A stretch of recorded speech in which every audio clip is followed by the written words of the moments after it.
Alright, so, as the title suggests, the goal for today is to beat both games. I'm gonna say it right now, I only expect to get through one of them. Especially given the way the end of X1 went last time, I 100% expect this to be a problem. That said, I'm going in a little smarter. Will you stop cutting away from that screen in 2 seconds, you goddamn thing? Literally can't make my speech without it cutting away from that screen and trying to replay the intro for every 5 seconds. Bloody hell. Anyway, X is gonna go crash this bike into the thing over here and we'll be fine. I forgot I have my controls still so ass backwards as well. Hang on, let me fix that, because that is going to drive me insane. Why are these so screwed up?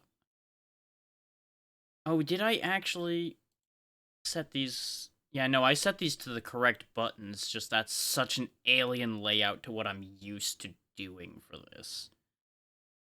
Okay. So I want to flip you two, don't I? Yes, I think that'll do what I want.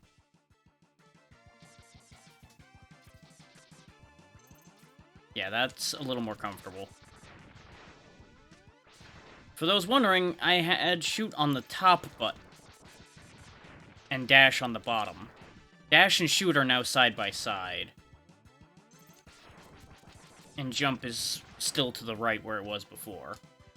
So I should have an easier time dashing and shooting together, which is what one of the issues we had with X1 was. Is I was having trouble being able to move and shoot simultaneously, which is something you definitely need to be able to do.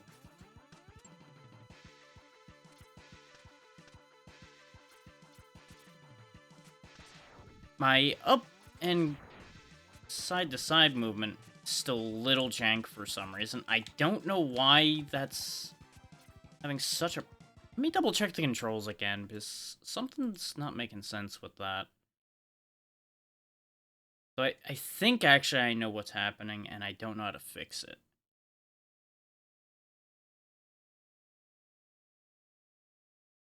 Yeah, because it's not taking the left input immediately.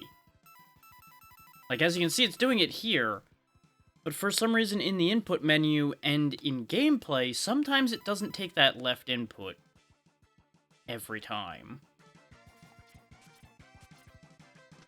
But I don't think it's actually the left input's fault. I think it's actually because the up is stuck. So sometimes the up is overriding the left in a bad way. Because this is an old beat to all anything controller. I've been using it for forever. So it's entirely possible that the internals are starting to fall apart a little bit.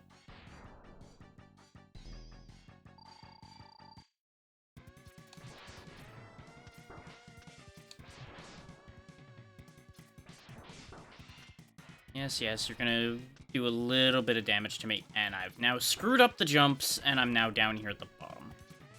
Joyous day. Welcome to this fight taking about twice as long as it has any right to, because I fell. But we're fine. The fight's over already.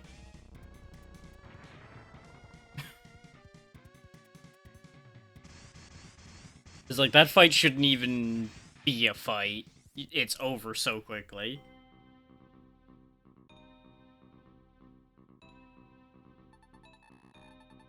The X-Hunters are gonna have a chat about the whole situation. I could sit here and give respect to the plot and everything, but in the interest of making sure we have the best shot we can get in getting through both of them, I'm just gonna speed through. The bitrate apparently is having a field day today, so that's already a good sign. Maybe one of those days, isn't it? Okay, so I've got two options in mind I can do here.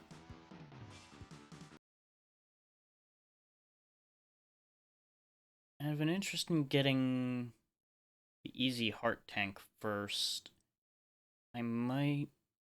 Yeah, no, because the recommended order is basically the reverse of how I normally do things. But I'm going to do things how I do things. Which means we're going to go Buster down Overdrive first.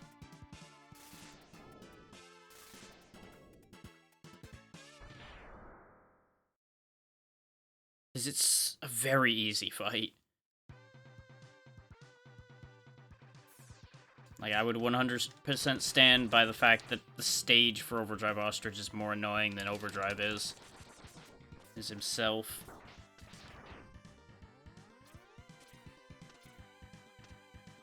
The only thing more annoying right now is Twitch's ability to stay connected. I waited because that rush loader was going to bounce up into us if we started climbing the ladder ahead of time. Pew pew pew pew pew pew pew pew pew.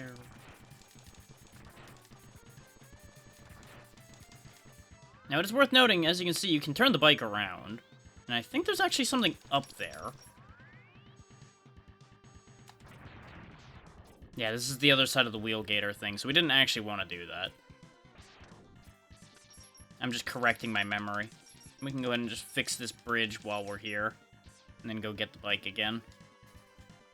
Ooh, actually, no, the bike's on the other side of a spike pit now, isn't it? Yeah, I've done a stupid here, haven't I? So I don't think I can clear this with a dash jump. Nope, sure can't. Threw that life away. That's fine.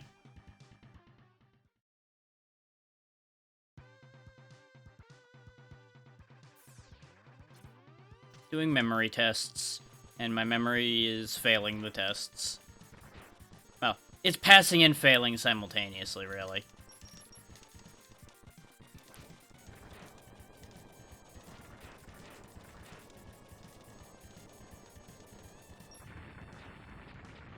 Now, it's worth noting, as I said with X1, I don't know any crazy shortcuts, I don't know any of the glitches or anything particularly good. I know how to beat the game, and that's about the extent of my knowledge. And even then, the how to beat the game is a little shaky, because of time. And it ate my input, so that was great. Oh, that's why. You probably heard the Windows noise. That was because apparently the wire had gotten loose right then. And now the controller is just giving up entirely. What the hell is happening today? Why does today have to be like this? Why? Oh yeah, now it's just gone entirely, huh? Hang on. Do something stupid now to fix this. Specifically, I'm gonna have to close this and reopen it to fix this problem. Ah, for God's sake.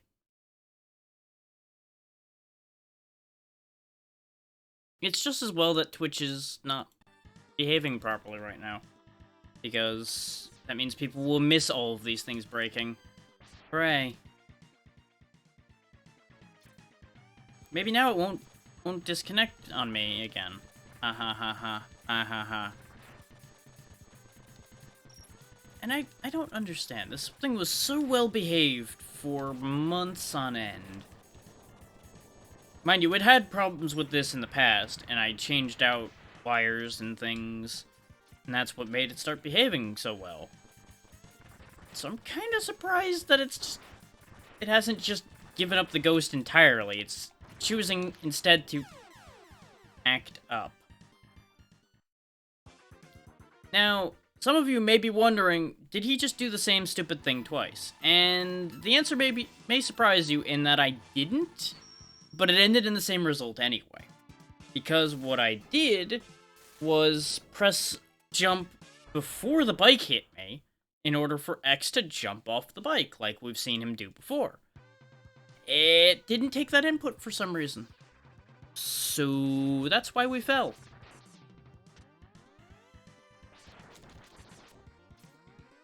So, you know, that was fun.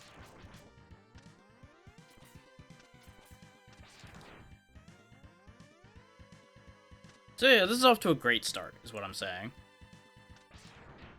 Just like the best start I could possibly ask for. Nothing is wrong. I demonstrated how spikes work, I demonstrated gravity. Clearly this is all going completely according to plan. Then again, I suppose I should have been worried about connectivity, considering I haven't even seen the message from Seribot yet. So that's great. Now that I noticed that, that's a great sign. Is this gonna be one of those days where Twitch is having a moment and I'm just gonna be upset the whole time? Because it's gonna derail my entire goddamn plan.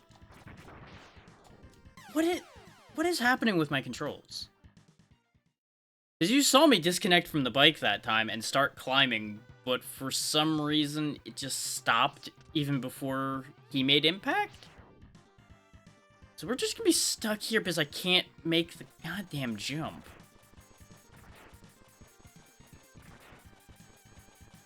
In part because of me. I assume I'm doing something wrong still somehow. But I know for a fact that that works, because that's how you have to get across. And I've done it dozens of times prior, with no problems. X, if you would be... Yeah, see? It just went stiff for some reason, even before impact. Something is wrong with this controller, I think. And it's gotten worse. Because if you remember, I mentioned that the vertical and horizontal movements don't play nice together for some reason on this D-pad these days, and apparently that's still happening. So give me a moment. I'm going to completely undo everything. I'm just going to disappear everything for a second, and I will bring it back as soon as I fixed it.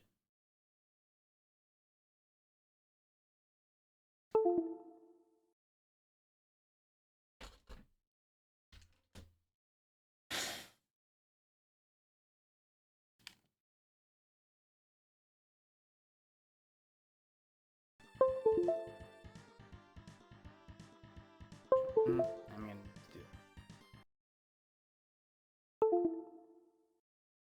Oh, this one just won't stay connected, huh?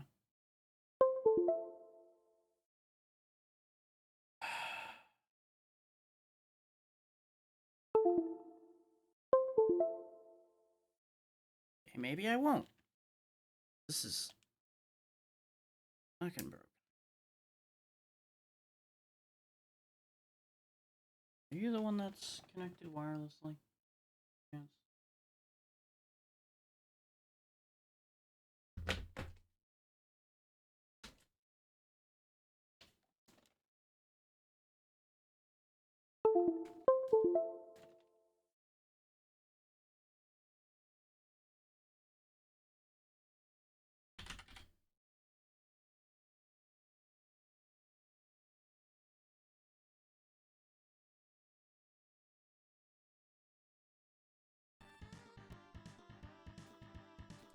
I'm gonna need to reset the controls.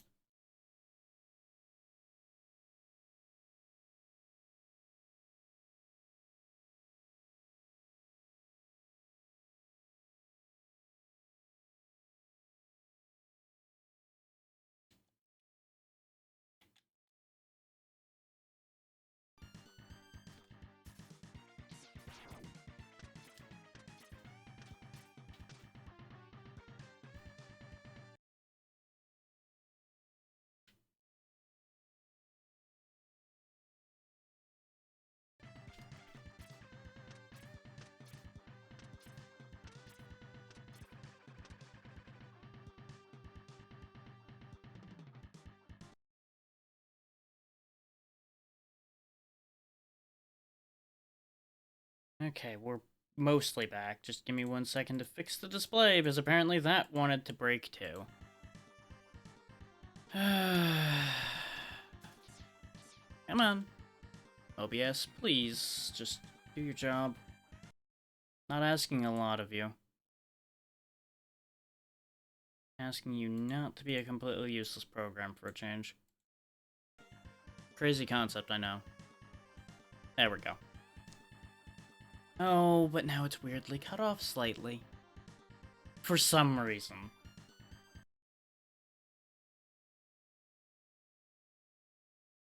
Even though it absolutely was not cut off before.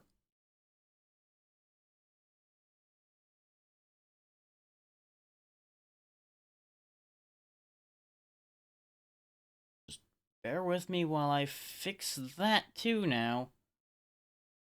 Apparently that somehow went all kinds of wrong. What is happening here? Why is everything wrong and awful suddenly? There we go. That's all correct now. Now I'm terrified that that was all screwed up for X1, even though I'm pretty sure it wasn't.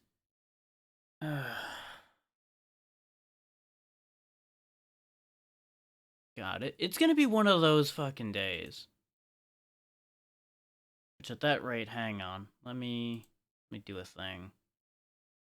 Just gonna put on the profanity warning, because apparently that's the way today is going to go, too.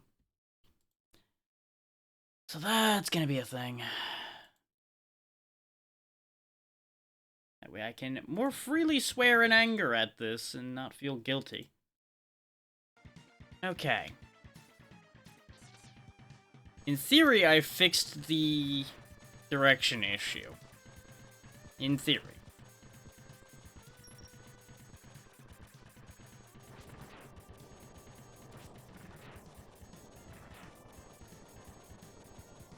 It wasn't as big an issue in X1, so that's why I didn't ever actually bother to fix it.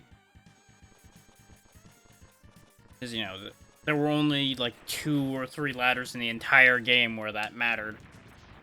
Yep, there we go, I fixed it. I can actually do that move now, so it must be working correctly. There's an extra life up there I could get if I brought the bike across again. Now that I've fixed that bridge. There's also a thing over there I can get if I die. And I'm gonna go get it, actually. I don't think the bridge is reset. Oh, no, I went too far, though. I can't go back at this point. I knew there was a problem if I'd kept going and then went to go get this. Because there's a heart extension up there. And you can take a bike from the point I had it before. And once you fix the bridges correctly, it is, I believe, theoretically possible to get the bike up there. Because I remember doing it. But the bike crashes into the spike wall and you will die.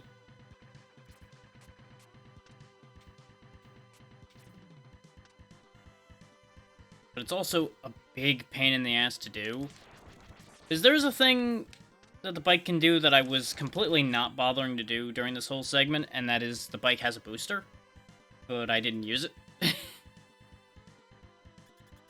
So I believe you can properly clear all those jumps with the booster. I just completely forgot about it until now. But we'll go quickly beat up an ostrich, and we can always come back for the health extension if I really feel like I need/want it. Which I'm probably going to both need and want it.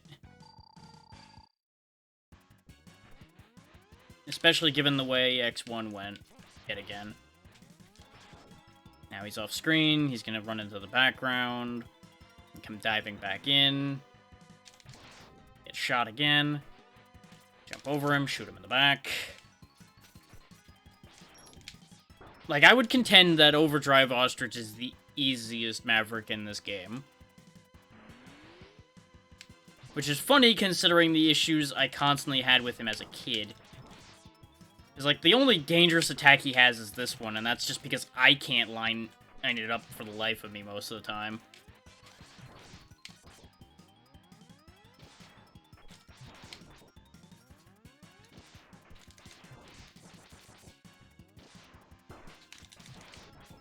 It thankfully, though, as you can see, doesn't do a ton of damage.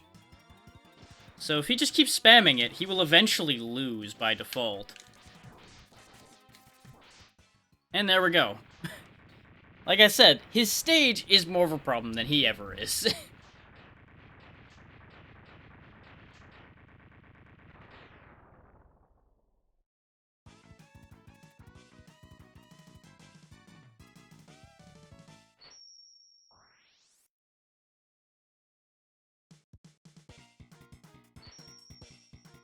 So, on the bright side, despite the issues within the first half an hour, we've already got a Maverick down. But, boy, that took significantly longer than it had any right to. Let's go beat up a sponge to make myself feel better. Which it won't, because this stage is usually the bane of my existence, but it's fine. Like, I want to say out of all of the stages, this one gives me the most trouble, and it's for a stupid reason that we'll get into very soon.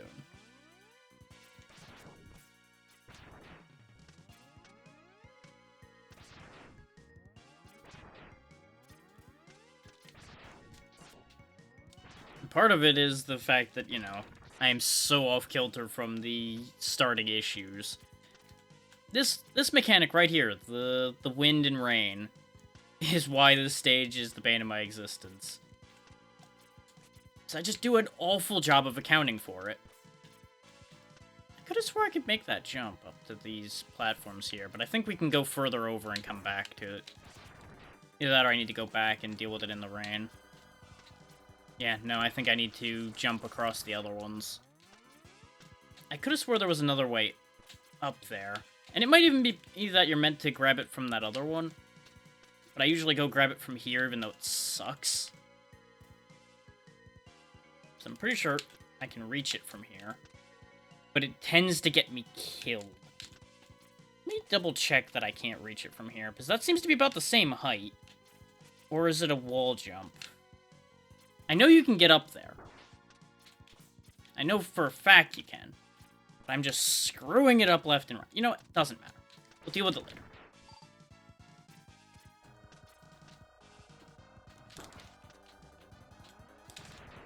Like, I'm apparently just having a meltdown already, and that is a bad sign.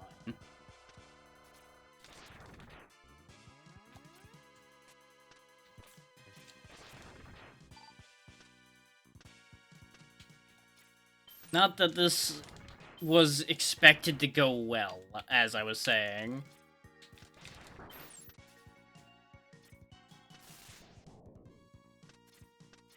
But I was expecting Overdrive's whole set to go off pretty much without a hitch. So that already threw things off. But it's fine. We'll get through. The thing is, I have now left 2 health extensions on the table, I think. Or a health extension and an energy tank, one of the two. Which is the same mistake I made getting through X1, so we are going to go back and correct these mistakes before we get too far. Because it will also make the whole game easier. But first, let's get another Maverick done and dusted, shall we? Okay,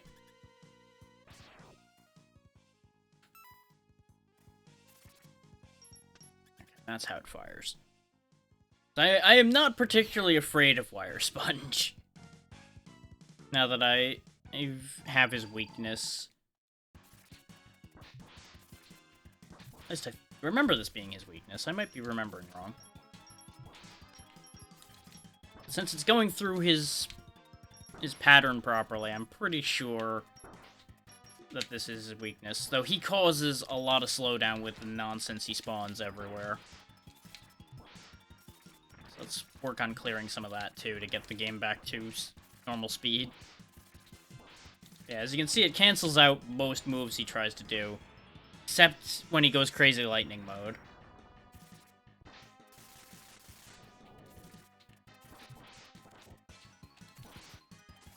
For some reason, the sponge is the weather control robot.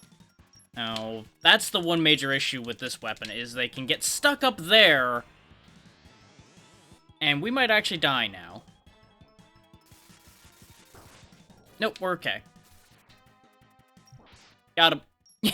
That was almost yet another embarrassment. But, on the bright side, that's 4 minutes to get rid of another Maverick, so we're making the time back up.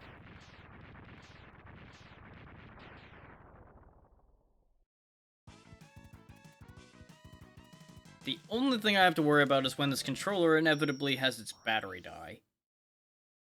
because I'm now running it wirelessly to avoid the wire issue.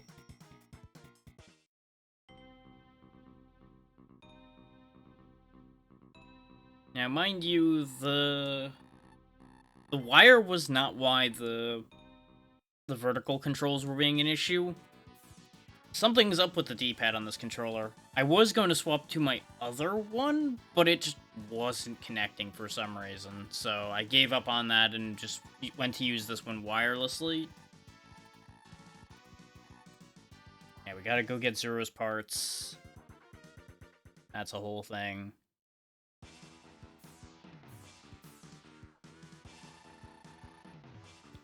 But yeah, I'm now using the stick instead of the D-pad, and that is solving the angling issues. I'm pretty sure Wire Sponge's move is his weakness. Yeah. I do have a list up of where things are and who's weak to what, just to make sure that my memory doesn't get me into a bad situation.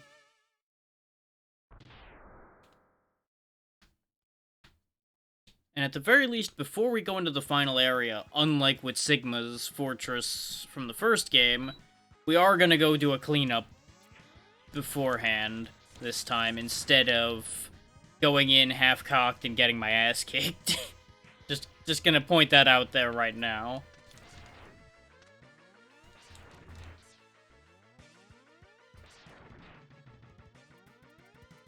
Just in case anybody's wondering. I have learned from my mistake. Not enough to not do it again. I'm pretty sure I can strike chain to that. But can I... do I need a charged strike chain to go to walls with it? No. Okay. Damn it. I think the charged strike chain goes to walls better, though, is the thing. I'm not going to worry about that right now. There's something we want up there, but I don't need to worry about it right now.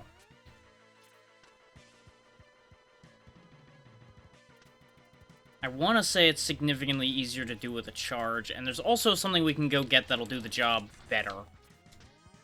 Also, I love the fact that I can knock the shields out of these guys' hands. Because, as we all know, I've had extensive frustration with shielded enemies.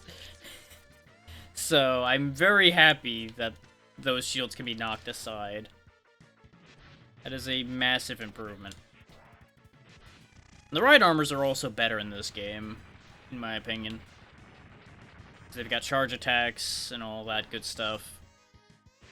So if I hold the buttons down, they spin.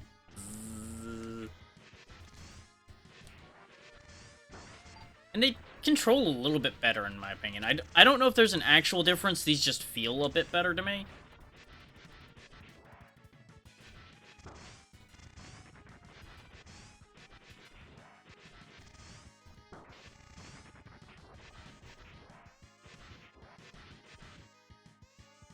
So this is also the X out of the 3, at the very least, that I played the most.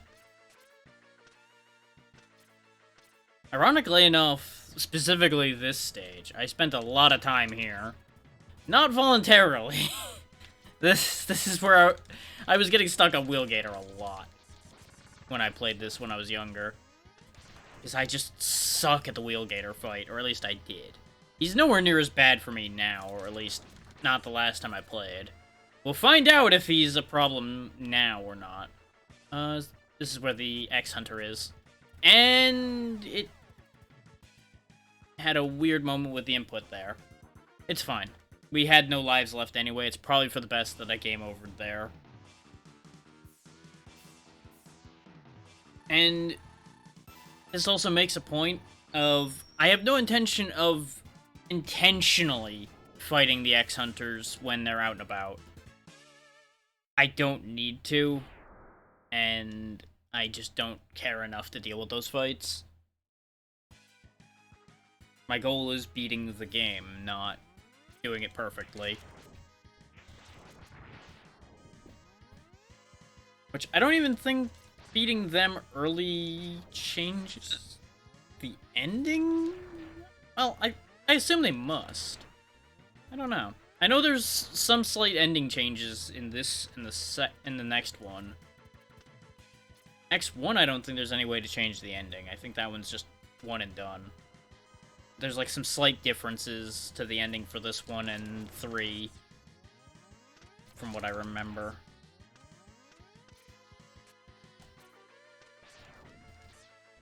Also, that Triceratops bot just disappears. He just leaves. He knows better.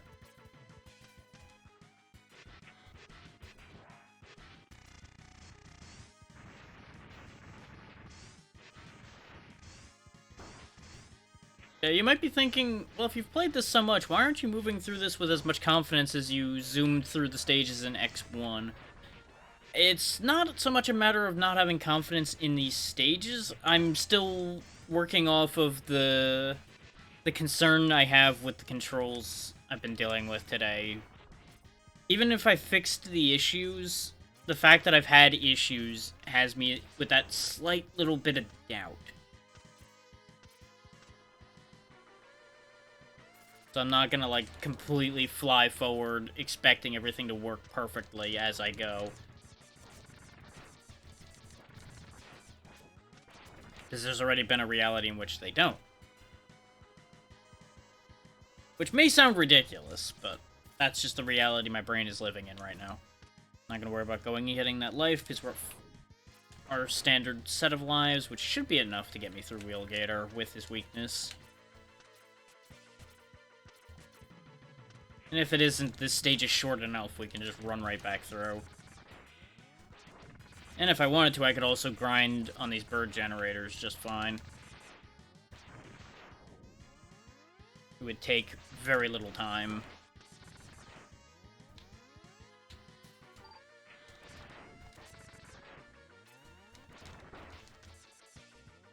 That is, in fact, what the bird generators are for, is recharging. This is where we would come out if we fought the X-Hunter. If they happen to be here. Which, at this point, they're not. I think there was one here when we first came here, and then bad things happened, and then that didn't end up happening. This is a dead end down here? Yeah. This is just another spot to generate more birds. So if you needed things, you go stand between them and grab what you need. It's always unfortunate how much damage I take from those things, because I just can't be bothered to dodge them. I know I should, but I just can't be bothered. I think I'm just gonna go in with Buster this time, since I'm at half health, and then we'll hit him with the weakness round 2.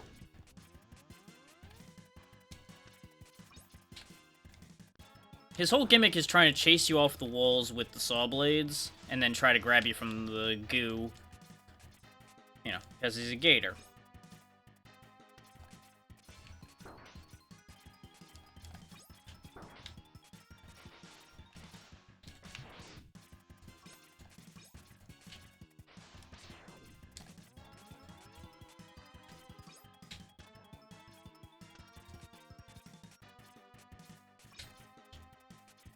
Yeah, the best way is to do what I just did there, which is jump back to the wall after jumping off of it.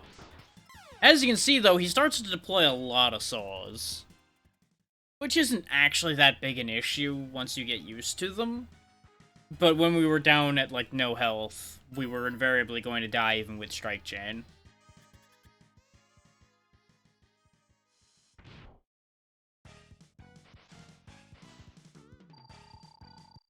And I don't believe there's a way to hit him right at the start of the fight, either. I'm pretty confident that he dives before you could reach him. At best, you might be able to get a Buster shot off at him.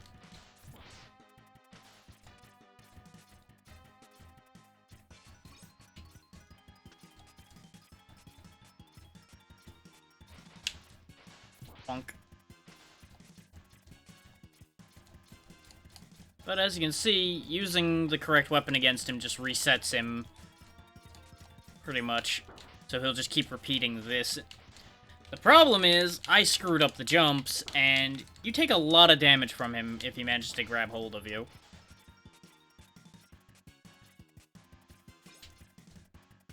Like, it's a lot because I don't have much health right now. And sometimes he dives very, very fast, which makes it annoying to hit him. But all in all, this is not a hard fight. I'm just making it look hard because I'm doing a bad job right now.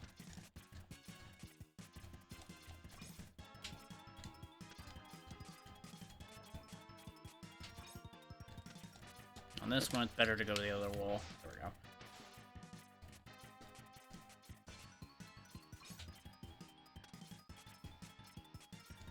I gotta remember, I can jump down very early and follow the saw.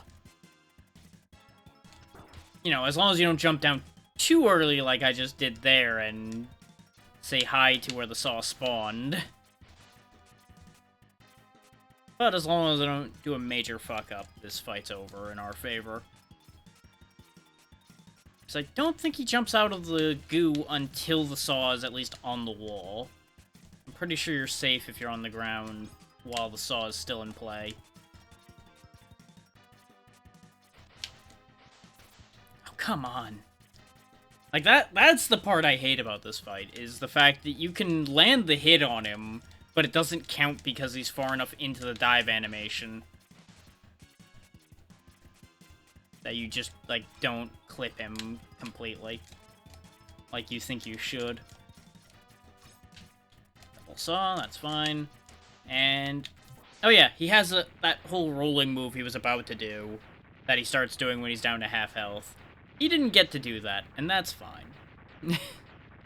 I, personally, have no problem with the fact that he was not allowed to do that to me.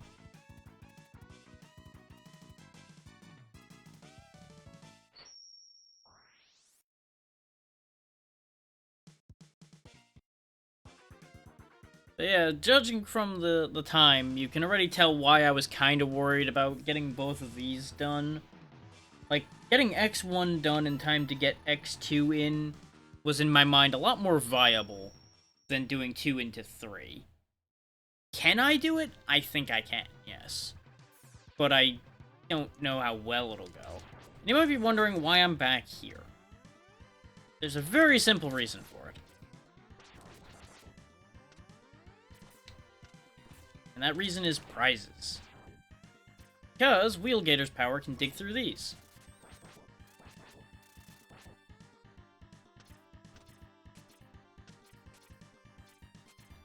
This is where the X-Hunter thing is. We need to get to the other one that's in here. I think I pointed the other one out, but if I didn't, you'll see it in a minute when we get back to it. I just, you know, need to not fuck up the bike jump this time.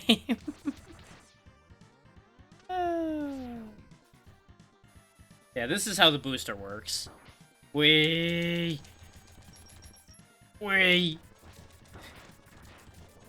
You can immediately see why I wasn't using the booster extensively, because if you use the booster a lot, you tend to knock the bike into the bridges before they're fixed. But while we're here, there we go, got it. And yeehaw! I fucked it up again. Because I remembered that I hadn't fixed that yet.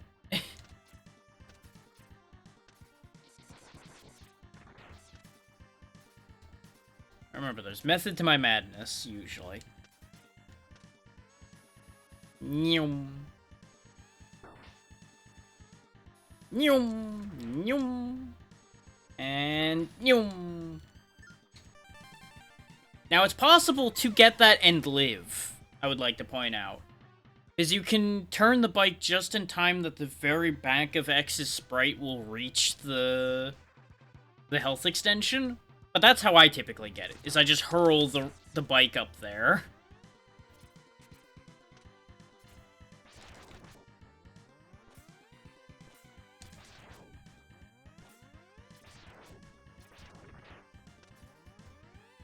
Because honestly, I find that to be very easy to do.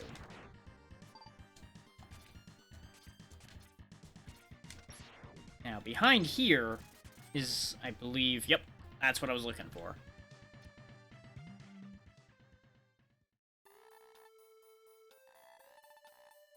We get better dash boots, allowing for air dashing.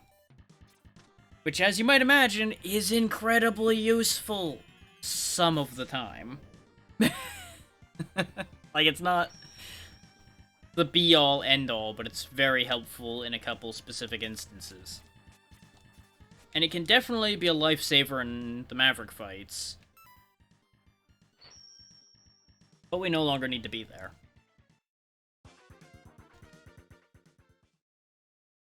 And with these dash boots, we can in fact actually go back and get the thing I was pointing out over here in Wheelgator.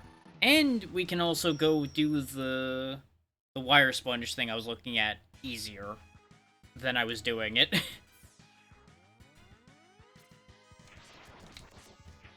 So as much as it may be silly to be doing immediate backtracking, it's for a good reason. Because it will make our life significantly simpler going forward. And allow us to actually beat this a lot simpler, I think. As long as I don't screw up putting in the inputs to do the thing here. Because there's another capsule up here. And this, I believe, is one of my favorite capsules. Yep, this is the Buster upgrade. We're gonna have it immediately.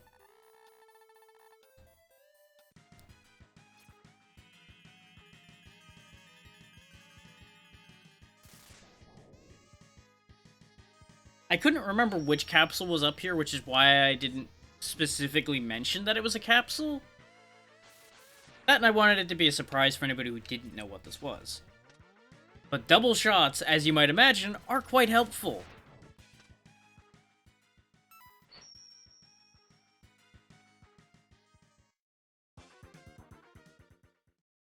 And we now have the ability to get to anything that would need mobility, more or less, because we have air dashing and we have the... I think the only mobility power, which is Strike Chain. Though one of the other ones can help with platforming indirectly. The Strike Chain, I think, is the only one that directly... Oh, no, there is one other one that will directly affect our ability to move through a stage. But first, let's go back and get the thing that was up here, because I think this was the energy tank. And I think there's also something else I was forgetting tied to standing on those extending things. So I believe one of these lets me reach something. Yeah, I can get up here. Right, this was what I was screwing up. This was the other way to get up here.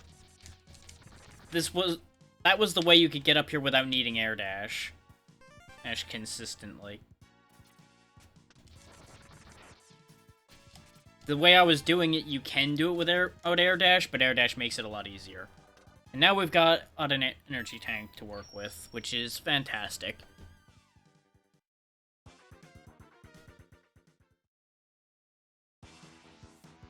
And I think that's everything I can get from in there. Let me just double check right quick to make sure I'm not forgetting something obvious.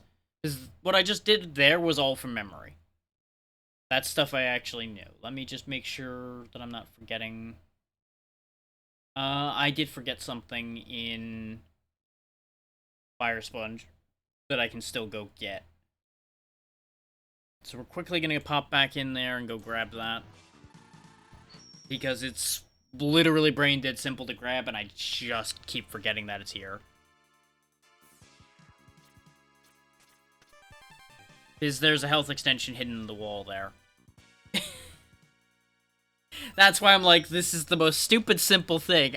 You just need to know that it's there. Okay, so we've gained 2 health extensions, a sub-tank, and 2 armor pieces in the first hour. I have recouped how I feel about how this attempt is going. Let's see. We have Wheelgator's ability, which I think is Bubble Crab's weakness? Question mark? Am I correct in that statement? Yes. Yes, I am.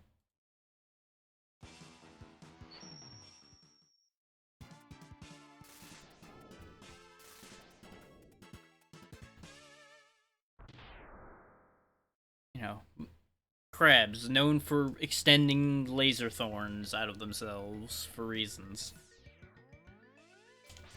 I don't think I can get all the things that are in here yet. I want to say there's one thing in here that requires multiple moves at once. But we can get a free extra life.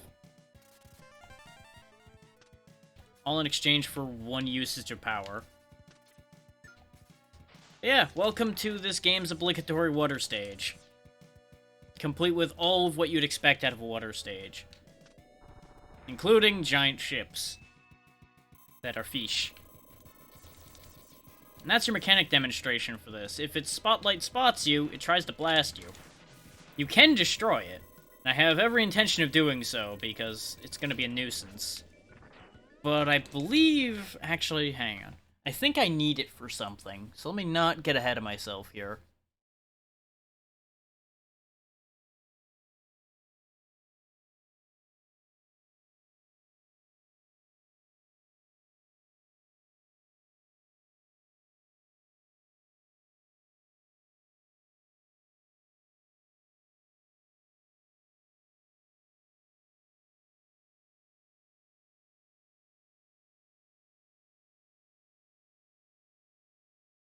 Okay, I can't do that without having done this already anyway.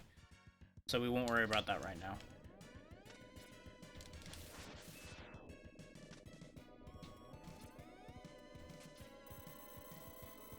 There is, however, a thing I can grab here.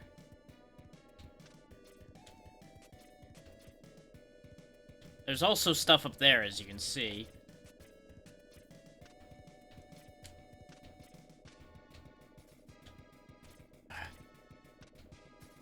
And the way I know to do this is a kind of nasty jump like that. You gotta be, like, right at the end of the reach there. But that's another health extension. Now, I gotta be kind of careful with where I land, because I think there are spikes about in here. And some of these death pits aren't actually death, as you can see there. Some of them actually lead to prizes, though I don't think there's any actual significant things in the death pits aside from where the fish went. Which is fairly apparent, all things considered. Actually, no, this isn't where the fish went, but this one's still very obvious anyway. It's got all the machinery and such. Joke's on you, I can air dash. You'll also notice I don't have to hold the second in charge of the double charge. Once you charge fully, you have that second one until you fire it. Which can be very handy for holding a charge in hand and being able to dash jump and everything fully properly. Especially if you're somebody like me that has a hard time holding 3 buttons at once on a controller. This is the problem with the air dash, though, is sometimes you'll air dash when you mean to dash jump off of a wall. And it can be problematic.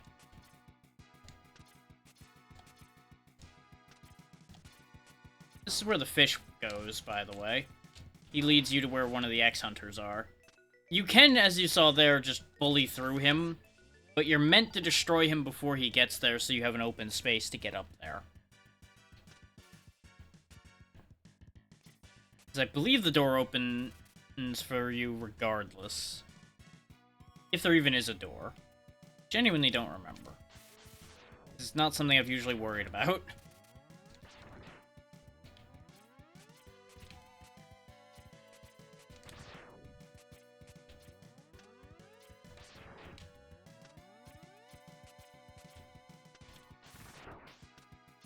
Yeah, we're only missing one item in here, and we can't get it until we get Bubble Crab's ability.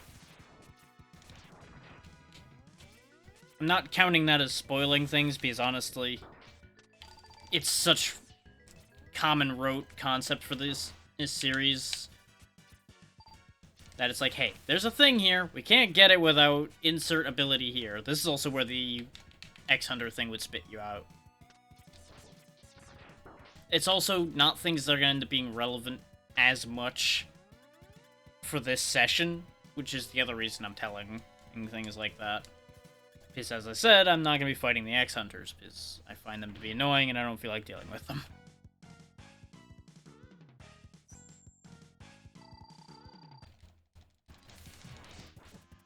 Go ahead and put a free charge shot into him, and then start spawning wheels.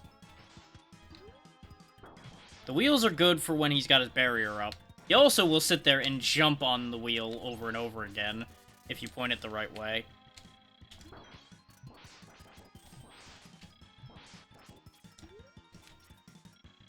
Because his AI doesn't account for the existence of the wheel. Let me show off the wheel charge while I'm at it, actually. There we go.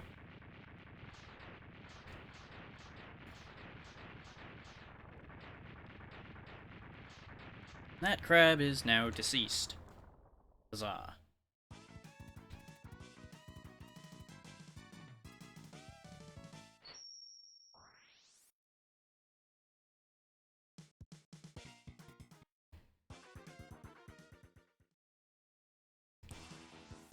Now, let me clarify for myself how I'm meant to use this ability in here before we do this. And do I actually... Yeah, it is going to be kind of important.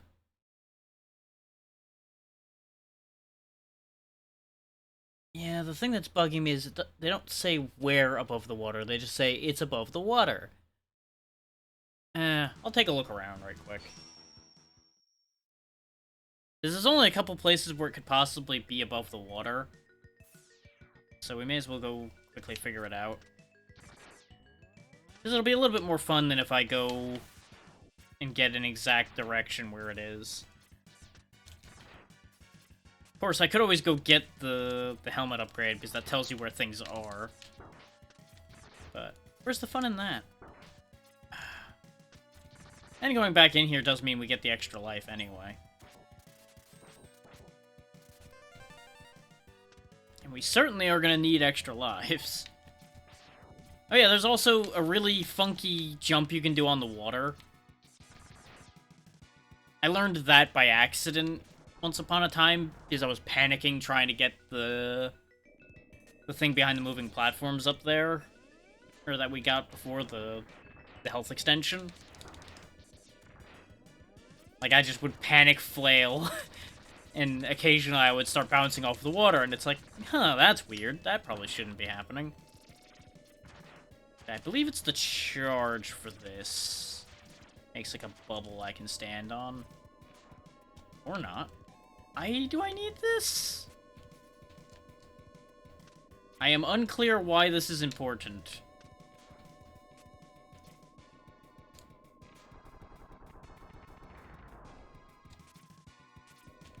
Like, the guide I have up on the side just says you need to use Bubble Splasher to get the sub-tank. Oh, this is constantly draining my energy, too. Let's go ahead and put that away. Because this is the one we grabbed already, I'm pretty sure. Yeah, that's definitely the jump I just did before. So I gotta get above the water somewhere else. I have to assume it's down here somewhere. Probably, like, right above where these guys are.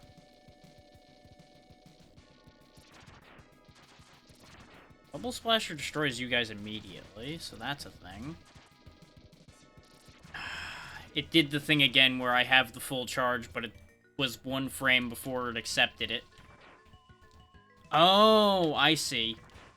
Bubble Splasher makes me jump higher. That's what I was misunderstanding. Because you needed to get up here.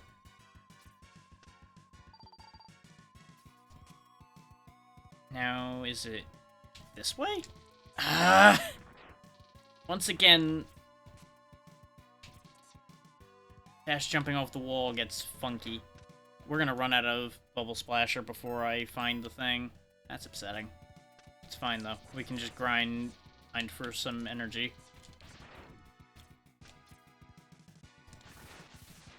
But that implies, since it wasn't over there, that it must be up on this wall somewhere.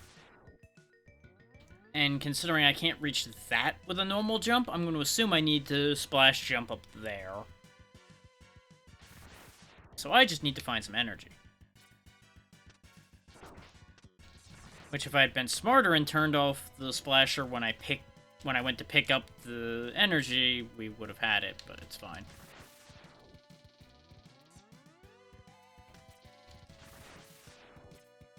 Annoyingly, these aren't going to drop any energy, though. Or, apparently, anything. Well, that's closer to what I wanted. Because we can use this as an opportunity to charge the sub-tank, too. Rather than waiting for the other one to get on land, I can just do that.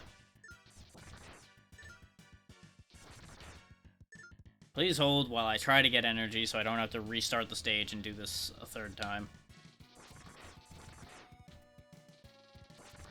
Because I know every enemy in the game, at least I'm pretty sure, is capable of dropping everything.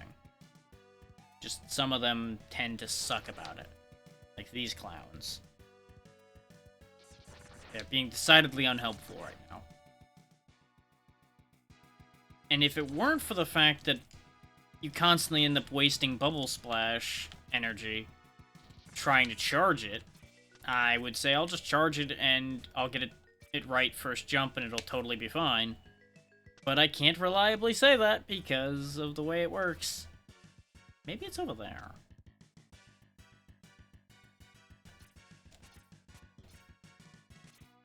No, because this is where the fish goes. Yeah. And I don't dare go through this door because then the water's gonna drain and we're gonna end up stuck. I was just poking around to make sure there wasn't another energy spot anywhere. I might have to just forego getting this and come back for it later. Now that we know exactly where it is. Because I don't really want to sit here and go back in here a third time right now. But I also don't want to sit here and grind this because this is getting pointlessly annoying. So I guess it wouldn't take long to get back in there. I should just do it and get it over with. And stop complaining about it. This is literally going to take like 5 minutes of walking at most. Not even, because I think the entire stage was like 5 minutes. I was half expecting the game to make... Yep, there it is. I was about to say, I was half expecting the game to make fun of me and spawn energy right after we got back here. And lo and behold, it was close. It waited for the comedic timing of me saying it. Sentient goddamn programming. Now it's after the first area that I need to do it. Just gonna destroy the fish out of spite.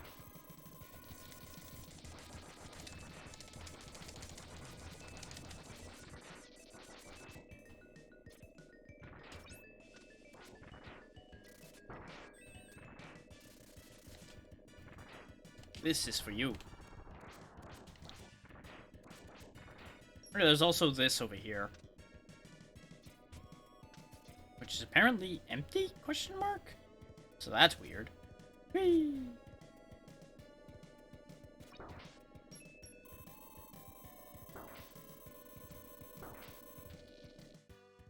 There might actually be like a trick where you can ride the fish to where you need to go.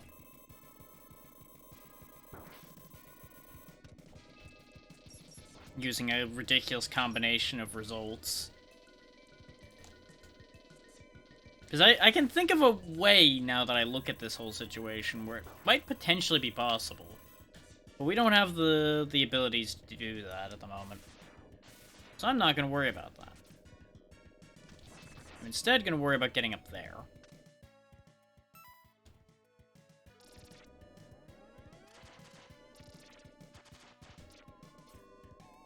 Yep, there it is. Easily grabbed. Okay. So that's Bubble Crab stage completely done and dusted. Nothing else left here. I never need to look at this place again.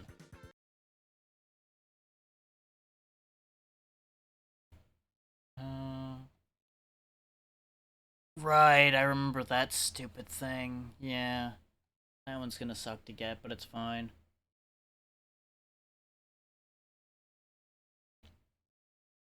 That heart tank I'm probably gonna leave behind. I don't need all of them. Because there's one that needs like a whole slew of shit, and it's just not gonna be worth it to me for just getting through the game. I can live without every health extension in the game. And yeah. That's what I figured. What do you know? The bubbles are good against the fire guy.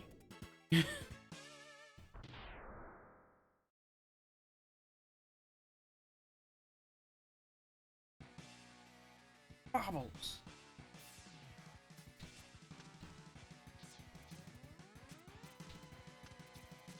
Now, if I remember right, this stage is very straightforward for the most part.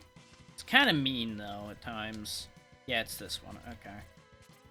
But there's a thing to do with this boy. We lead him up. And I hit the right button. Come on.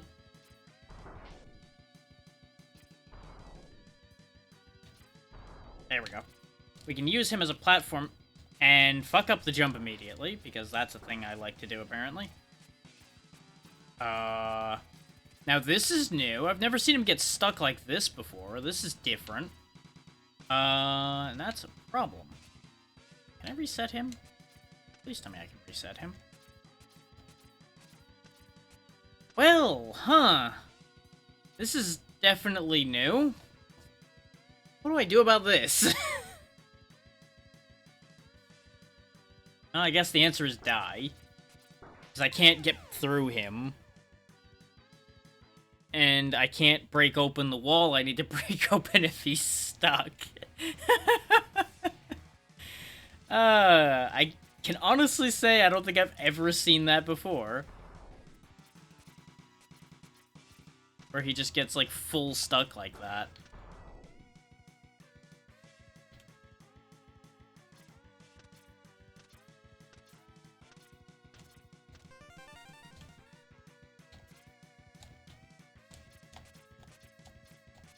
And he's gone. Well, piss. Does he respawn? Yes, he does. Okay. I just needed to not have broken him completely. This is the better way to do what I was trying to show off. This will literally just lift you right up to here. And here's where the other sub-tank for this area is. This one I knew. So I remember messing with this thing a lot, trying to figure out how it worked and everything. And it's just kind of fun.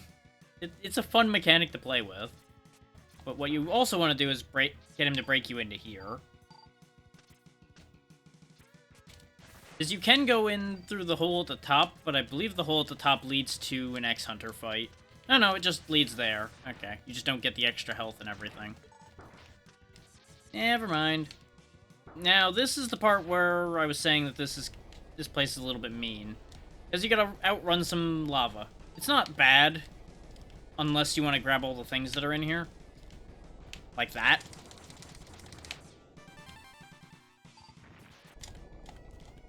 Then it gets a little tight. I'm very proud of myself for getting that right the first time, actually. Because usually I die getting that. So I'm very pleased with myself.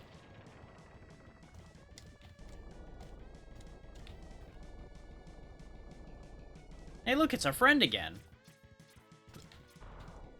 Do you lead to anything this time around? If I'd stop bonking my head, we'd find out. There's a thing here. Not directly, it seems. Unless there's something... Nope. Whee! Hey, break this one for me, if you would. Thank you. I will remember your service. This is the X-Hunter door, I think. Yeah, it is. Oh yeah, be careful with these, because sometimes, as you saw there, they eat your jump. And it sucks. I didn't miss anything in here, right? It was just a heart container and a sub-tank. Yes, okay.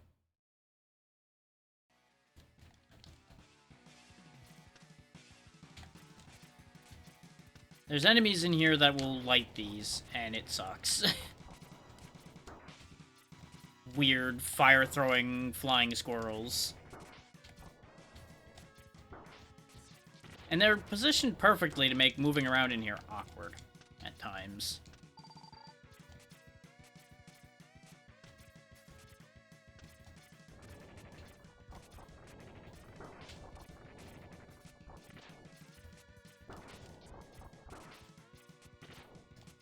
So, as you saw me do there, I highly recommend just tanking the damage from them.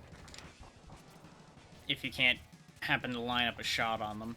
I did, however, just hear something move outside the room. So give me one quick second to check on that, because there shouldn't be anything moving around. One sec. So we'll just run that. I'm going to be gone a minute anyway.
Okay, nothing to worry about.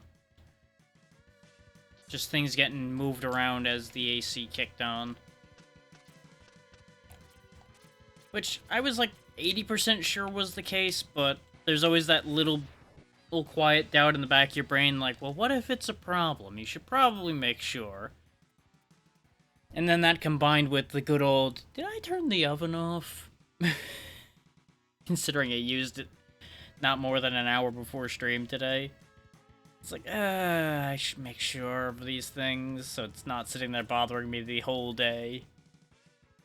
And thankfully, lo and behold, none of it was a problem.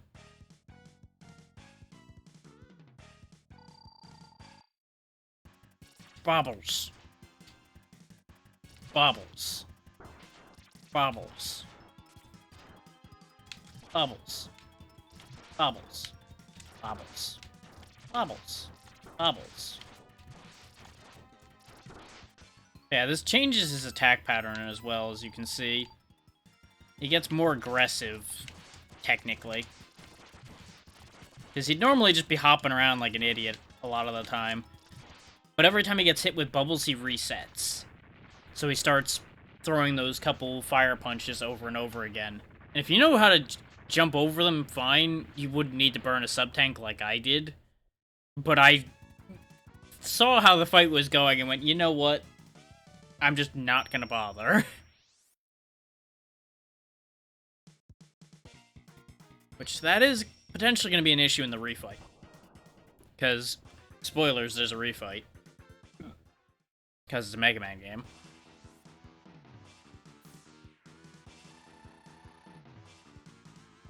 If I remember right, fire beats moth. Because moth to flame. Yep. Okay. Yeah, and the last two are a little weird. I am absolutely not doing it in the order that was recommended. The recommended order actually started with Wheelgator as a Buster Duel. Which isn't a bad option. It's just not the option I like to do. Because I personally don't like Buster dueling Wheelgator. For the reasons we discussed during Wheelgator stage already. Mostly in that I do not like the Wheelgator fight that much. I kind of suck at it. And basically, Buster dueling him just basically makes that fight longer. Only slightly, but it is still longer.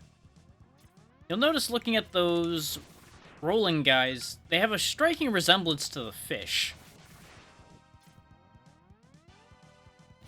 I don't know how noticeable it was when he was only on screen for a second, but you'll probably get it when we see him again.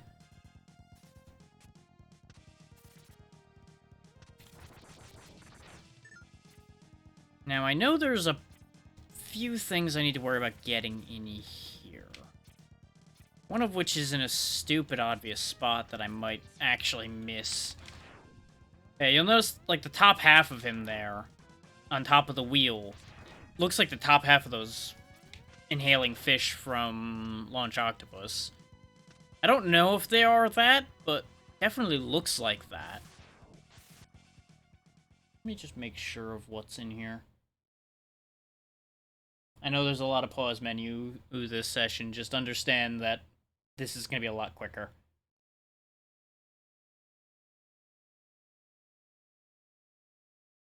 Okay, yeah, we missed the heart tank already, but that's fine.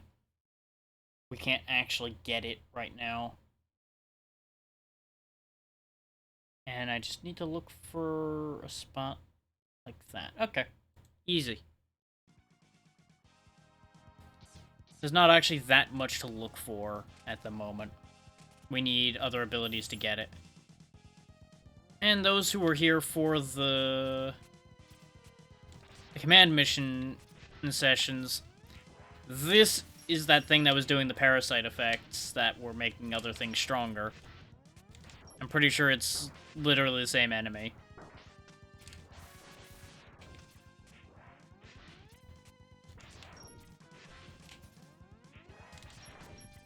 It's also a very annoying sub-boss, in my opinion, because you gotta keep hitting him in the chest till the body he inhabited breaks down.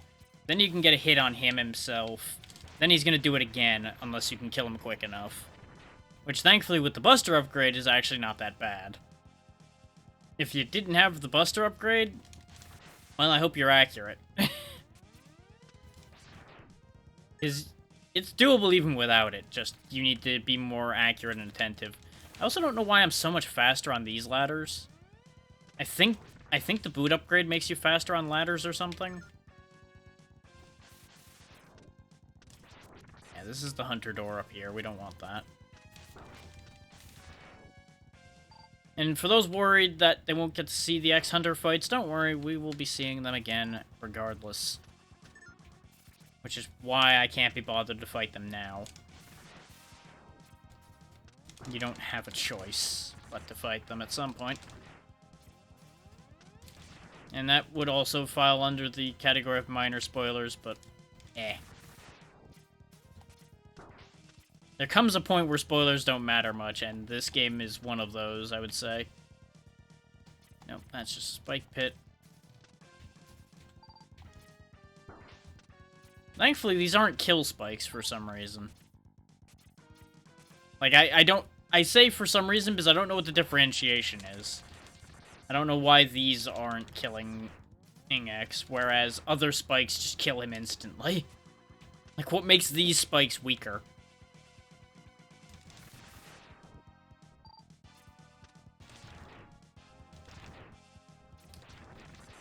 I assume that the top half of the wheels here look kind of like those fish because these things are assembled from scrap. They're just a bunch of junk.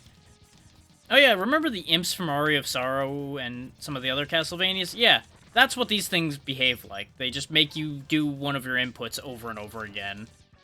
And it's annoying. That's all they do.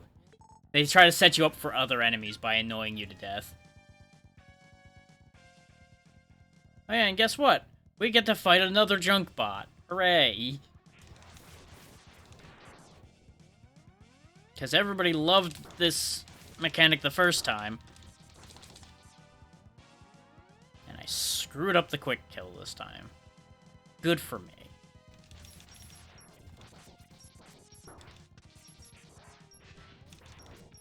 Junkbot, Zombot, I don't know what you want to call this situation here. I guess he would be a zombie, but he's also a robot, so does it really count? Who can say? And he's certainly assembled of junk. Well, I've got a hat now, hooray.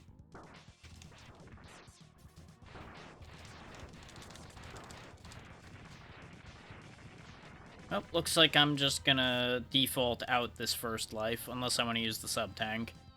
Which I don't particularly care to do. This fight's not that bad. I think I'll just tank the life and win the fight the second time. Now, you might be wondering, where's the boss? This doesn't look like the thing we were shown. That's because, well, you know, he's a moth. What do moths do?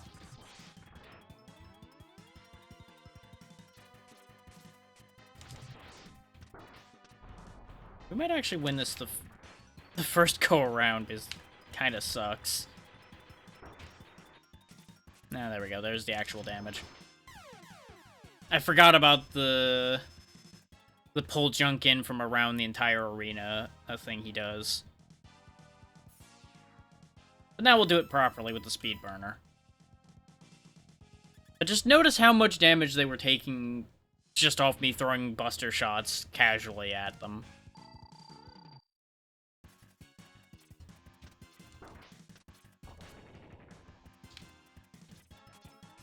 Now we get to watch them be all roasty toasty too, which is fun.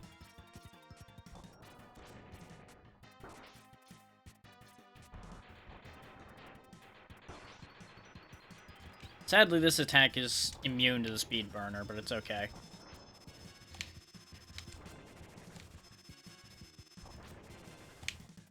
But yeah, that's how you beat the grab junk from around the arena move. And now that he's below half health, behold, he's a beautiful butterfly, except he's a fucking moth and needs to die. Who apparently does like 6 points of damage with contact? I did not realize that. If I had realized he did crazy contact damage, I would have healed. Because now we're down below half speed burner. So this might get upsetting. I guess that's what I get for making fun of the fact that he's a moth, huh? I mean, I guess I deserved that.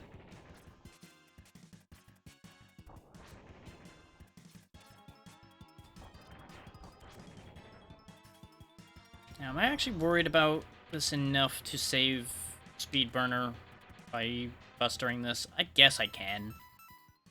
I can save speed burner for the second phase.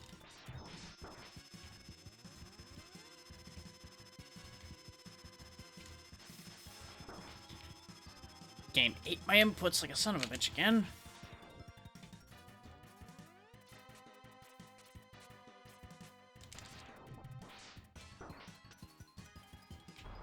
Of course you landed right on my head, you little bastard.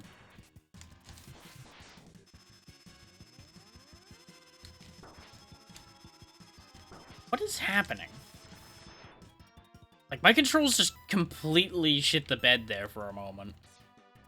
I think I, like, started to lose connection to the controller a little bit or something. 'Cause you saw the little, like, half hop that X did. I did not input that. I held the button and he just kind of did tiny hop. Up for some reason.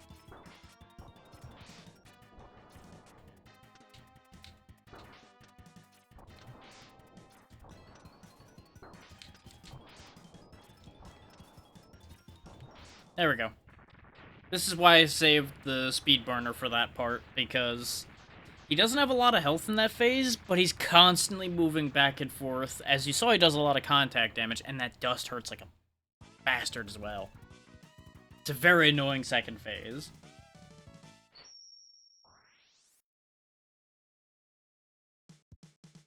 But the moth has gone to flame, and now it is time for us to be able to throw junk For some reason, they call it Silk Shot, and I don't really know why. Because you're just throwing a block of junk at things, but... You know, you do you, video game. Next up is... Okay. And this is actually where we're going to be able to open up some stuff, so that's good. And I did miss the armor piece that was in there somehow, though. So that's upsetting. That means we're going to have to go back to that nuisance. Unfortunate. Okay. So I just need to go get the thingy. The thingy. Okay, remember the right one? No. Oh, I see why I was confusing myself. Okay. I want to go get the armor first or go deal with him first? Let's just go collect the remaining armor and then we'll loop back through and deal with the last two Robot Masters.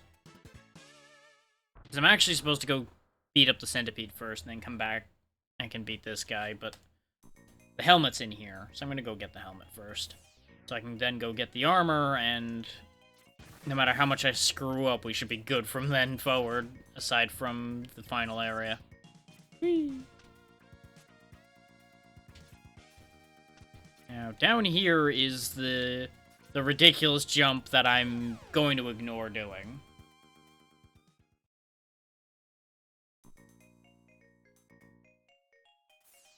Well, I guess since I've pointed out that it exists, let me go ahead and show off attempting it a little bit. So this may cost me time towards getting this done. Because the recommended way to do this is you go get this ride armor. You don't forget that there's a hole there. Because I was sitting there cycling, trying to get to the power I needed. And to use. I'm actually not sure how they do this. It's not how I remember doing it. Because I have done this jump once. But it's not... I don't think it's the same as what they're recommending here.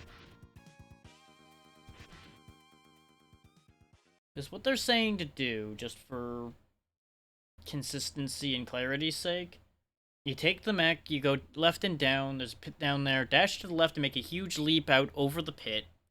As you start the plunge, press up on the jump button to eject X from the robot, and then use the strike chain to pull yourself the rest of the way over where... Okay, no, that one is the one I remember. There's another one I've seen using the burner.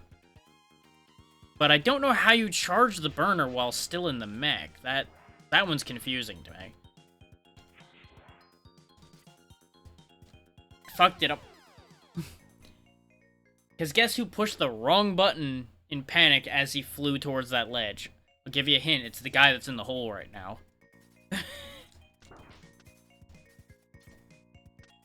Yeah, as you can see, it's not actually that bad. I just kind of hate that jump. Because it takes a lot of tries, usually, for me to get it. I believe it's actually possible to do it straight up.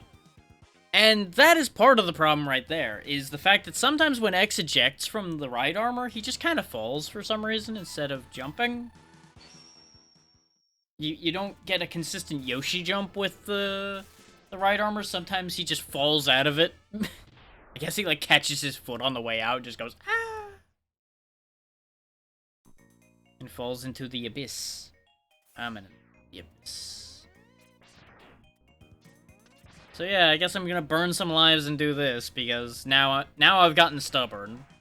Which is why I wasn't gonna do it in the first place, because I knew I was gonna get stubborn and would burn like 7 lives doing this now. Because you'll notice, even if you make the shot, sometimes you're just low enough that you die anyway.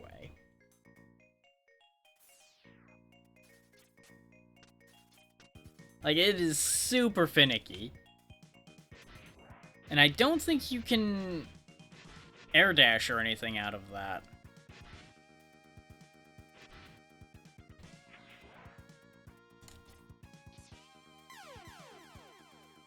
I forgot to switch to the strike chain.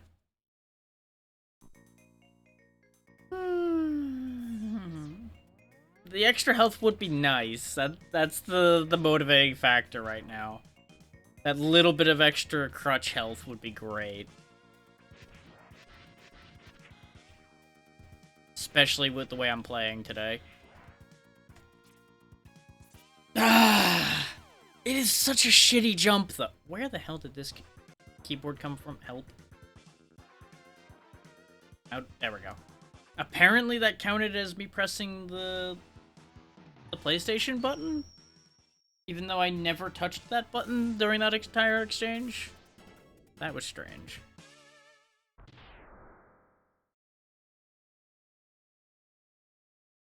I'm not gonna do it. It's gonna be too much of a pain. Here I am, goddamn doing it.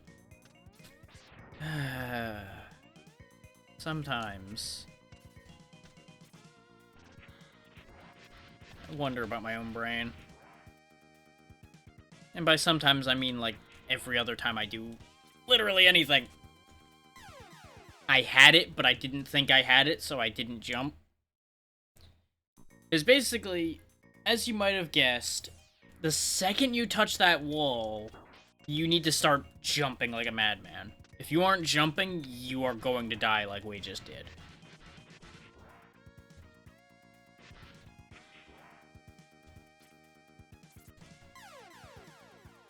But you'll notice that jump didn't look very much different at all, did it? Like, it is a super tight jump. And I do not like those. Because, to my eyes, I genuinely couldn't tell a difference in how I did that. Like, that one, I think I just released the strike chain too late. That one actually looked like I was going to make it. But I needed to fire the strike chain earlier.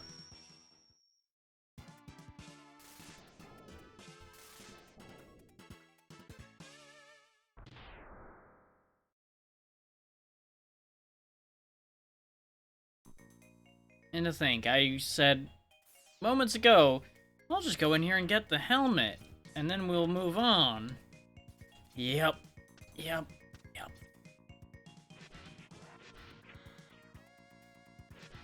I said I was gonna leave, like a liar would.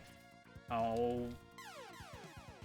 Guess who once again realized halfway through the air that he didn't have the strike chain out.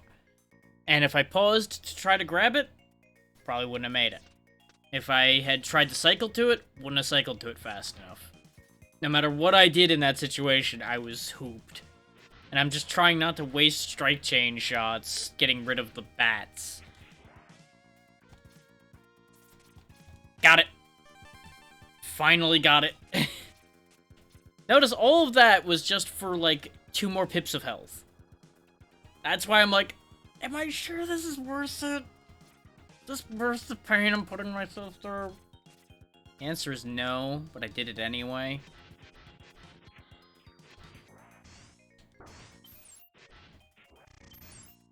Now, this stage can be played 2 ways. One, using the right armor like I'm doing right now and breaking various bits and bobs with it. In this particular case, I think we're actually stuck. Yeah.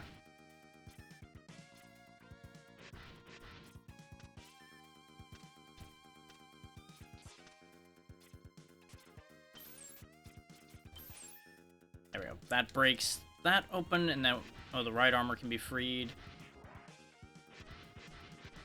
We quickly want to take a detour up here. Yeah. We want to bring the right armor up there from the other side.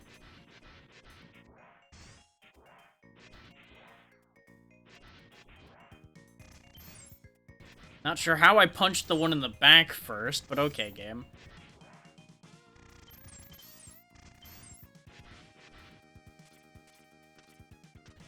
Notice these walls can't be climbed. I guess because they're, like, icy or something. Oh, this is the X-Hunter room. Damn it, this is the wrong place. Now my right armor despawned.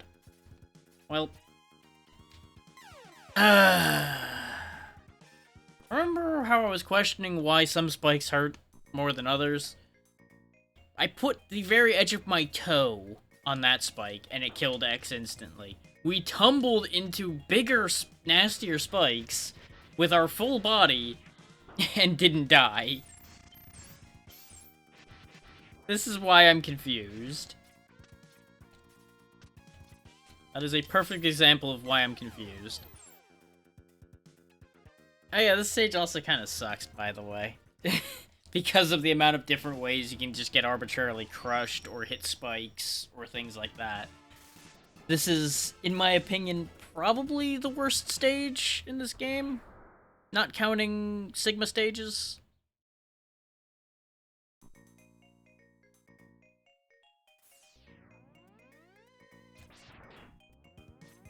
It's not even because it's a difficult stage, it's just because of the amount of instant death just, like, everywhere in this stage. It's not even, like, crazy difficult as a result of it. It's just annoying. Because if you take one jump too many because you try to separate from the fact that X is glitching out horrendously on the side of the wall, you crush your skull and die.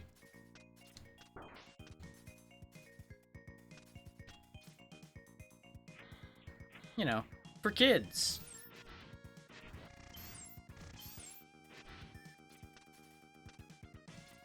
What you actually want to do here is do a better job like that, rather than trying to ride it out. But it's fun to ride it down. It just usually doesn't work out in your favor at all.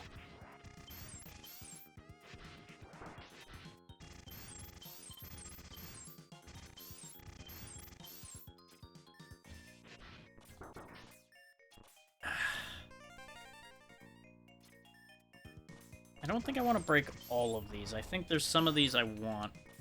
Why did I turn around? Oh my god.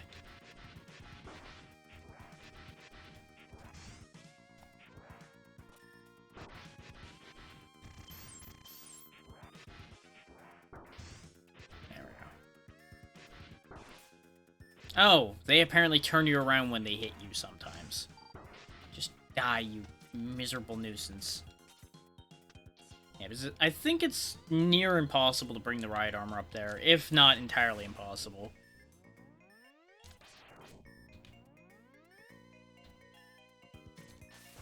This mid-boss is annoying, but not really, like, a major threat, generally.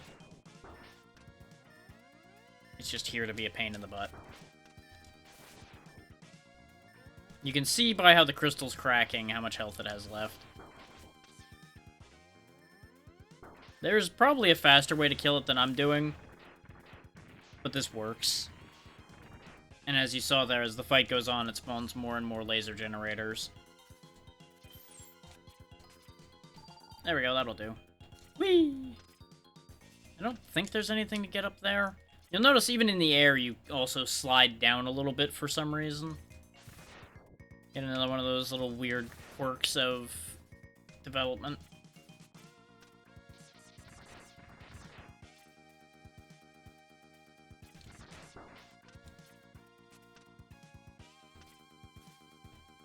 Is the helmet capsule down here? Yes, it is. I knew it was around here somewhere because I had a vivid memory of finding it in this section.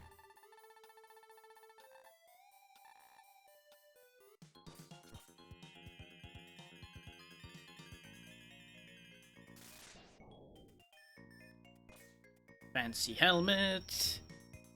And now you can scan for where hidden paths and things are. Like, for example, this hidden wall here that leads to this one up.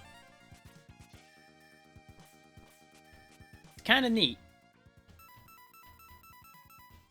It's also very good for finding all of the arbitrary hidden things in this game.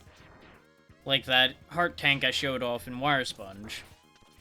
Because you could just mash your face in all of the walls and such to find them, or you could just use the item tracer and go, oh, it's right there, what do you know? Now, I was suspicious about this room. I don't know if there's actually anything here. I just want to use the item tracer here because it would make sense for there to be something here.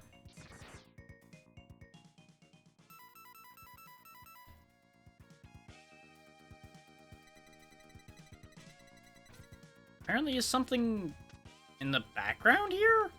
What? Or is that just it going away? Hang on, was there something else in Crystal Snail? Oh god, everything is freaking the hell out. My other monitor now.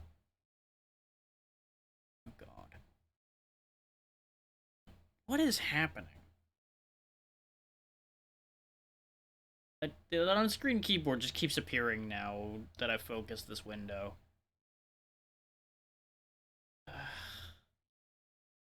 Why does everything have to be annoying today? It's like everything's a disaster.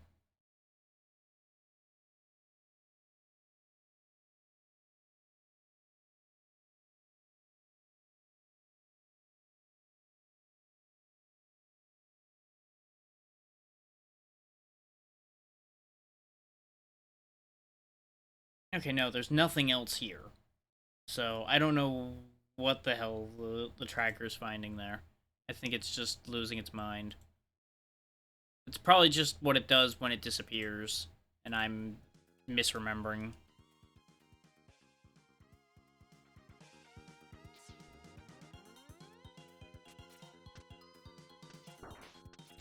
Now, you might be noticing the fact that we're climbing up a slope here and there's a lot of breakable blocks here. That's because death comes swiftly in the form of a block of pain. And that's what that room is actually for, is for saving your life.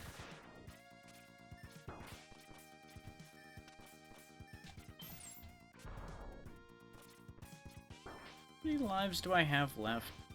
If I can even get up this damn ledge, because that's timed perfectly to be a pain. I've got 3 lives left. I could try killing Crystal Snail without his weakness.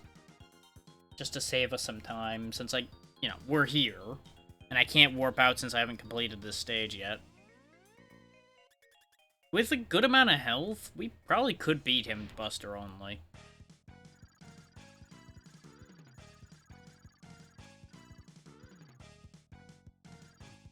Just don't get too distracted by staring into the spinning spiral shell.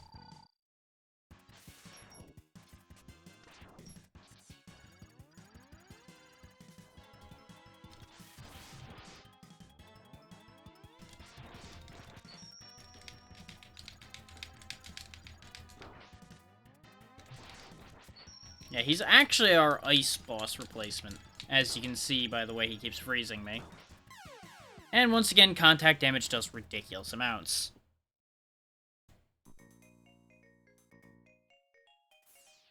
So I want to say that was a complaint I always had with this one, and I think it's also true in 3. But I don't remember the contact damage being as bad in 1. But it might just be that they didn't get into positions to do contact damage as badly in X1.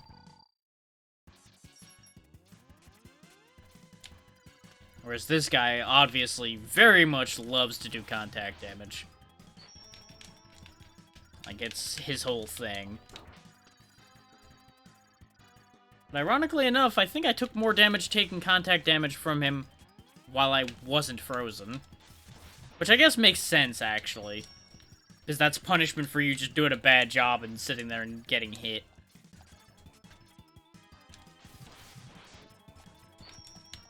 God damn it.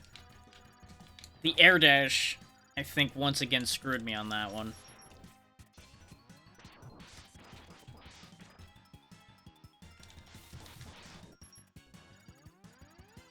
But as you can see, as with most of these, this fight's actually not that bad. Even with just the Buster. The air dash. I wish I could turn it off. Because there's times where it's really good, and there's times like that where it's really bad. Also, this is not game slowdown. This is Crystal Snail actually slowing everything down. Because I believe that is actually an ability he has. Yep, you can see him using it there. Where everything got weird for a bit.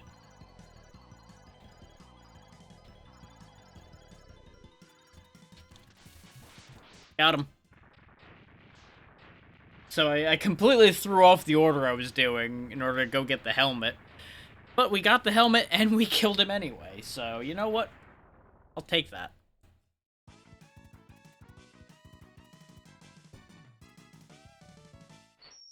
Is this keeps us more or less on track with where I expected to be, time-wise. It basically means if it doesn't take us over an hour to beat the final section... I'm going back here to go get the thing I missed before we go deal with the last one. But yeah, if the final area doesn't take us over an hour, that means we'll have done this in 3 hours, and I would be confident to at least try to also do X3, like I want to. Now, I would say it's safe to bet that X3 will take me longer. I like X3, but it is safe to say X3 is harder? And not altogether in good ways?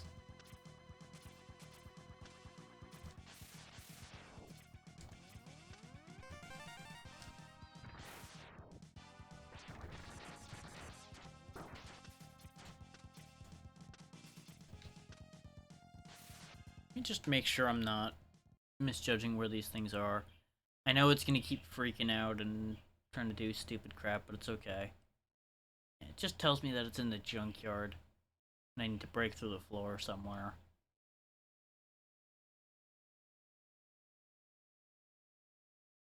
Right, I already missed the heart tank again. God. Ugh. Sometimes my reflex to fly through is a problem. Can I go back still? If I can go back, I'm just gonna go back and go get it. It's looking like it's letting me go back far enough. Yeah, there we go.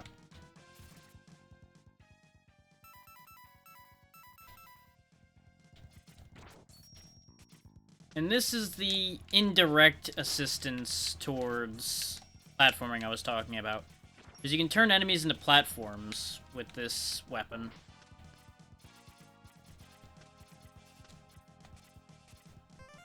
And up here is the health extension.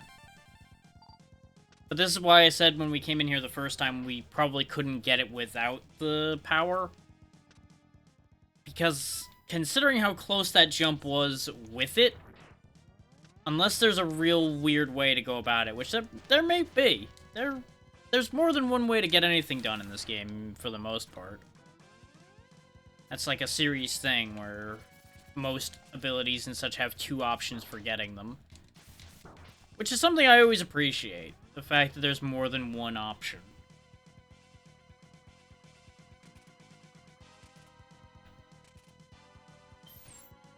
Oh no, he's escaped containment. Whatever will I do? Blast him!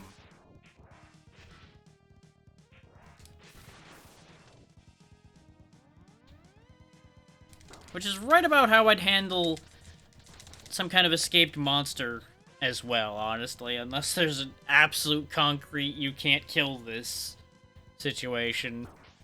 My response would be to blast it.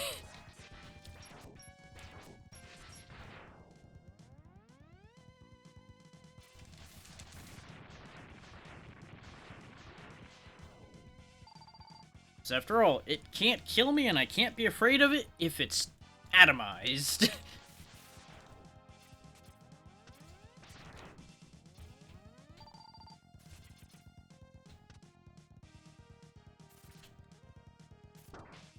We do want these, though.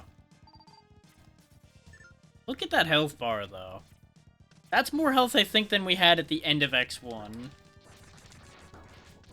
I would almost go so far as to say that might actually be almost double the health bar we used for X1. Or at least it looks bigger.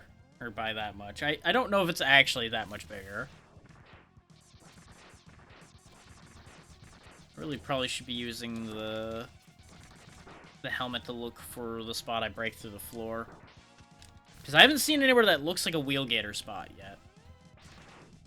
And I don't remember if this is, like, visibly obvious or not. Because I feel like if it was visible that much, I would have seen it. Let me... hang on. Yes, yes, you're gonna pop up the on-screen keyboard, I know.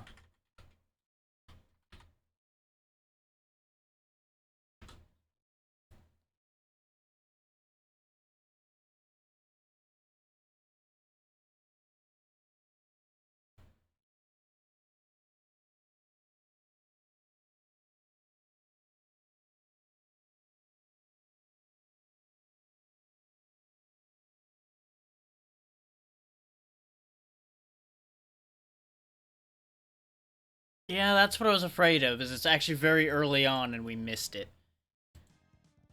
Okay. That just means we're gonna leave the stage, come back in, and go get it. Because I had conflicted memory with that. Part of my brain was like, no, it's like halfway through the stage. And the other half of my memory is like, no, it's not that far from where that health tank is.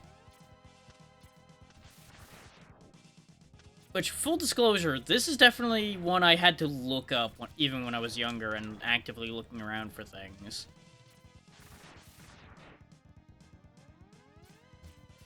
Not because it's, like, crazy difficult to find, just because, well, younger me was actually kind of lazy.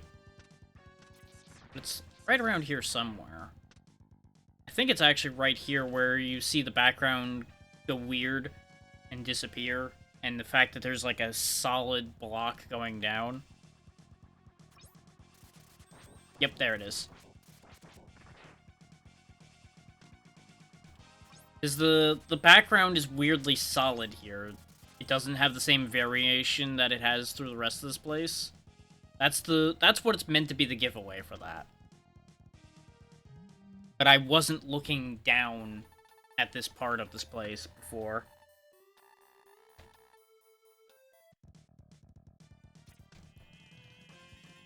And as Light explains, with allowing us to return damage in an explosive way, this allows the Giga Crush mechanic. When that meter's full, you can blow up the screen. And that's the extra spot that's down here below the weapons other than the item tracer. So, we just need to go get the one more thing, and we have everything other than what we get for dealing with the X-Hunters, and of course the last sub-tank. Which is where we'll be going. I think there's one more heart tank, too, that we don't have. I'm less worried about that, admittedly, than I am about the sub-tank. Because as we proved going through the Sigma section for X1, we need those sub-tanks. Because I suck. I'm not terrible, but I'm just not good enough to do these cleanly. Like, I operate on knowledge, not skill, in a lot of cases. Let's see. Yeah, there's a heart tank here, which isn't too bad to get, and the last... Oh, right. Yeah, the last sub-tank's kind of a pain in the butt to get to, but it's fine. We probably can get it. These shielded guys would be annoying if I didn't have double charge. Because ordinarily you'd hit them once, break their shield, and then be stuck like that. And you'd be stuck dodging them or waiting till they were facing the other way to kill them. Ah! I hate. Well, we're not getting the heart tank.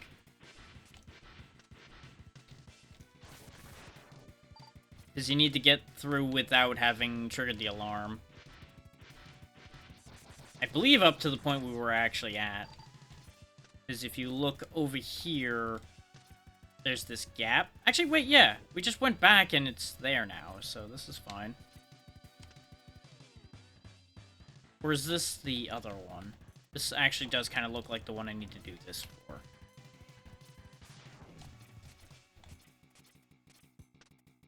Now this is the heart tank, so yeah. I was lied to. You don't even need to get through without doing an alarm. And now that I think about it, that's exactly how I did it when I was younger, too. Was I walked away, turned around, and went, oh, look, it respawned, and didn't worry about it any further. Also, yeah, that's what the charged fire move does, is it lets you dash in the air again, basically. It's a good replacement if you don't get the air dash. You know, arguably the air dash is more convenient. Okay, yeah, that just blocks you. It doesn't actually get you access to anything.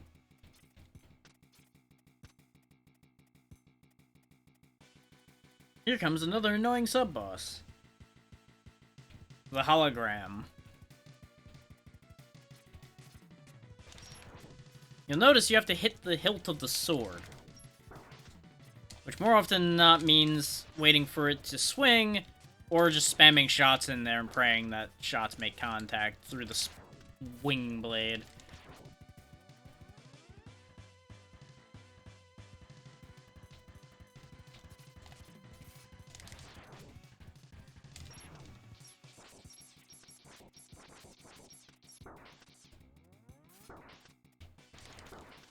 It's not that dangerous, it's just annoying.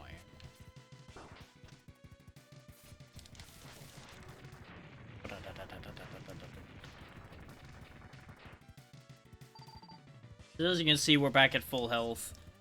And boy, what a full health bar it is. Another stealth segment. Which genuinely doesn't matter. Oh no, we have been scanned. Letting yourself get scanned here, I think, is a problem. But it's overall okay.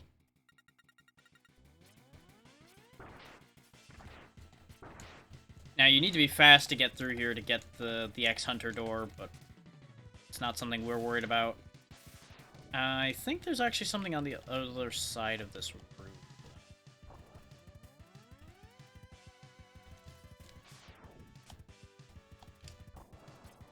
And my controls kind of just gave up the ghost on me for a second there.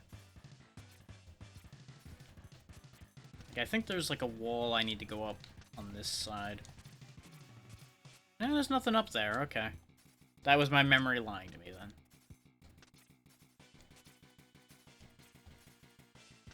This is also the point where I really should start just using my weapons rather than bustering through everything. But it's fine.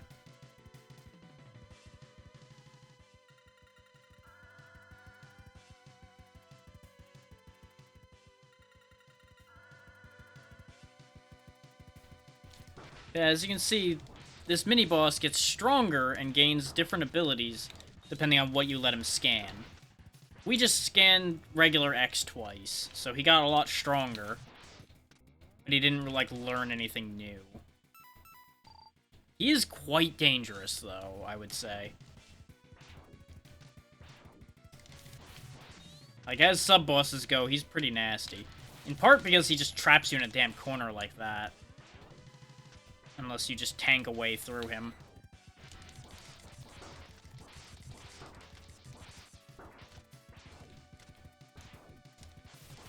Like, as you might imagine, he's arguably more dangerous than Magnus Centipede himself's going to be. Since we have his weakness, I don't know what the hell that thing's weakness is meant to be. And then I get crushed to death. Because you remember what I was talking about with instant kill being a problem? Yeah. This stage has that problem too, because if any of those falling blocks get you, you just die. You fall down the pit, you also just die. It's upsetting.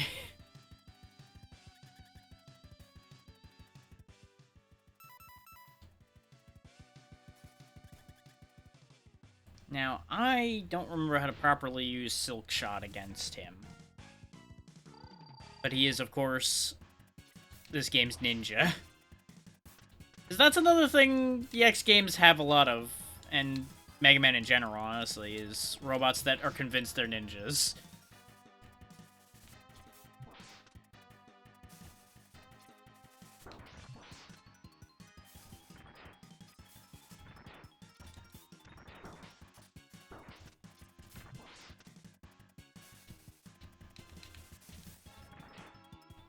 Get used to him warping around more and more as the fight progresses.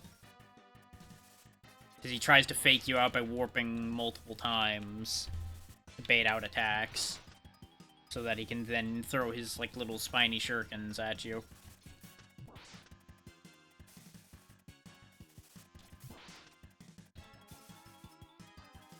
But I believe he would have a much more diverse moveset if I hadn't hit him with this, because you'll notice his tail broke off when we hit him the first time with it.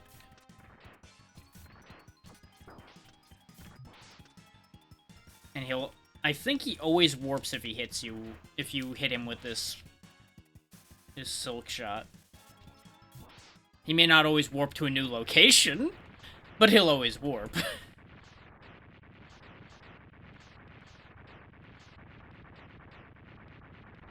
Is as usual, the weakness hits break their AI. We did miss the heart tank, the sub-tank somewhere in here. Ironically enough, I said, I need to get the sub-tank. I'm not worried about the heart tank. Gets heart tank, doesn't get sub-tank. God damn it. Where did I miss it?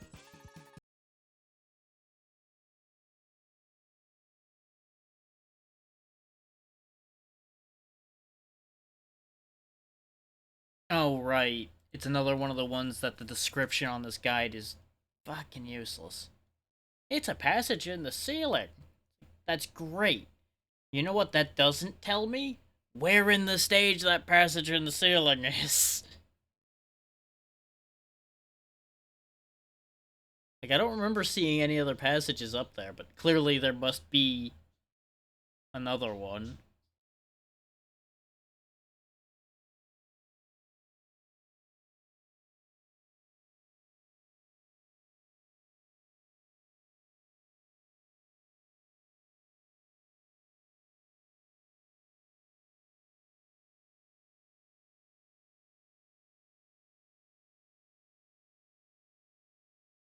And of course, this isn't gonna tell me either.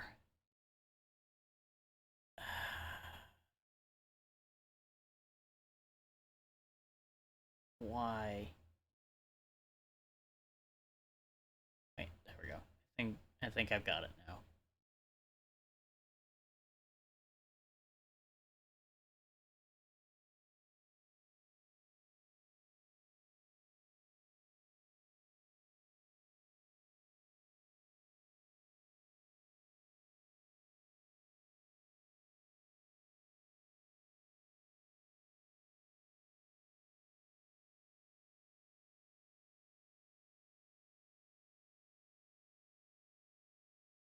Oh.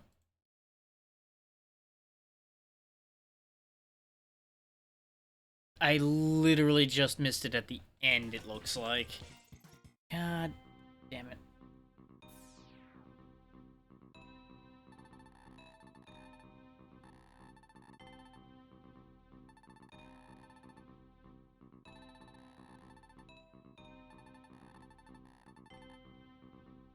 Oh no, they've got the bits of Zero. They're going to build Evil Zero. Oh no. Yeah, there's the X-Hunter base over there. Do I go get the last sub-tank? Even though it means going all the way back to that stage again. In the interest of my sanity, probably.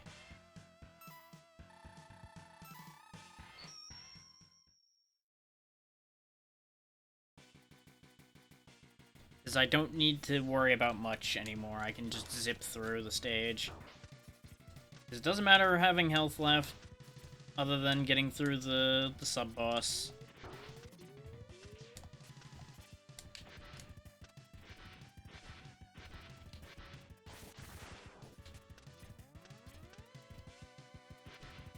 The thing is, it mentions these things falling, I just don't know which spot where they're falling it's talking about. Because as we all know, there's two spots where they fall. And I hit every button I wanted to there, but it didn't do what I told it to. The classic, there's more than one thing this button will do. Which one will it do this time? Who knows?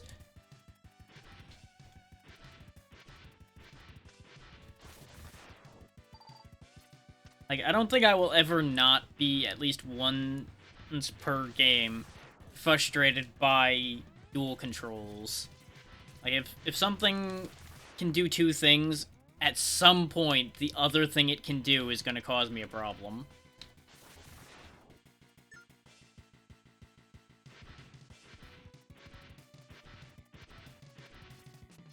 6 falling installers. Because apparently these things are called installers. Ah, right here. This is the shaft. Okay, so it was early enough on, then.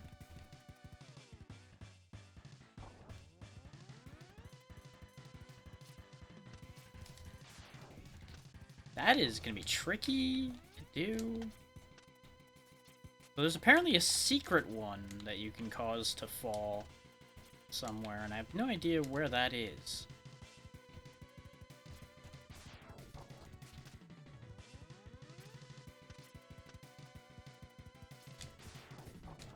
Ah, I had it, and I lost it.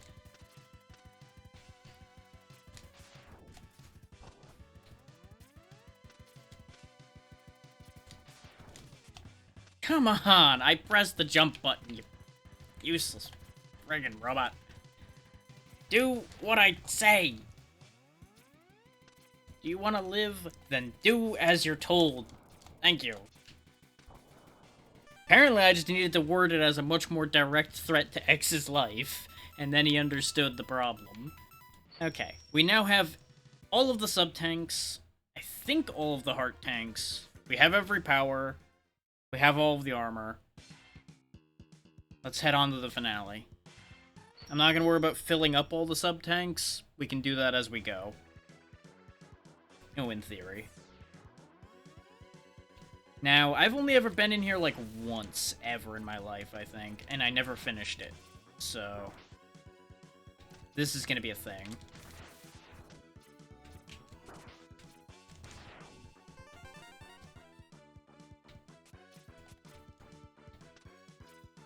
And I'm sure somebody's gonna roll back the tape of one of these sessions and be like, you said you finished this game before. It's like, yeah, my memory sucks. What do you want?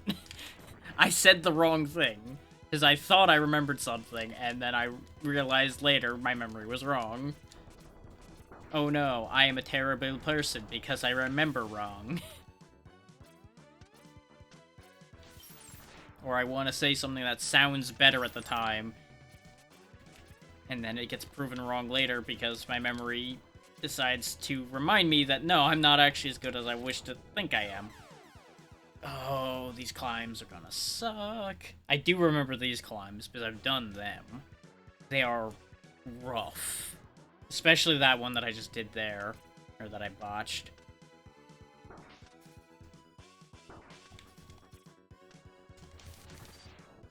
My brain could just work again for a moment. That'd be great.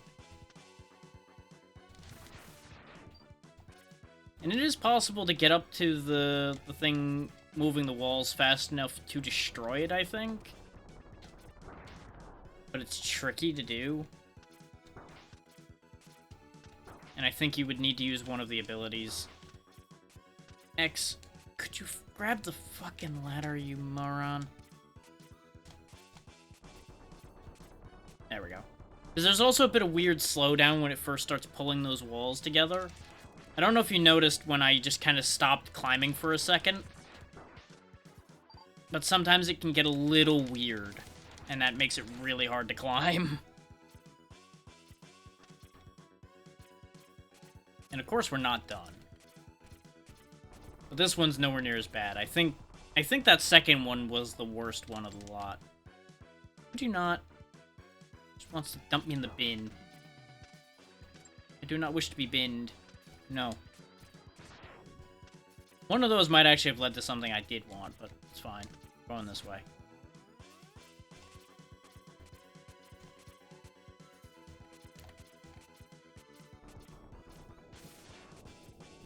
I have no idea how you're meant to make that.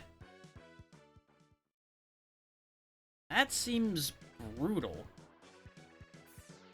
Is there actually a path down here? Because I think how this works is if you go the wrong way in this place, you end up having to fight an X-Hunter, and if you go the right way, you don't. Something like that. Like, there's a path where you don't have to fight any of them, even if you haven't fought them before. But the other option is you take a really nasty path.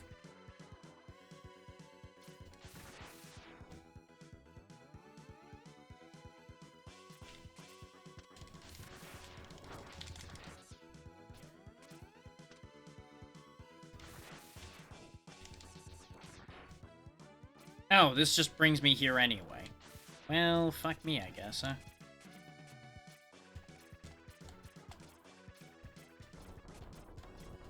Oh, okay, that didn't go on longer than that. Okay. I thought it was gonna keep going after that, and it was gonna be disgusting. Okay. First boss fight. I'm gonna turn the fan off so it's not distracting me. Because it is definitely drying my eyes out rapidly. But it was very nice to not have it be 80 degrees in this room.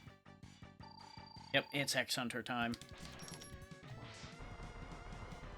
His whole shtick is he bounces Spike Ball around. What are their weaknesses? I am not gonna fight these Buster only. No, thank you.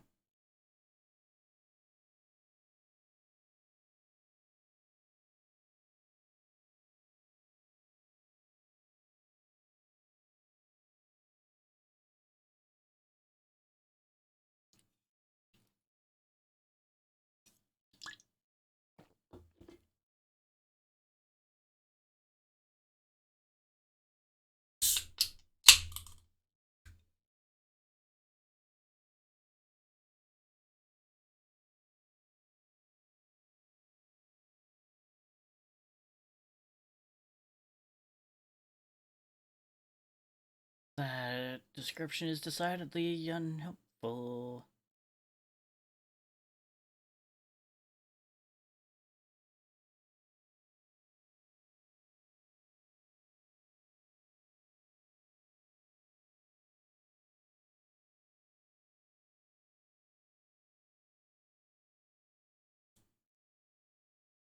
These descriptions have absolutely nothing to do, as far as I can tell, with what's actually true for this. I'm so confused.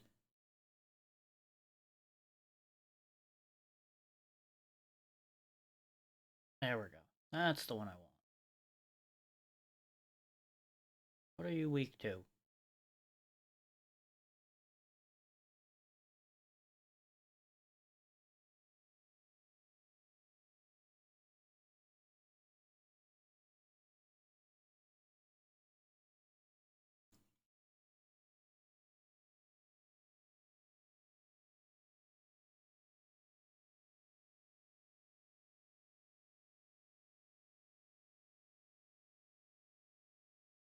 Why is it that nothing I'm looking at is telling me what his weakness is?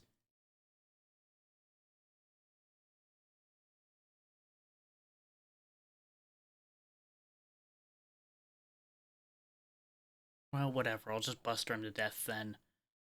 Since apparently it's easy enough to do that. I just wanted to know what it was to make it a faster fight. But if everything wants to be stupid and not tell me, the hell with it. So maybe his weakness is the buster. I don't even know.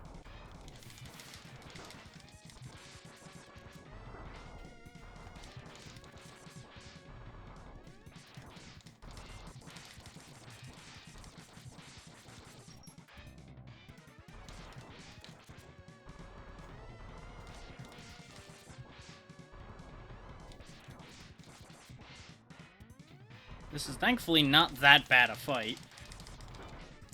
Except for the fact that he goddamn got lucky. His somehow none of my shots passed where the spike ball was. Even though I feel like by rights, one of them should have made it through there and finished him off.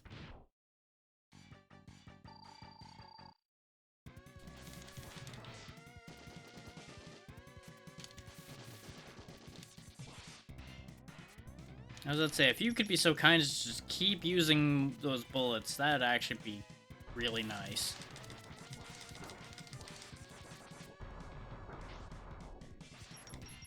This is an interesting strategy you've chosen here, buddy. Could you stop being invincible for, you know, just long enough for me to hurt you at all? That'd be great. Like, apparently, you've gone from being a joke of a fight to being the most annoying thing ever, because you're just constantly gonna be invincible. Turns out my one weakness, me not being able to hurt you.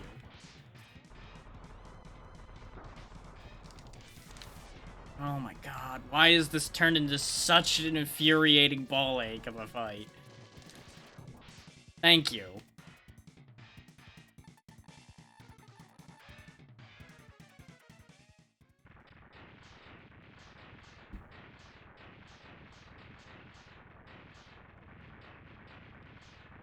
Like, he just kept happening to have the worst bounce patterns for being able to deal any damage to him without getting hit in the head. And then when he got himself stuck up there, I have no idea what I was meant to do with that. But it doesn't matter, he's dead now. Now we go on to stage 2.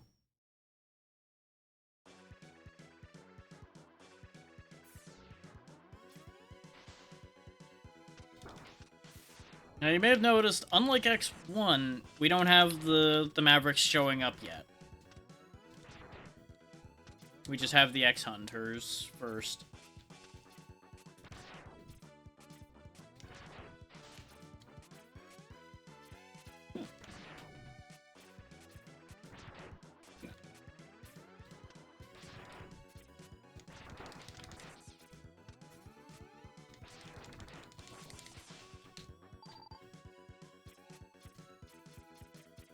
And I will get into one reason why I should have dealt with the X-Hunters when we get to it. Because there's actually a reason I should have. And when I was trying to find the weakness for Violin, I ended up reminding myself of that. Ah, this stage sucks. I was about to say, is the platform that I need gonna come back down, or... I just screwed on that whole deal. This is fine. I will take these hits. What the... you know how I said this stage sucked? That's proof right there. Because what happened is I think I was standing just slightly too far to the right. So it ended up bumping me off because it didn't want to crush me for some reason. Like, I'm fine with the fact that it didn't want to crush me, but I'm just confused that was the time it didn't want to crush me compared to all of those other times where the game was more than happy to kill us by crushing us.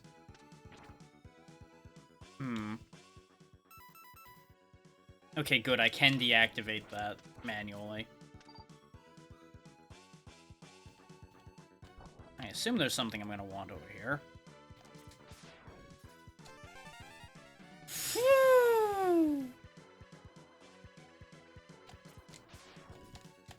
Uh-huh. I had a feeling. So that was a waste. Oh, and I have to redo the whole stage because checkpoints. Yay! Good to know the tradition of making the final segments awful is true still.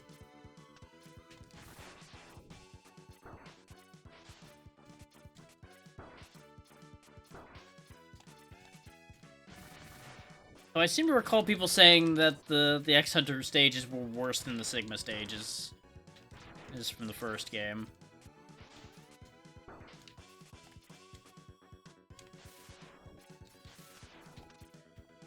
Which I mostly assume that design-wise to be the case because of the fact that you have more movement options like the air dash and such now.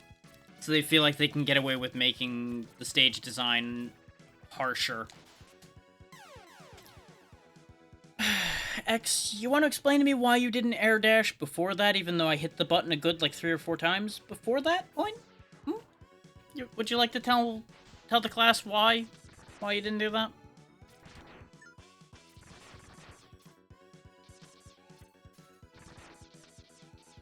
Because you've had no problem air dashing off of walls that I didn't want you to air dash off of. So why is it that when I wanted you to do it, you chose not to, and you'd rather die? Do we need to have a conversation about this, X?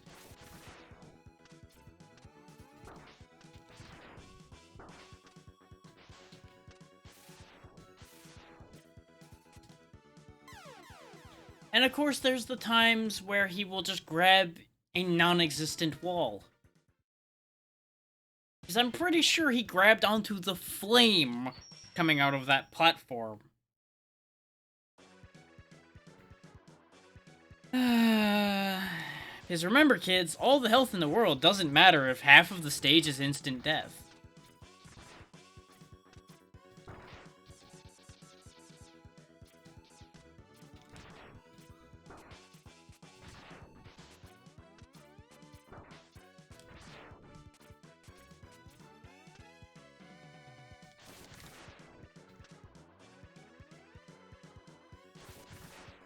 And the prevalence of spikes and things is why many of the later regular Mega Man games have things like the gap minders and such to give you some modicum of protection from spikes.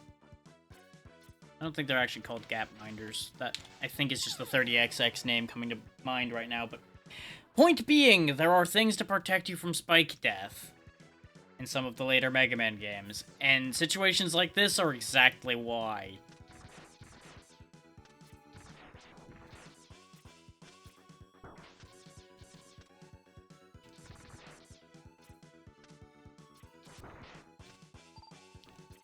And this is also why I was more on the fence about doing this game than I was about when I went ahead and did X1. Because after I did X1, I'm like, I want to do the other ones. Because, well, I wanted to do all of these to begin with. But I remembered that this stage is worse. Not this stage in particular is worse, just that this whole area is worse. And I had a whole hell of a time with the Sigma stages in X1, and it was gonna be a thing. But yeah, here we are, and because I'm getting wound up about this, I'm now hitting wrong buttons and wanting to put my head through my desk. Like, I'm gonna be tilted before we even get to the final bit here, and I'm gonna hate life.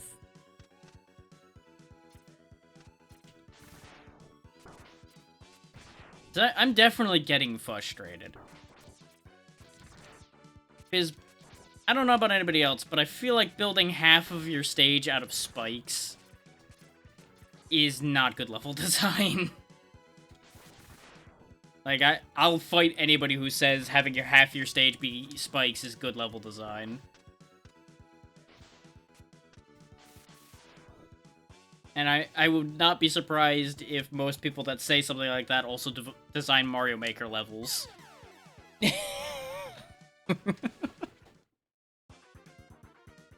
God. I'm glad there's not a limited amount of continues in this game. If there was, we would have failed out and had to start over a long time ago because of goddamn instant death being everywhere in this one.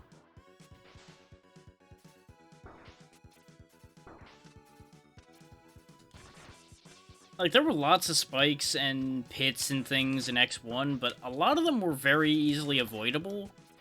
I feel like these are placed a lot more dangerously. Not even counting this stage where you basically walk 5 feet and there's another death pit or spike or something.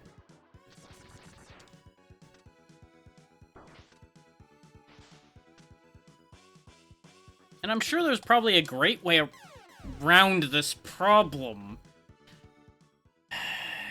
It's called X learns to follow directions. Because yet again, I hit jump as soon as we got to that ledge, and what does he do? Get confused for a second because he made contact with the wall, and he refuses to take the input.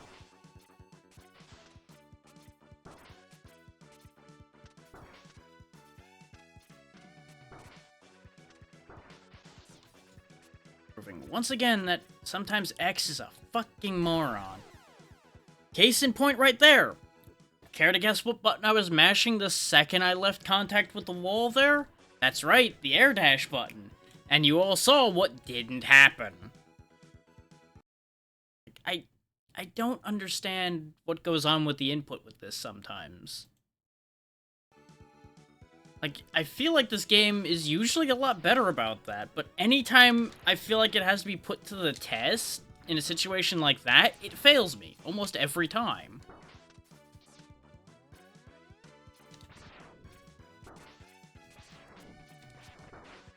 And yes, I could absolutely just slow go it through there like I did the first time, but I'm already sick of this stage. I don't want to be here anymore. And that's the problem. This is another stage designed perfectly to upset somebody like me who doesn't want to repeat the same thing 1,000 times. Is the second I have to repeat it the first time, I've now lost patience with doing. And these things move so slowly.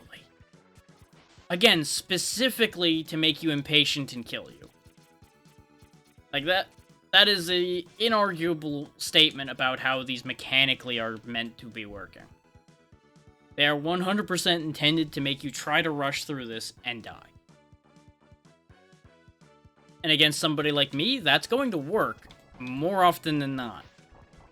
Because I feel like that part of the stage is wasting my time. And I hate having my time wasted.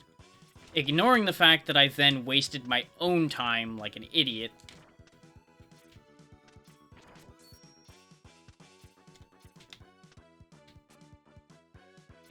Anyway, when it's my own fault, there's nothing to be said or done at that point. I've done it at that point, and yes, it's still stupid, but I acknowledge that it's my own fault. And now we're here at the boss with no lives left, so how much would I bet I'm going to lose my last life here and have to redo that section again.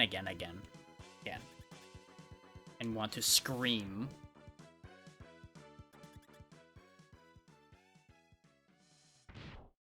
Oh, look, that thing that this game loves. More spikes. Oh my Christ.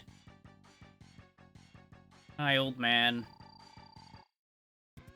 What's your weakness, you annoying pain in the ass?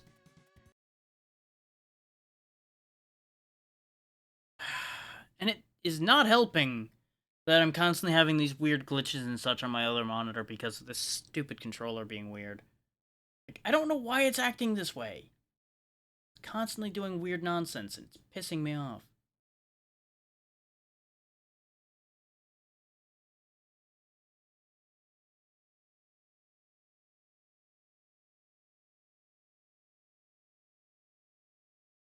Oh, okay. I understand what they're suggesting.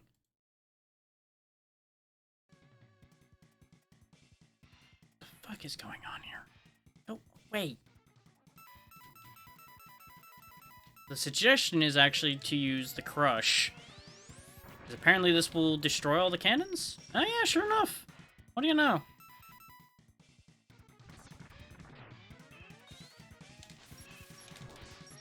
Okay, so what deals the most damage to him after that?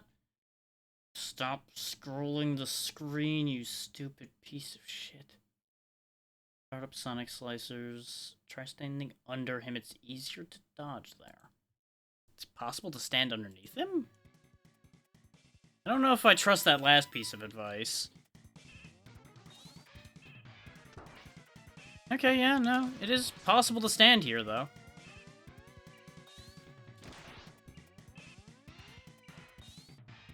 Not convinced by the easier to dodge here, though.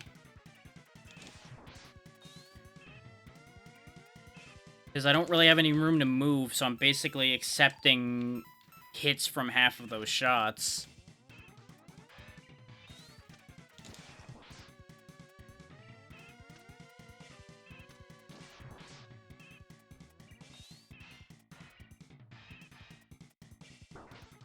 And that's the other problem, is the fact that I get contact damage to hell. I think I should have just done it the way I was going to do it instead of listening to any advice on that.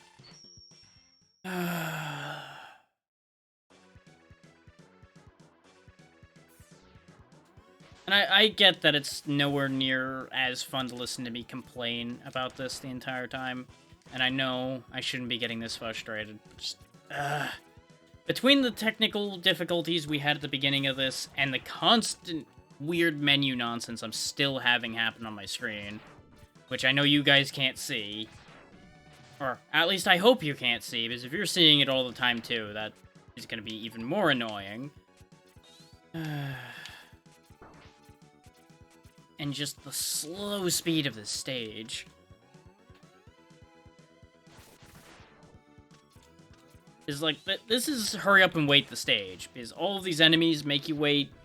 This bit, of course, makes you wait. Everything about this is anti-me. This is 100% the bane of my existence in stage form.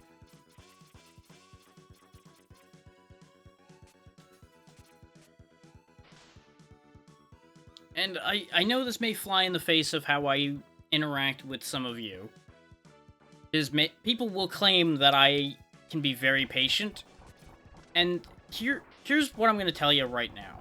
There's a difference between being patient with people, especially when it's people that are having a problem, versus being patient with something I myself have to do, or in this case, something that's forced upon me, like having to wait for a part of a stage to move out of the way, or having to wait for something to happen.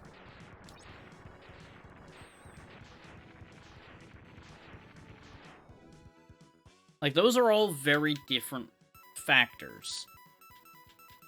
I actually didn't get hit enough for the crush to be charged. Are you kidding me? I'm gonna sit here and just get hit by the bat if it's not charging.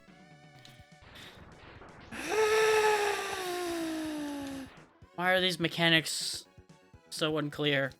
Why? Why are you like this, designers? Do you wish to cause your players pain? Don't answer that, because that's true. It's not charging. Are those hits just not good enough? This is certainly draining my health. Maybe I need to get shot with a cannon. There we go, now it's charged. I don't understand. Why is a hit from the bat not good enough to charge the Giga Crush? Even though they did similar enough numbers of damage. What the hell, game? Like, maybe it's some kind of weird, like, impact-based thing. Like, the cannon definitely is a stronger impact. I'm trying to farm health now, so I don't have to redo anything. So I'm willing to bet that if I die to Old Man Asshole over there, I'm gonna have to do the whole stage again. So I'm betting there's no checkpoint. Because with how asinine this stage design is, I would not be shocked if it's so asinine as to not have a checkpoint in it anywhere. You'll understand in a moment on that one, Tiny. It will make perfect sense. But hello. Well, welcome to me suffering through one of the X-Hunter stages at the end of the game here. It's been mostly smooth sailing up until this bit, and now I want to put my head through my desk. I've also been having piles of technical issues which have been making me want to scream, which is not helping my cause at all. Well, not piles of technical issues, mostly just controller issues that make me want to break this controller in half. So I can understand why it's stupid.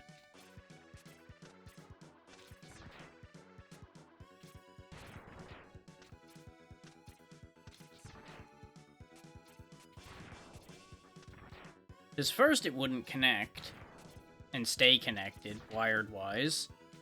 So that was annoying. And now that I'm using it wirelessly, it keeps popping up an on-screen keyboard every time I touch anything that isn't the game screen. So that's fun when I have to check something. And I'm now constantly terrified that it may end up having an interaction at some point that fucks up everything. Yeah, now it makes sense that I'm that frustrated now, doesn't it? And as you can see by what's on screen right now, this whole stage is like 90% spike. It is awful. And the bats are apparently just not going to drop anything for me today.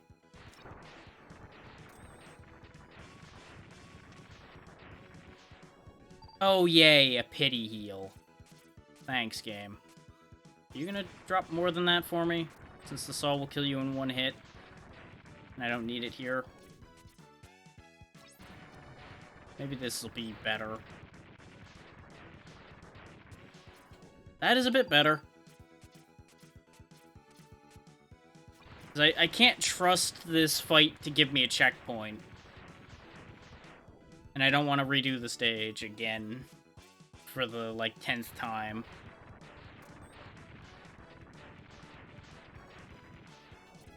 So I'm trying to get my health back up so we can deal with this boss without it being an issue.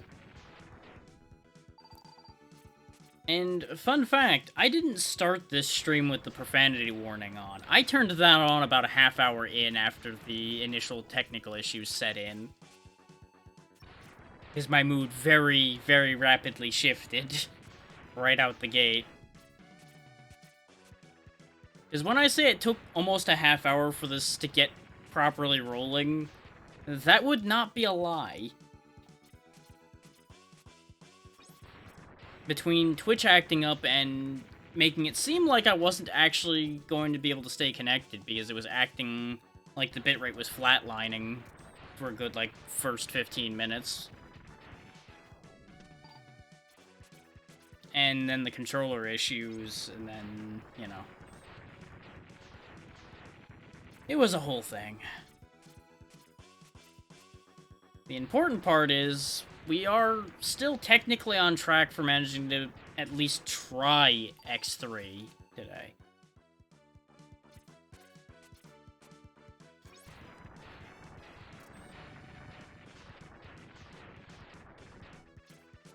Because I have every intention of trying to push forward if this doesn't end up taking an extra hour or two compared to the rest of the game.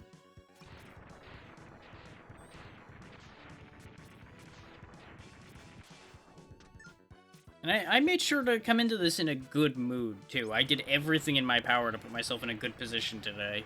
And then the universe said, haha, fuck that idea. Just kicked me right square in the balls.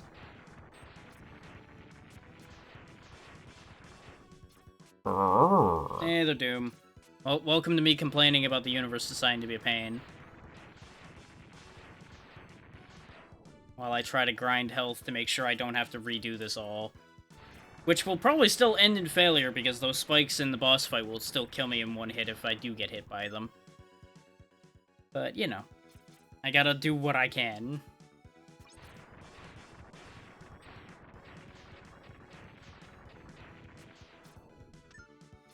Don't need a lot of extra energy, because he doesn't take a lot of hits. I just need enough to give me a little bit of a safety cushion. So I don't panic and fall into the spikes trying to avoid a hit. That should do. Now, I'm gonna... Don't turn the other one on yet. I don't want to accidentally spend it. Okay, there is actually a hallway here. I genuinely forgot in among the nonsense that had immediately happened. No, don't activate it yet, because you'll miss pressing the buttons. I almost missed the jump instead. But yeah, this is Old Man Asshole, with his 4 turrets and moving platforms over spikes. Discount goddamn Dr. Wily over here. Are you kidding? So you're saying I fell through the bottom of his platform because he broke the platform? Well, he's dead. Real shame. He will be missed.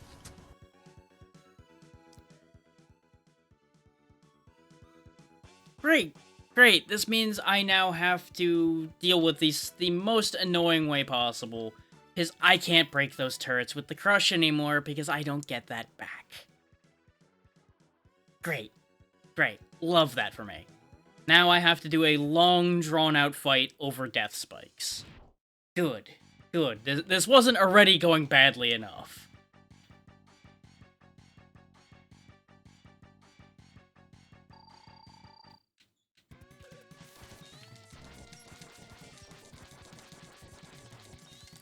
Because as you can see, this whole thing's designed to try to either kill you or push you into the spikes. It doesn't care which. One of the two will ideally happen eventually. And he steadily gets closer the more of his stuff you break. But if you break it all at once, he doesn't get as close. And I don't have the health for this shit. Because you'll notice breaking the turrets isn't affecting his health bar.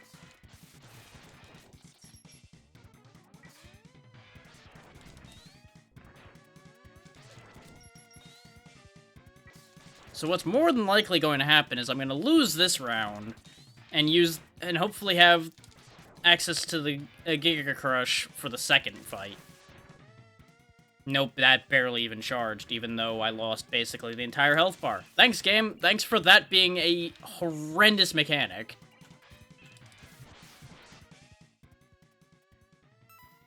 That means I may as well just go for it. I barely am going to have any health, but it's the best shot I've got.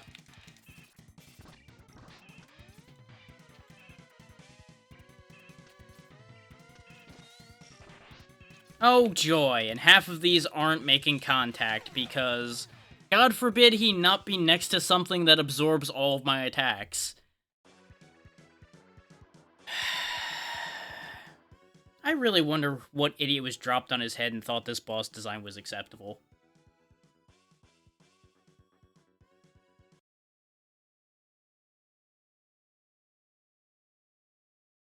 This is pretty horrific.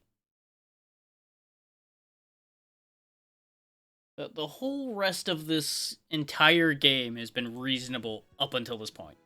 This fight in particular is just unreasonable.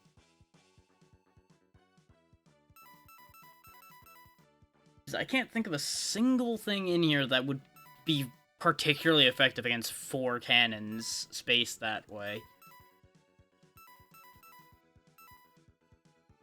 Because a lot of these powers honestly kinda stink. They don't do a whole lot.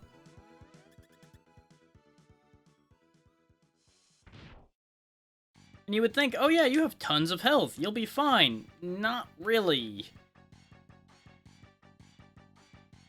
Like, I could sit here and try all day to dodge all of this crap, but there's a lot of it, and I have very little maneuvering space here. I am a lot more likely to dodge into the spikes than I am to successfully avoid quantity of damage here. Which, had I known this was the fight I was getting into here, I would have charged all of my sub-tanks before I came in here. Which is probably what I'm going to end up doing when I die here. Because I'm going to go fully charge all the sub-tanks, because we can just leave and come back, I'm pretty sure. Or just fine.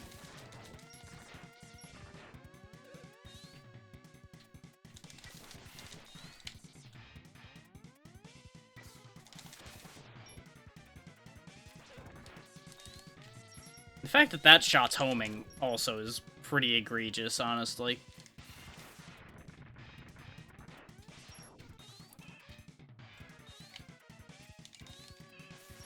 Yep. Oh, hooray! The front of his capsule also blocks shots. Good design. Great design, everybody. Who thought this was okay? Genuinely. Who thought that was a good idea? Having the tiniest hitbox possible, on top of having death spikes, having a wall of cannons you need to break through, just like... I don't want to be like this, but just like... The hell?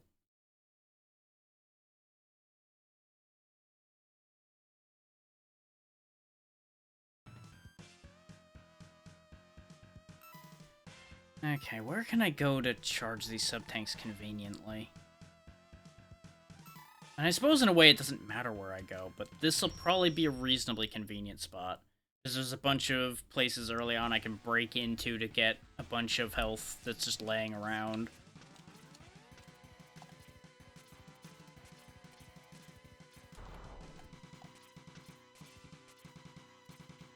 There's also a life up there I can snag. Did I outrun him too much? Is he stuck somewhere? No, he just despawned straight up. Okay.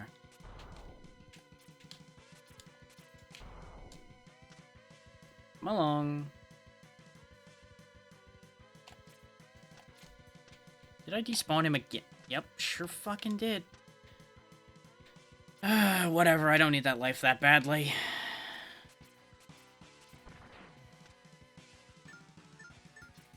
Like, I'm definitely getting too wound up, and it's gonna be harder to get anything done at this point. I understand that. It's just so frustrating dealing with design like that. There's also a life there I could grab, but the life trade there wouldn't be worth it.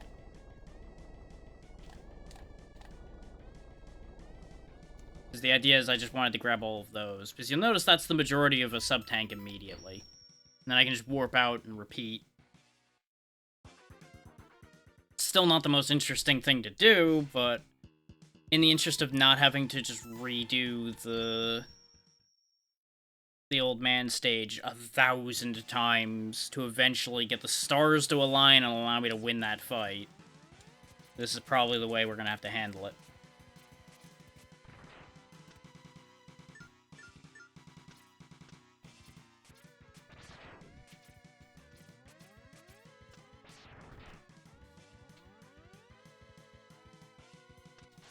It's important I don't get hit along the way here, either. Because otherwise, these won't charge the sub-tank, they'll just be wasted at healing me.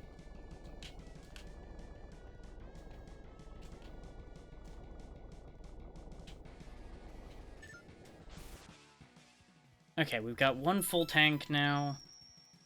The intent I have right now is to grab, like, 2 full tanks. I think that should be sufficient for that fight.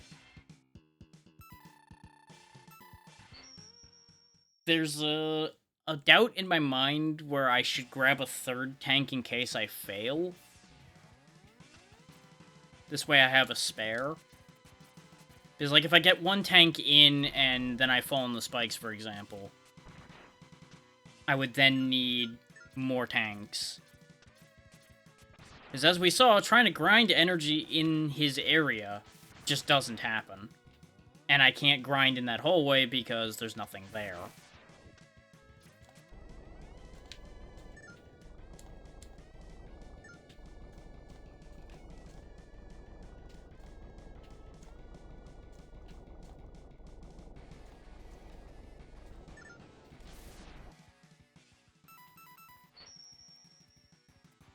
And this doesn't take long, so arguably I should just charge all 4 tanks to be on the safe side. And this gives me a chance to, ironically enough, cool off a little bit. Before I get too much more frustrated.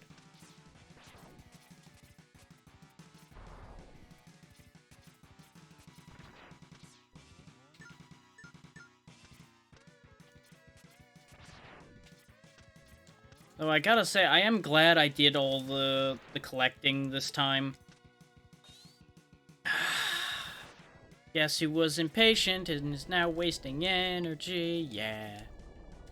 I could have climbed up here and grabbed the little one first in the hopes of making that work, but I'm pretty confident if I tried to do that, I would just die to the lava. And that would be a completely different annoyance. On the bright side, we should be able to mostly charge Crush this time as well, because it's pretty well charged. We should be able to finish charging it and then not have to deal with the cannons. Because if we don't have to deal with the cannons, and I can just sit there and spam charge arch shots at the old man, we'll be good to go. It won't be a problem.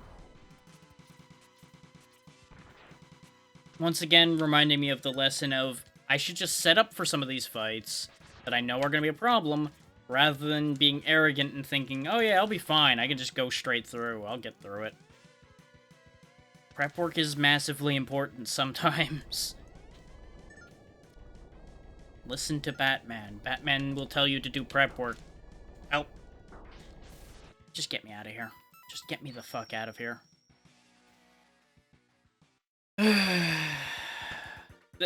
I forgot that that doesn't kill you. I genuinely thought it was instantly going to kill me. And now looping that's going to be actually kind of pointless. Congratulations, you played yourself. I played myself from the moment when I thought this was a good idea.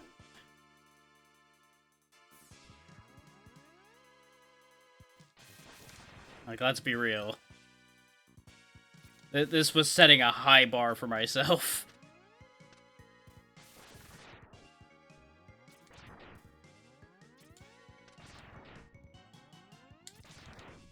Like, not ridiculously high, but it's definitely not an easy shot I'm trying to make here. Trying to get through both of them back to back. Yeah, that's what I figured. Just trying to kill both of those was going to be a waste of my time.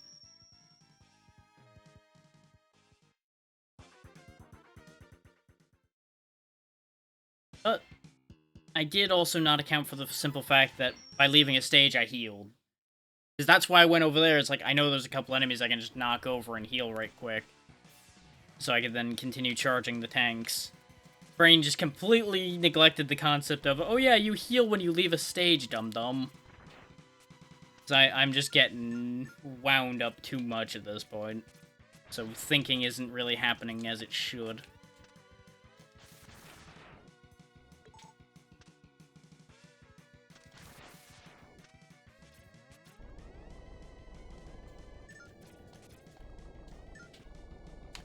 There it is again.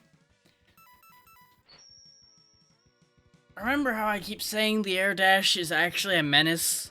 Yeah, that's why. Because if you hit your inputs slightly wrong, you air dash like a foot off the ground instead of dash jumping like you would want to.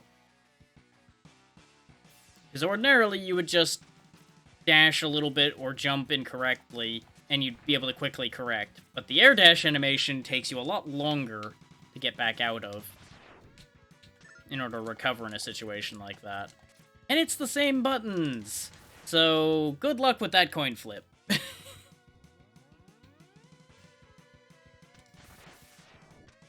argument could be made, well, just be more precise with your inputs.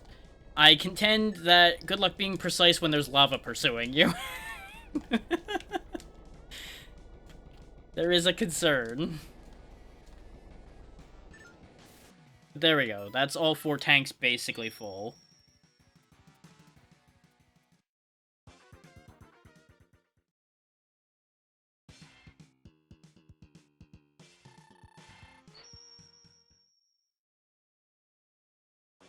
Okay, good. There was a worry in my mind, like, since I left, are they gonna reset me back to the first of these stages? Because I know one of these does that. And I don't remember which one. Or I'm thinking of the original games, because I know one Mega Man game somewhere does that, where if you don't do the whole final segment in one go, it puts you back, and you have to do the whole thing again. And it is a nightmare.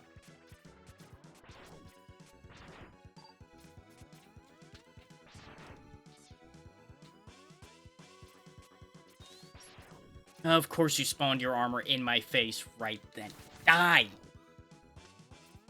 God.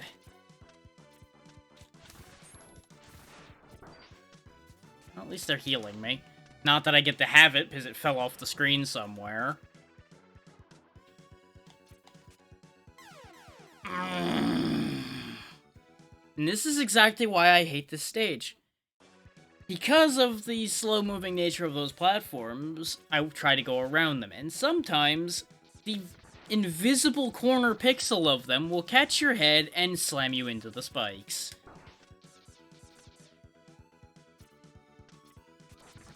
Because those are not actually shaped the way they look. You will contact invisible edges on those. And that's almost the entire reason those things are a problem.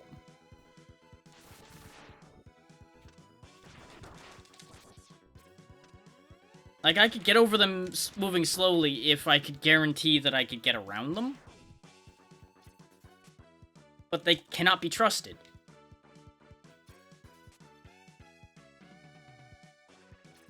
Because you'll notice, it was past me, but I bonked my head anyway.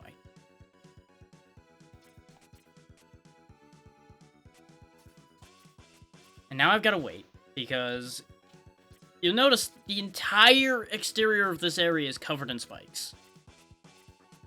Every inch up there is spikes. The only way up that I know of is riding this. And you basically have to tank the flames. There's probably one of the powers or something you could charge and protect yourself from the flame a bit, but that's just how that area is. And that's one of the many reasons I hate this place. Actually, no, I want wheel. Because there's still gonna be this jerk waiting for me down here. Okay, we now have the best shot I could have for doing this. So I think the Giga Crush is charged. It looks charged. This is when there's like a pixel missing, and I fall into the spikes trying to use it. I hate speaking things like that into existence. I really do. Because this is gonna happen now, and I'm going to be sad.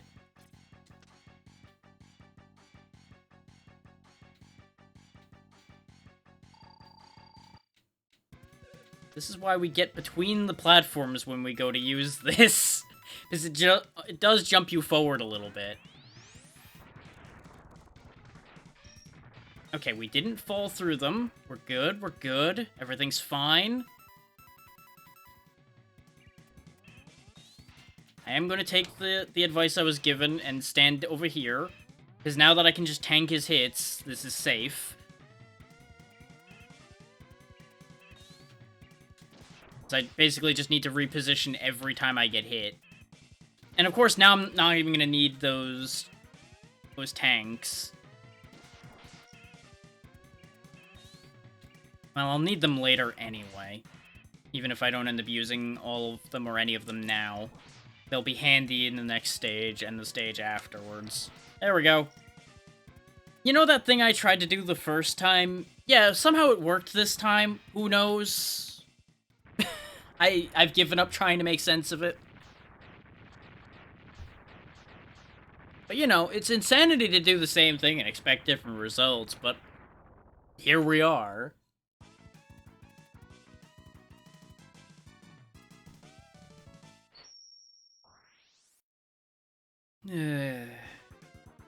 Just somehow that time he shot higher the entire time.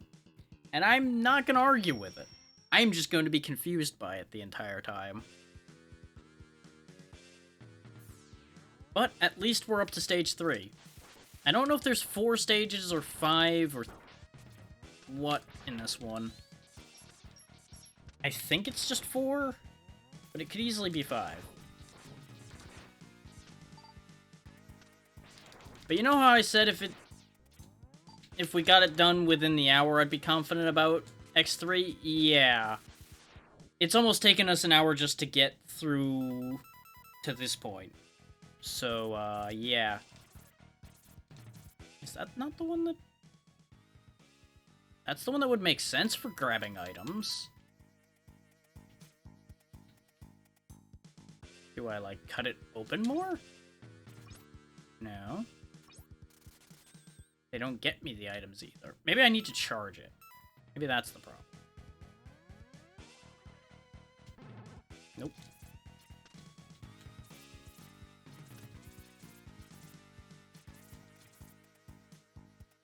I kind of want that extra life, but you know what? Hell with it. It is not worth the aggravation. Oh, thank you. You're shooting for me. That's actually going to be incredibly... and he's gone. The game realized, wait, that's helpful. We don't want that. Abort mission, abort mission. We don't want to be helpful.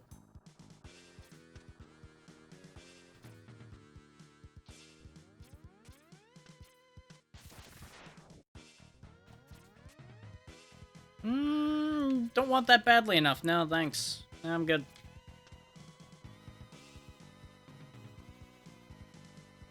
First try. Somewhat.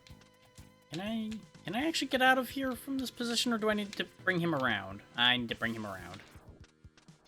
Of course. Well, so much for first try. That was so beautiful up until the game ruined it. God.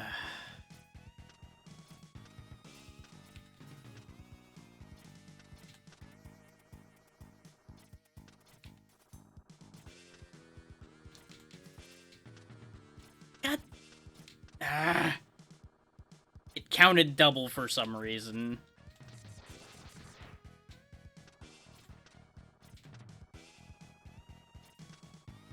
I'm also very scared that this is gonna crush me if it pounds me into a ceiling. Oh, how much you want to bet I needed to bring it up higher? Yep. They really went out of their way to make every single one of these annoying, didn't they? Because now I gotta redo the whole thing again, because I can't get on top of that in any way, shape, or form. And 2 or 3 of these I'd understand, but the amount that are here is just becoming tedious.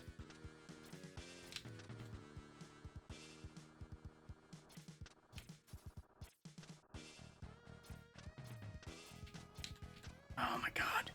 It's also really hard to turn this thing around in a small space.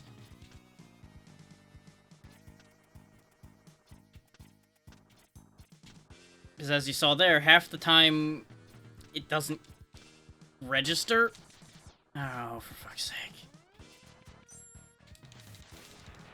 Oh, good. I charged the crush again. Hooray. I hate everything. Like, it is very hard to get these tiny jumps to work. To get it to... Oh, I went and did it too early because I'm scared of getting crushed. Get back here, you.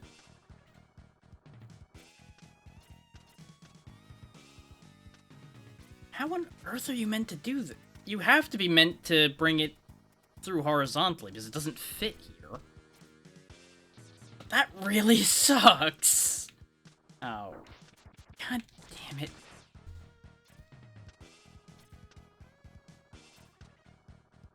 It's like, that is so close to being a problem.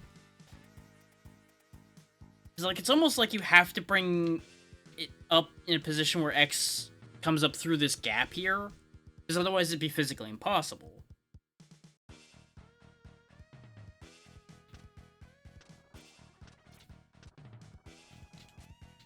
Yep, okay, at least that proves it doesn't crush you, it just bounces you off of there, and I almost wish it crushed me instead.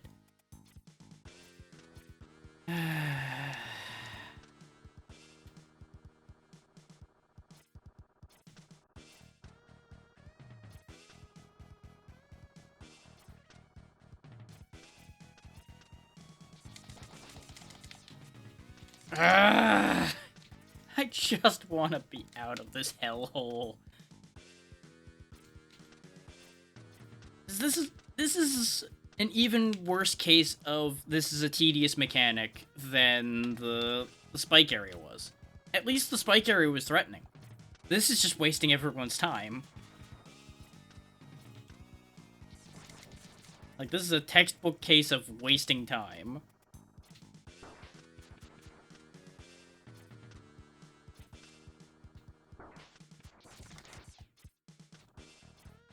So, I just had an idea of a solution for this, and actually, you know what? I don't even think this is fucking possible. I need that bat to come back down, or respawn, or something.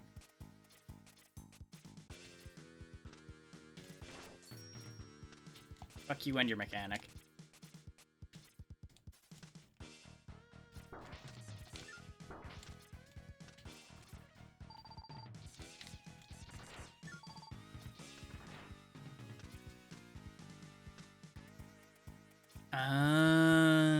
That's what the thing was talking about before. Okay. Come here, you. Could you... Thank you.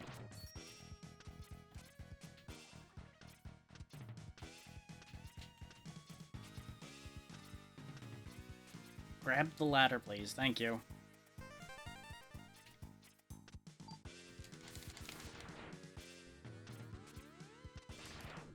I needed that. Curse you, firing reflexes.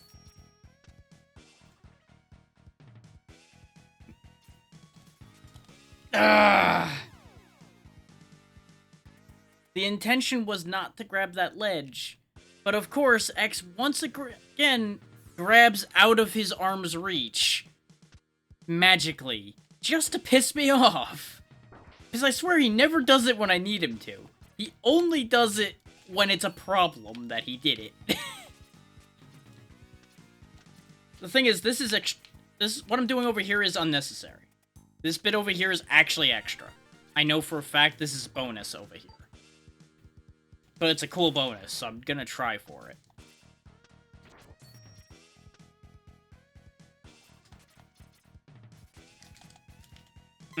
That's what I was afraid of with trying to air dash off the last one, which is why I didn't want to do that.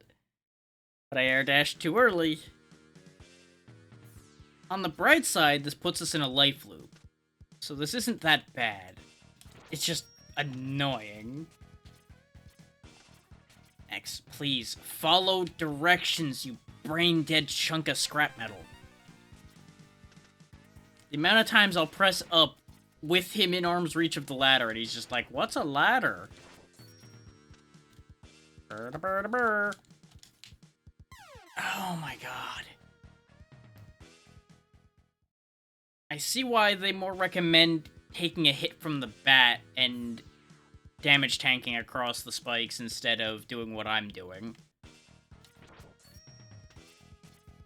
So I feel like what I'm doing is probably more what they intended you to do. The information I saw, that... Interesting, you can dash into those and kill them. Didn't know that.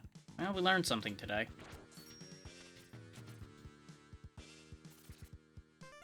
Yeah, what was recommended is using that single bat that's there. You run into the bat and then run like hell across the spikes.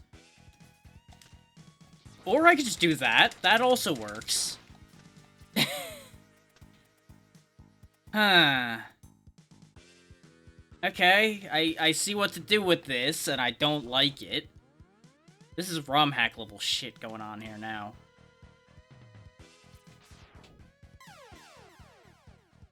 Maybe I should air dash first, turn around, and use the charge.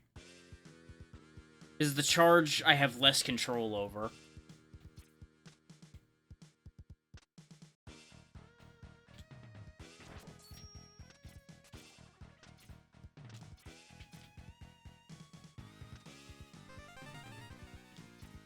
Still, this does teach me that I don't really need to worry too much about that first hallway of spikes, actually. You can clear that. So about that whole damage tanking thing there, guide. That really worked out great, didn't it? That clearly works so long. This is why I'm gonna stick to my plan. Never trust any guides you see on the goddamn internet about anything. 90% of them are a goddamn lie.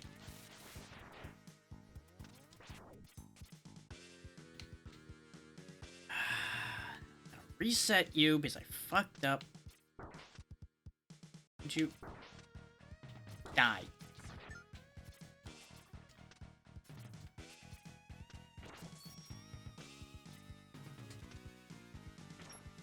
Oh, you're immune to that, huh? Well, good for you. Goodbye. You live down there now. This is gonna be tricky, though. Got it.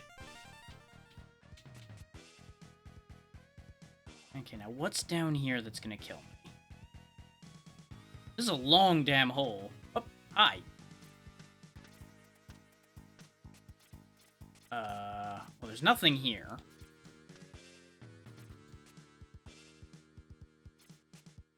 Oh, I know why. So, fun fact. Because of the fact that I didn't go fight the X-Hunters on our way here instead and go get the parts from that, I didn't actually unlock the secret. You would actually be getting a pod that would teach you to do a Dragon Punch in this game if you got there with everything. I forgot that I was missing a requirement for it. So, that's why it wasn't there. But we gained in lives doing it, so, success? Question mark?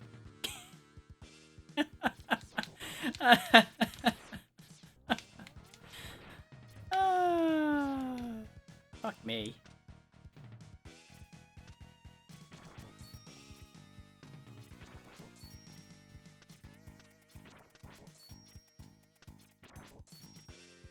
I guess at least I could say I managed to make it across that path.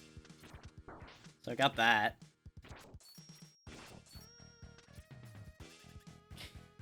Though that whole thing sucked. Well, we got 3 lives and multiple sub-tanks. This shouldn't be too bad. What am I dealing with here? More spikes. Okay, robot with face.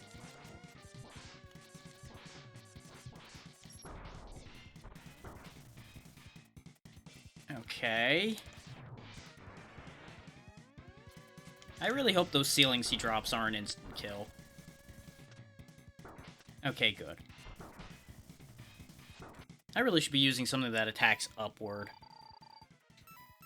In fact, you know what? This is mostly spite.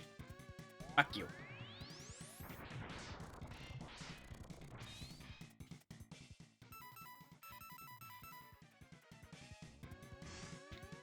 Oh, he actually builds it up if you don't take the hit. Oh, this doesn't actually damage you. Well, fuck you then.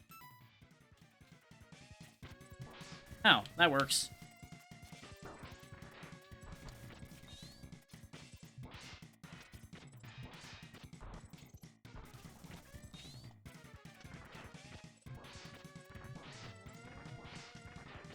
Man, this is a much easier boss than the last one. Agile, you're a chump. Goodbye.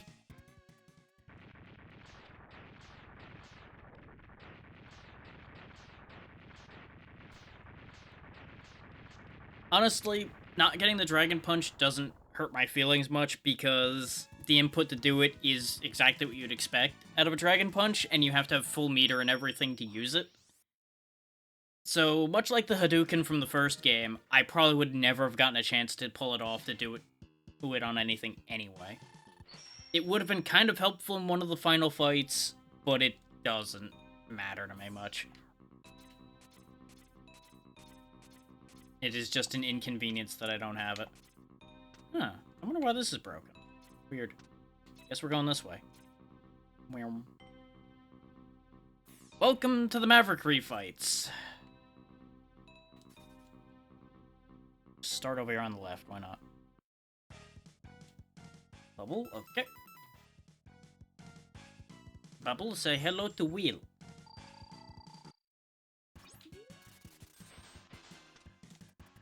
Say hello to me missing.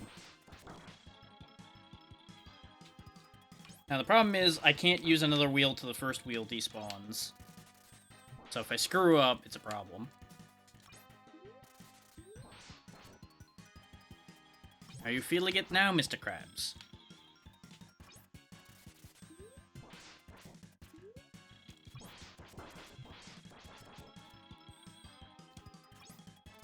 God damn you.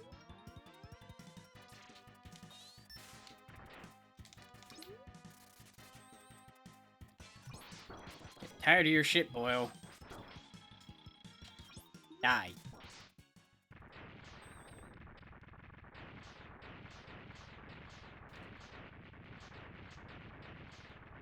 I don't anticipate any major issues out of the refights. So as you can see, they didn't heal me. Not even, like, a little bit. So we are gonna have to use our sub-tanks in here, or for some of these, at the very least. Some of these won't be bad at all, but some of these will be a problem. Okay, speaking of ones I'm gonna need to use sub-tanks for, this fucking guy.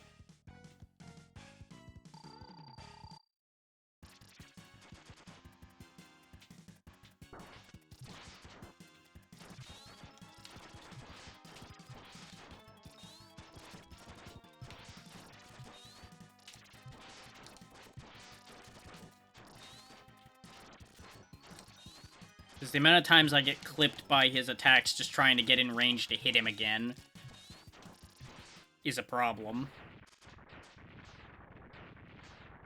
Ah, the power of having boss weaknesses, though. It really does make the Mavericks a joke.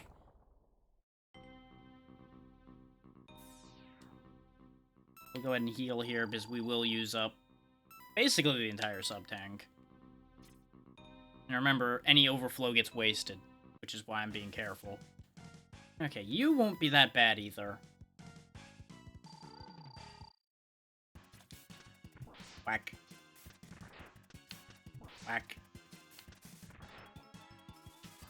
Bonk. Missed it.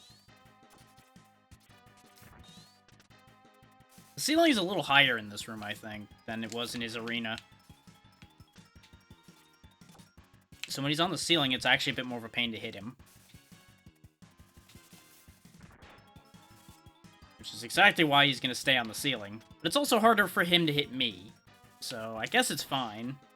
Just means this fight's going to take slightly longer. Especially if I misaim my throws and actually throw them off the edge.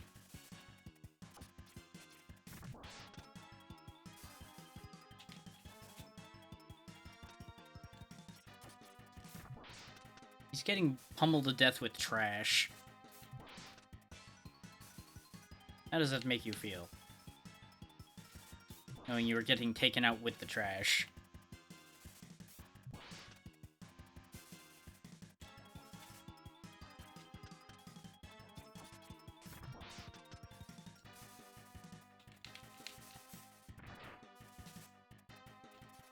Really? You went through all of that just to end up in the same corner again. And there you are again. Okay, you lose. Great strategy there, buddy. Go up to the upper right corner 8 times and die.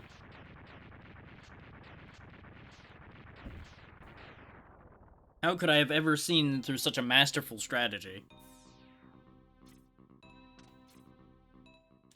Okay, who am I dealing with now?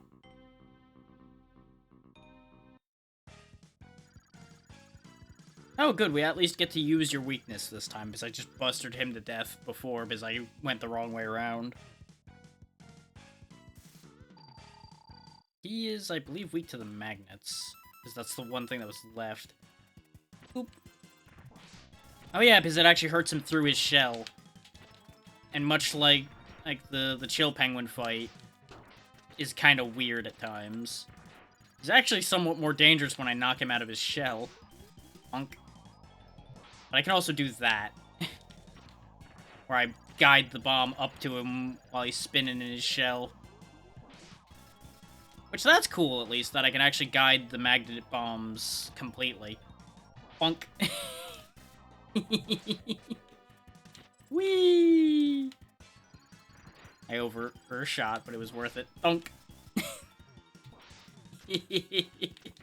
Punk.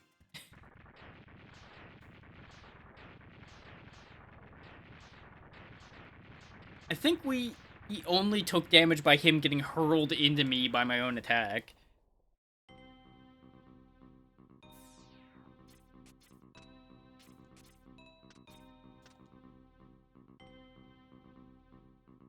Yep, overdrive. I don't even need to use his weakness, but we didn't show off his weakness, I don't think. On that note, actually, what is his weakness? It'd have to be the crystals, right? It's the only thing left. Yeah, Crystal Hunter. Okay. And I guess I could.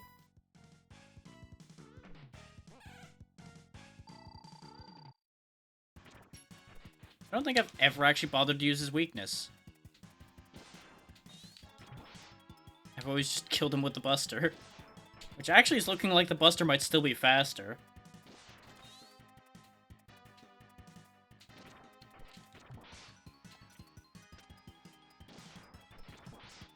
And it's the same result either way, really, because he's just looping, doing the same thing.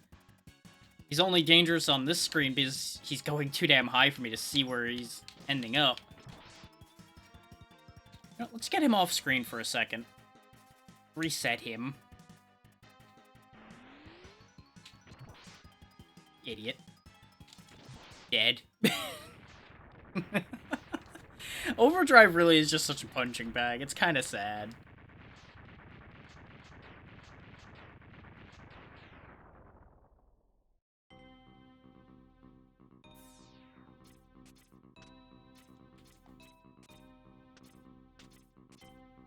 Okay, there are some heals around in here.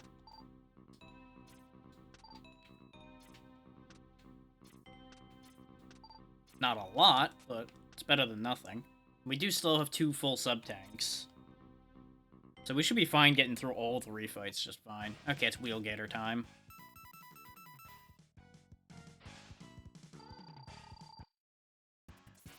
Yep, you can't actually hit him, okay.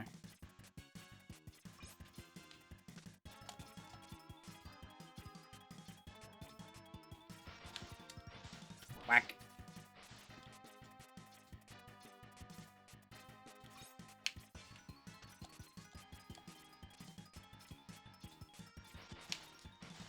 Whack. This is not going to be a hard fight, particularly, unless I make a mistake. But it is going to take a bit.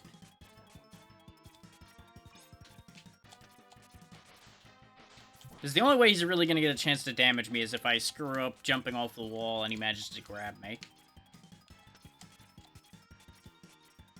Because if he starts going for the dive move, all he's going to do is get hit. Like that. If anything, I kind of hope he does start going for the dive move more, because that means I actually get more hits. Whack.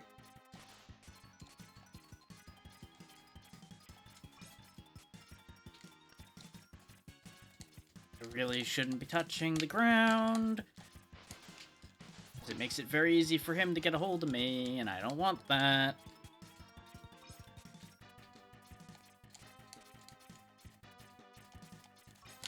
So I need to be able to maintain as much health as I can. Oh, he was too fast that time. I think I stayed too high.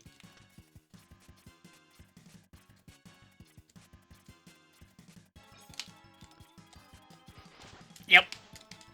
The air dash screwed me again. Almost any time you see a low air dash, I did not intend it.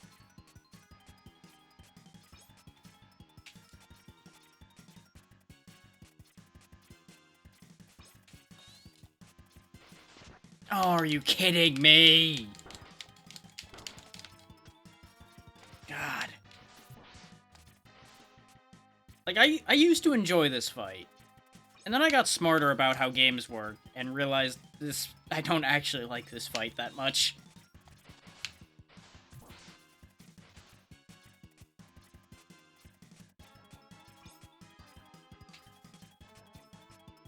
This is literally just hang out on the wall, dodge saw, hit Croc in face, wash, rinse, repeat until Croc lose fight.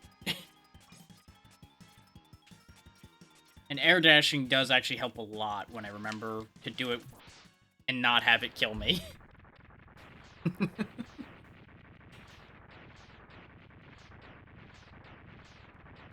That was one of 3 fights I was kind of worried about losing a bunch of health on.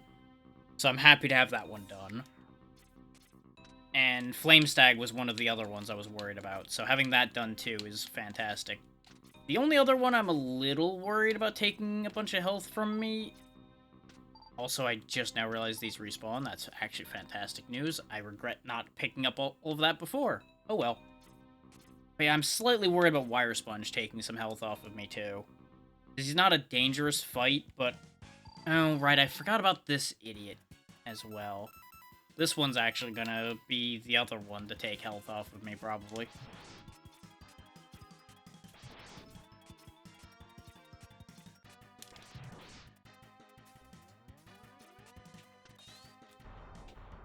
Because if nothing else, he's gonna get a bunch of incidental damage, and then when he goes into his second phase...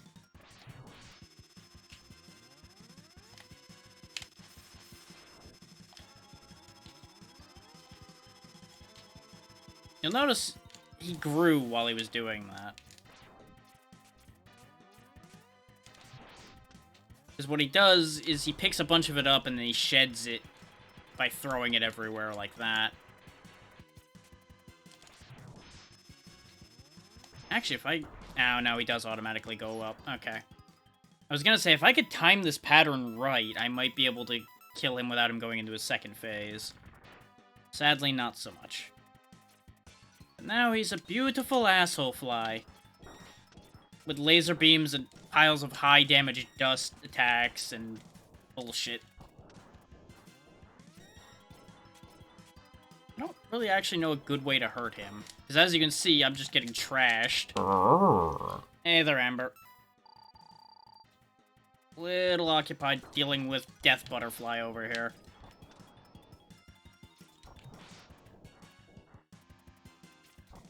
No, actually, his dust might not reach the corner. He just can laser the corner, which is fine. There we go. No more of that. Mind the flashing lights as well, Amber. There is a little bit when things die that you'll want to be aware of. There's not a ton of them, which is why I didn't put up an active warning, but it is worth keeping in mind.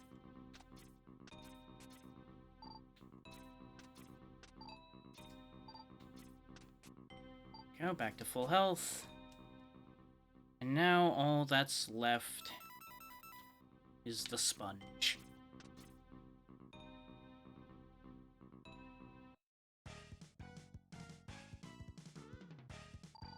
I think this is a smaller arena, too. Oh, it reset me. God damn you, game. Why you like this?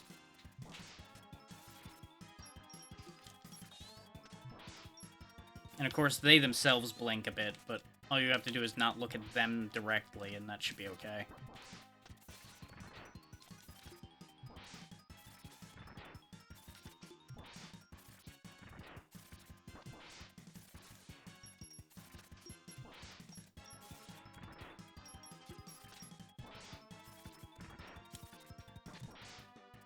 I'm mostly worried about when he goes into the electric phase that he's about to go into now. I'm probably going to get hit by at least, like, one bolt of lightning. Depends on if he gets a chance to do that again or not. No, he didn't. Okay. No damage. Perfect. I believe he doesn't actually split in half if you kill him with the Buster, by the way. I believe that animation's actually specific to using the weakness on him. But I'm not certain about that. Ah, yes, of course, Sigma's back. What do you know?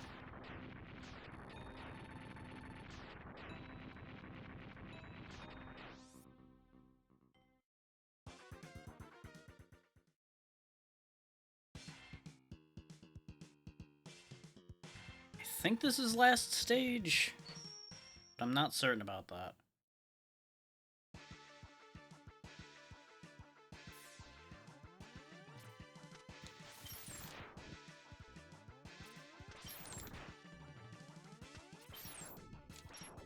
Did I end up accidentally going to the computer stage, or does this just start the same way? I think I somehow ended up going in the other stage somehow. Either that or it literally starts identically. But how could I have gone to the... zoomed in on the right place?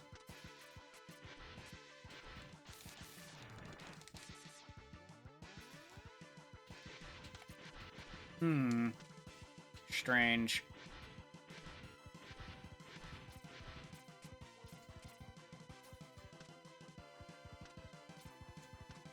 Yeah, because this is identical. But there he is. Okay. Oh no. Evil Zero.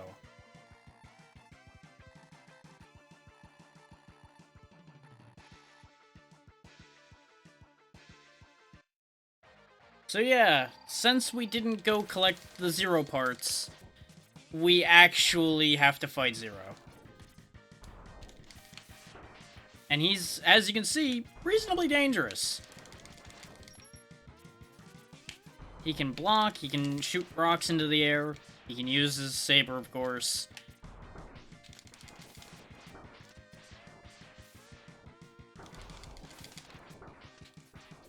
If you didn't get the Buster upgrade, this would be a very nasty fight, I think.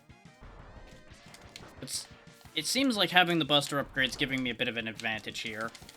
So I can break his shots with mine. I'm gonna have to heal here just to make sure I don't lose this, though, because I'm still taking a lot of damage.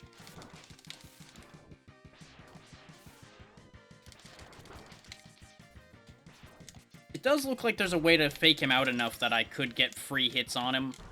But he has a tendency to block when I go for those opportunities, so I'm not sold on that plan entirely. But there's a timing where I can prevent him from firing in the first place. So if I really got particular about it, I probably could make that work, but I'm not gonna stress over it. Because after all, using them is what I brought those tanks for.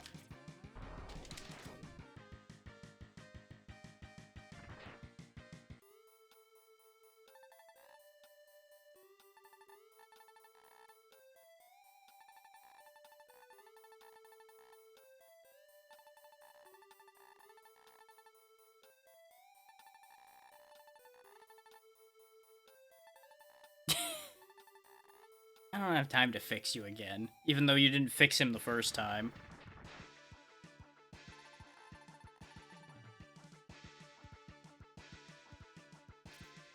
Whee! Oh, do I actually go straight into the Sigma fight, though? Uh-oh. That's gonna be a problem. Because I don't have any tanks left. I might have to go get energy. Depends on how many phases Sigma has and how strong he is this time.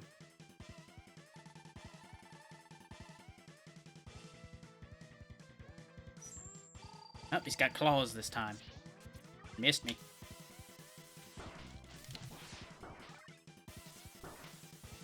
Okay, this isn't super dangerous, but it's a little nasty.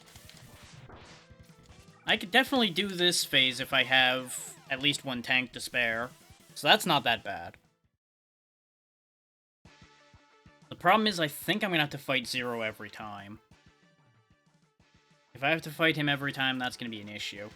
If I don't, then it'll probably be okay, because I think at full health I can probably take Sigma as well in that form. Just depends on whether he gets multiple phases or not. So, wow, this is a really lazy cop-out to have the Sigma stage be the same as the computer stage.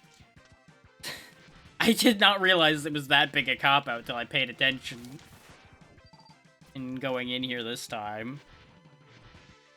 Like, that is a massive cop-out.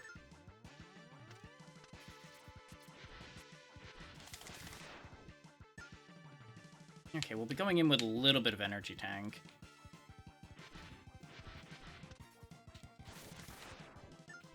Not a lot, but better than nothing.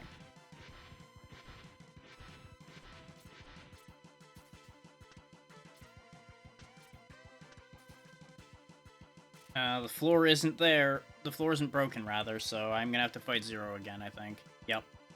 Okay, we are gonna have to go get a full set of tanks, then, I think, to win this.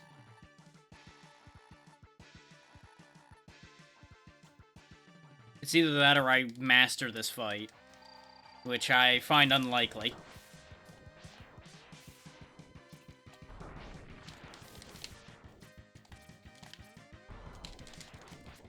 Like, it's definitely possible to get him stuck enough to avoid a lot of his attacks.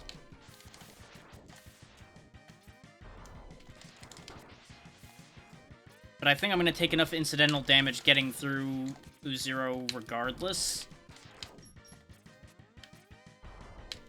Just because he's so aggressive and he has so much protection in his animations that I would almost think that Sigma might actually be the easier fight. Again, unless Sigma has multiple phases, like I assume he will. Like, I'd be very surprised if Sigma's a one-phase fight. So we came out of that pretty good, though, all things considered. The fact that we have to sit through this plot every time, though, is kind of unfortunate.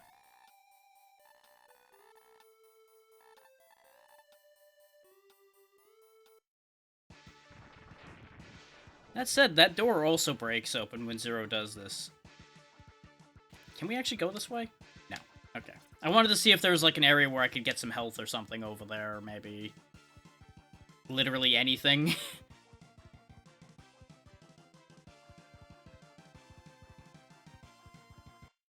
There's also the question of, does this Sigma have a weakness? Because every form of Sigma in the last game had weaknesses, so I assume he's got a weakness of some kind.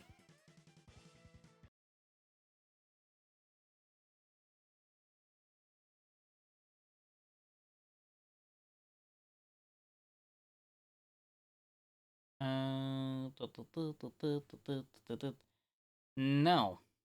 No, this form doesn't have a weakness, or at the very least, the guide is once again not telling me what it is and just telling me to shoot him.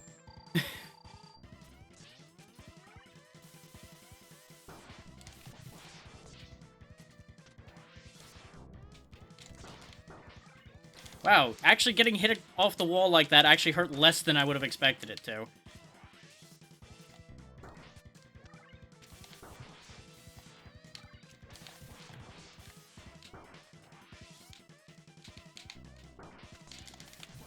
I wasn't as fast as I thought I was going to be there. Okay, that's not that bad, though. That's still not that bad. That's definitely doable. That said, in the interest of speed, I'm gonna do a thing. Alarm, please. Thank you. Whee!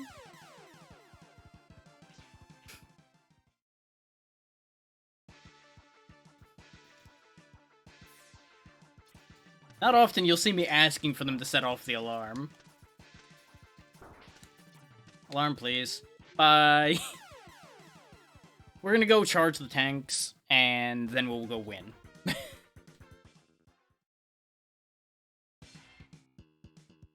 Because I could do this the hard way, or I could do this the sensible way.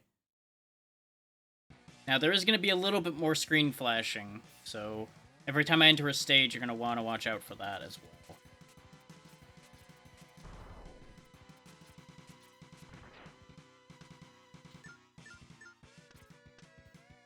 And there's going to be a fair bit of it because I'm going to be bouncing in and out of this stage a couple times. So I apologize for that in advance.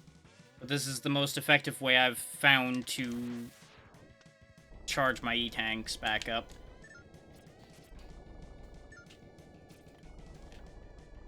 And I don't think I'll need to charge all of them completely. Though I probably should just to be on the safe side, because if I make too many mistakes, like against Zero, for example, it could get bad.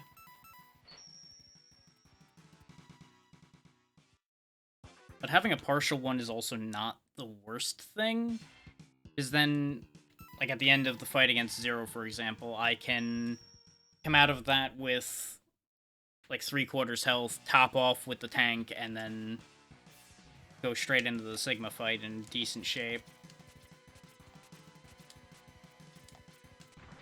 Like, I am, funnily enough, more confident with this Sigma fight so far than I was with the last one. This one doesn't seem as bad. But I'm fully expecting a big turnaround fuck you phase coming.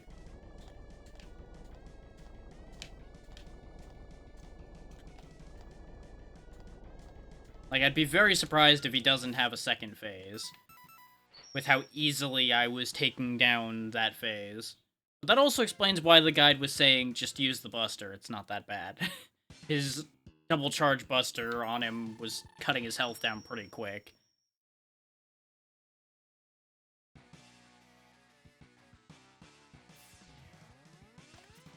But after a couple trips into here, we should have enough sub-tank charge. I just need to then not screw up everything.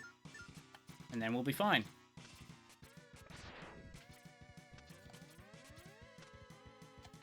And then it'll be on to X3. And the game's like, please, just get out of here. Because it just dropped like 3 health drops all at once. It's like, we get it. You're gonna go all out on health here. Just take it and go.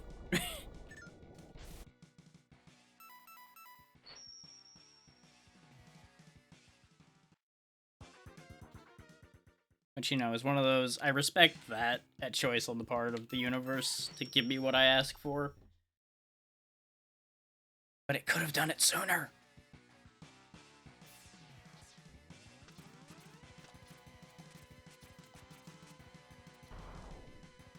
Come on, Beetleborg. Break that open.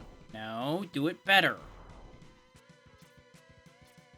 It's gonna be that way now, huh?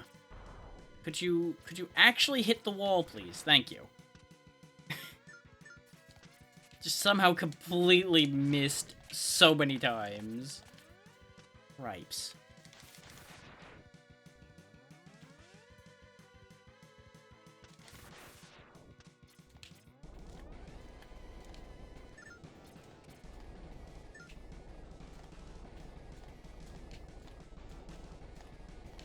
Up, up, up, up, up, up. Ta-da! Okay. One more trip and then we should have enough E-Tank that I'll be confident in doing this.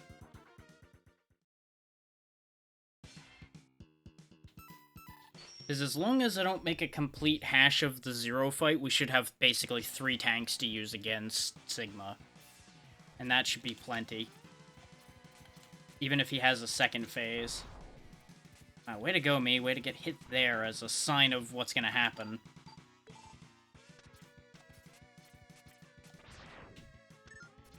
Okay, hang on, the scales have been balanced.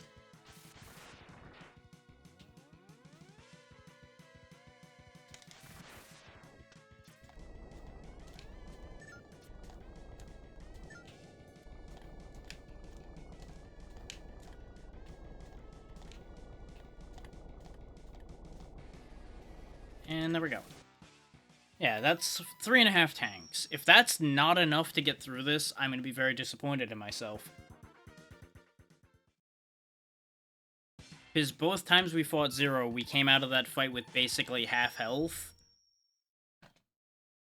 So my presumption, and it may be a foolish presumption on my part, is that I can get through that consistently with roughly half health. I don't need to be at full health when I start the fight with Sigma. It'd be nice, but I don't have to. This is not like I'm going to be using any of the special stuff, like the Dragon Punch or anything.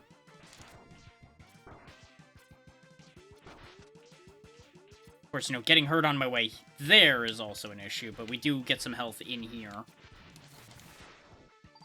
Which is why the other reason why I wasn't worried about fully charging the other tank. Is we can get some charge back.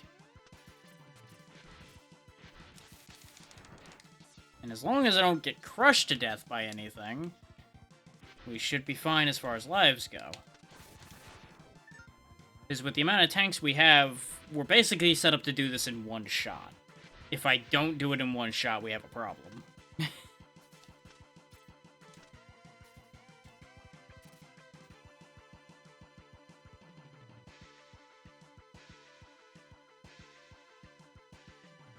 You just had to fall into the screen about 8 times. Come on, guys. Figure your stuff out.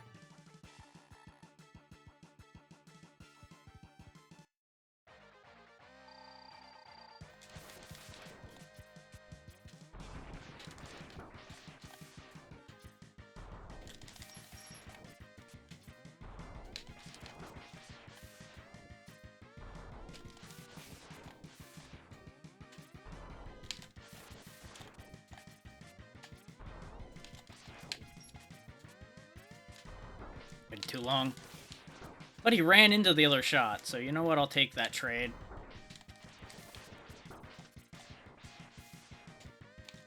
Ah! He delayed really weirdly there, and I don't know why.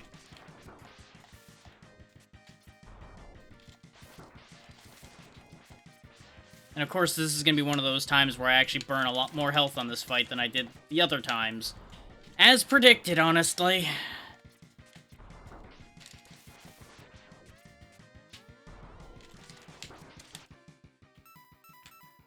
Just as well that we have basically a full tank, which apparently isn't enough to fill my health bar at this point, so that's upsetting, but it's okay. Just means we take like a hit or so from Sigma and then we heal. And then we'll just have to go with 2 tanks from there. That'll have to do. So I'm kind of surprised that a, like, more than 3/4 full tank didn't give us at least 3/4 of a health bar. That seems a little weird.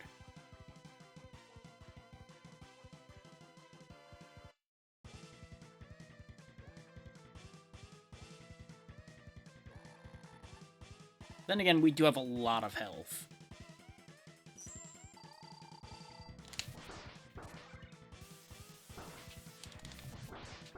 That's fine, you can hit me around the room all you want.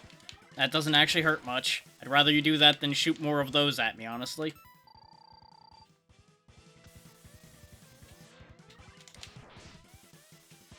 So if you keep missing with that, that's also fine. That dive claw move comes out a little bit quicker than I keep thinking it does.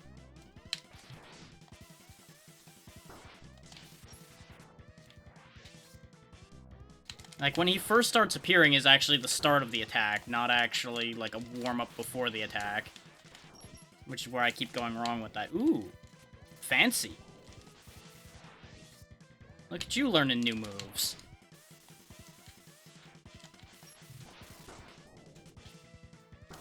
You lose. Now, second phase, I presume.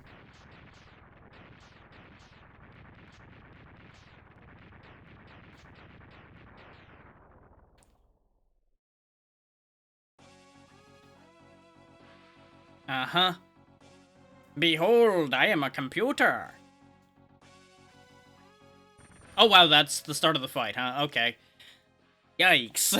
Wasn't expecting him to just suddenly start spitting lasers at me. Okay, then. Let's see. Strike chain. Okay. This form has a weakness. I know some people may not approve of me immediately pulling that information, but I don't want to have to keep redoing this.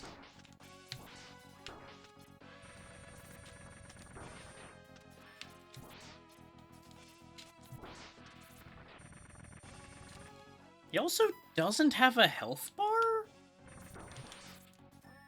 The screen is just kind of freaking out every time I hit him, and he's turned blue. So I'm assuming that's a good sign.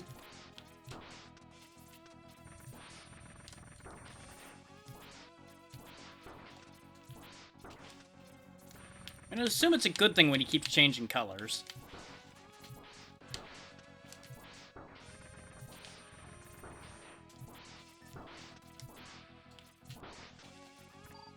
Red's usually almost dead, so that's a...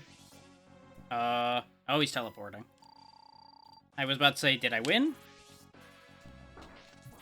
Look here, you cheating bastard, just sitting on my head.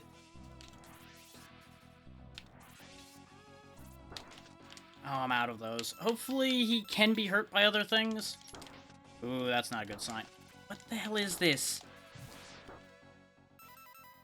Okay, he can be hurt by charge shots. Can he be hurt by the Giga Crush? The answer is no. He cannot be harmed by the Giga Crush. We might lose here at the end just because he's in cheap shot mode. Okay, there we go. He's going back into the other phase now.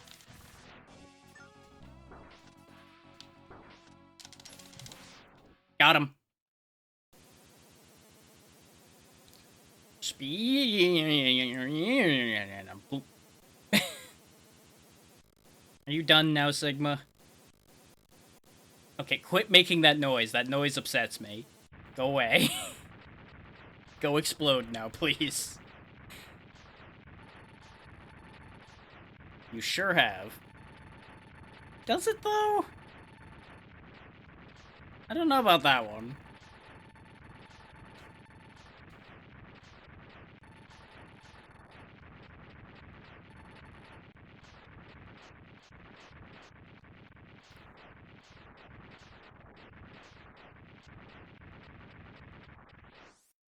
And away we go before everything finishes exploding.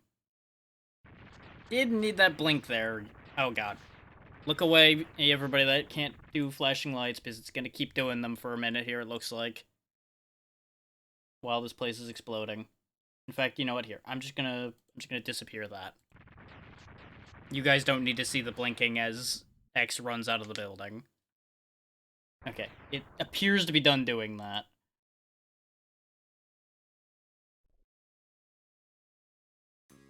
Because that was just unnecessary, so I'm just like, no. No, no, no, no, no, no, no.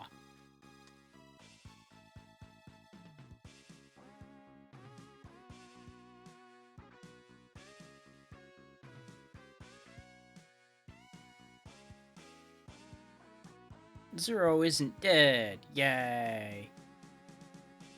We will stare at the wreckage as a team. Joined by his friend Zero, Megaman X gazes out over the sea.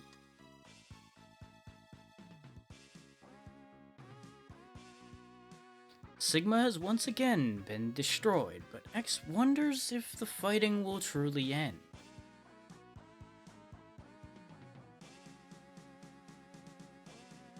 Was Dr. Light's dream of a world in which Reploids and humans live together in peace merely a dream?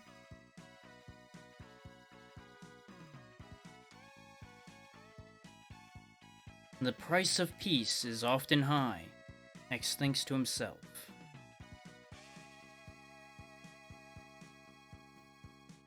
Who or what must be sacrificed for it to become reality?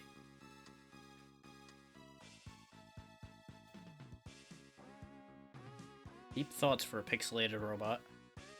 And when the time comes, will he be able to do it?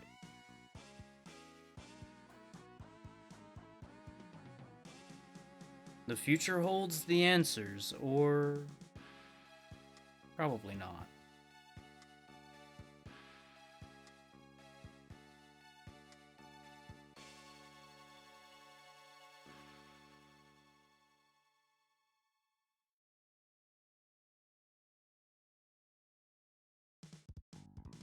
And credits. Okay, so that at least is Mega Man X2 officially done then. And there's all the enemy names and things.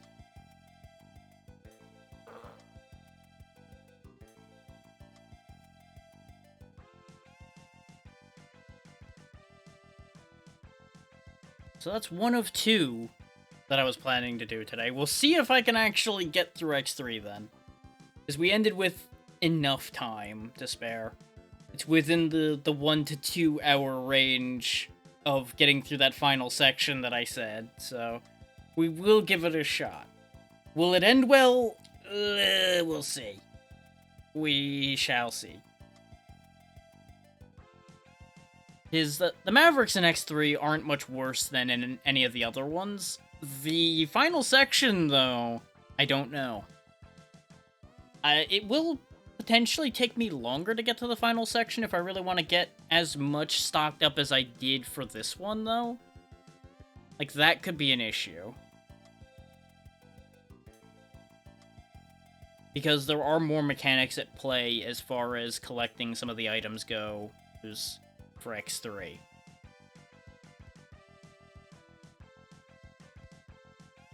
But I think in terms of just getting through it, we'll probably still be able to get it done in a reasonable amount of time. I just may have a harder time at the end because I won't be as stocked for health as I was for this one. Which, as you saw, the only way they could stop me was instant death. Everything else I just pushed through because I had too much health.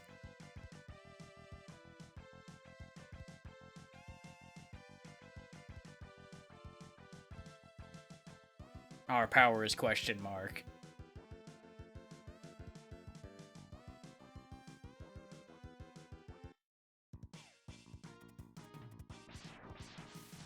And there's a weird gray zero. Which, a fun fact I saw when I was checking on things, is apparently if you repair Zero completely, the regular Zero will appear on this screen. Or something along those lines. Like, there's a swap between the two sprites when you do it correctly. Let me quickly swap categories to X3 since I bothered to actually put it to that category. That is actually a pretty big drop in followers, but that's fine. Close those pages because I don't need them anymore. Including that one. Just need this page.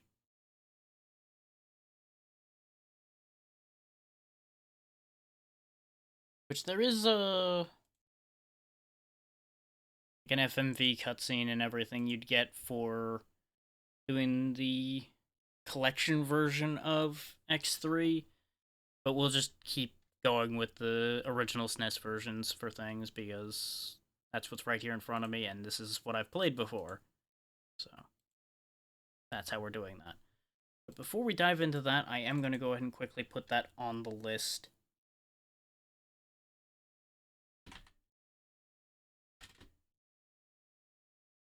Which brings us up to, I think, 24 for the month. I'll need to do a recount later to make sure. But I think that's 24. So 6 more to reach my goal of getting 30 games done by the end of this month. So that's exciting. And if we get through this one too, that'll mean we just need to do 5. This one seems a little louder, though, so let me know if it ends up too loud.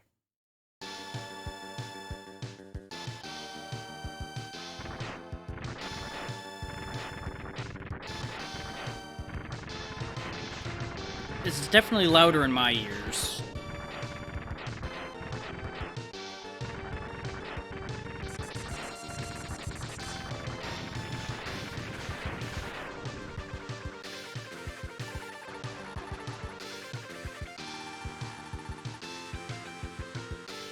I feel like the one with close combat weapons would be better off being the one sent inside the building, but sure, we'll go with the opposite way of sense, sure. That's about par for the course for this bunch.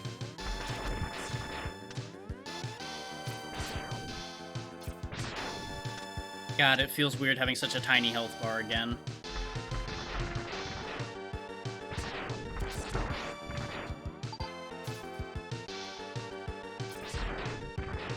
I think we're literally like half the health bar we had at the end of X2.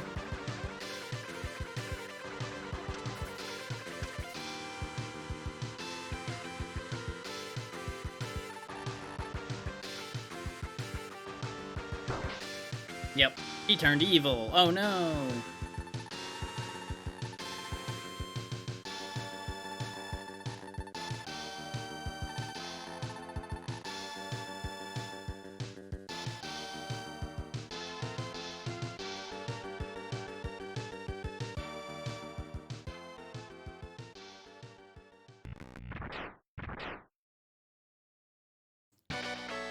Plus side, we now get to play as Zero for a bit.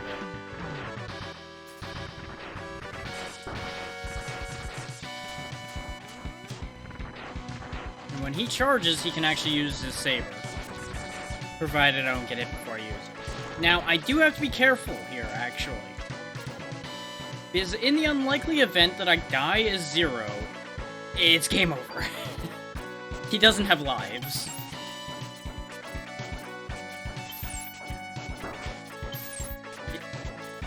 With the amount of health and armor and everything he has, it's highly unlikely that you'll manage to die as Zero, considering this is the only part of it matters for. And as you can see, you dispose of Mac very, very easily. If you can land a full combo on him. But it is worth noting that, because when I was watching some people do the damage shuffler for this, one of them died as Zero because of the shuffling, and got a game over immediately. But now we're back to being X.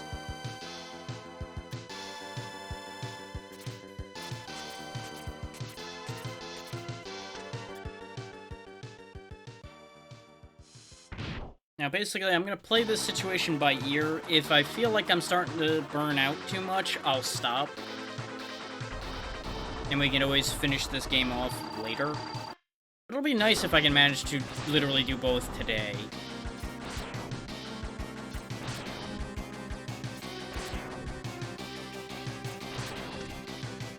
Because it's definitely physically possible. It's just not going to be easy.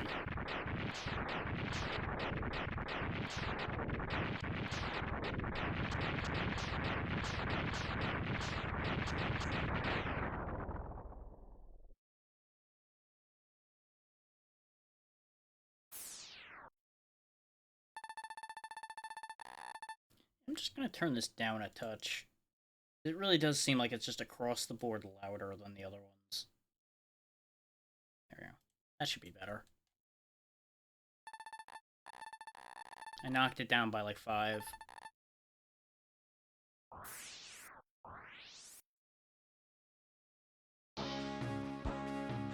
That seems more in line with the other one, now that I've adjusted it. Now, the recommended order is starting with this thing, and I've not fought that with the Buster, like, ever. So I don't know how to feel about that idea. I usually start with Neon Tiger. Or Slash Tiger, whichever name he used for this one. I don't remember which tiger this is.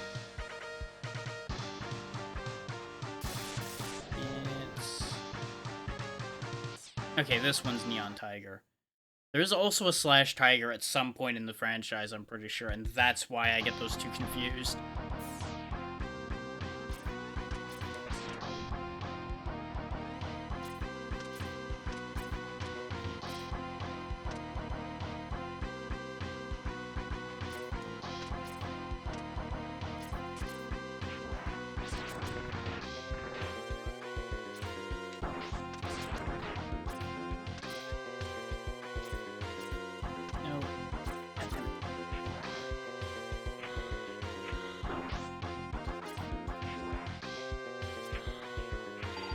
This is a shortcut, like, through the entire section over here.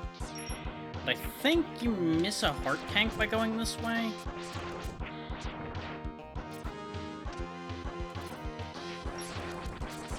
Because I think there is a easy-to-grab heart tank in this stage somewhere. Oh no, sub-tank. Even better, honestly. But now we can go ahead and take the shortcut again.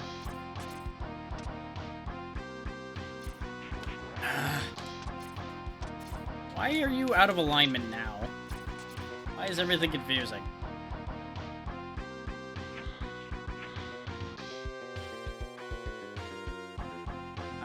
The other one gonna reappear, or...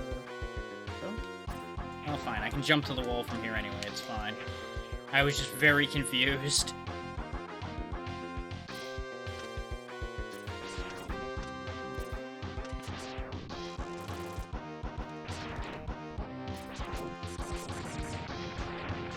It's very easy to get set up for things like this when I don't have to worry about a shuffler taking me away every few seconds. I can now just be like, okay, I'll just go grab what I need and then we'll go fight the tiger, and then we'll be fine.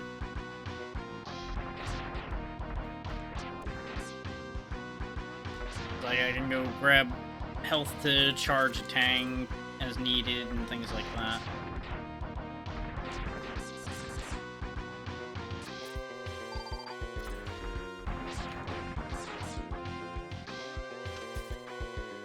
I just wanted to at least have full health going into this mini-boss.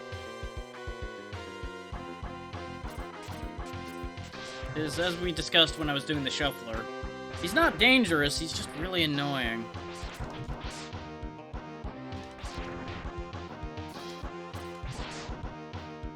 Because the big threat with him is going to be bumping into him. Considering you can break his projectiles.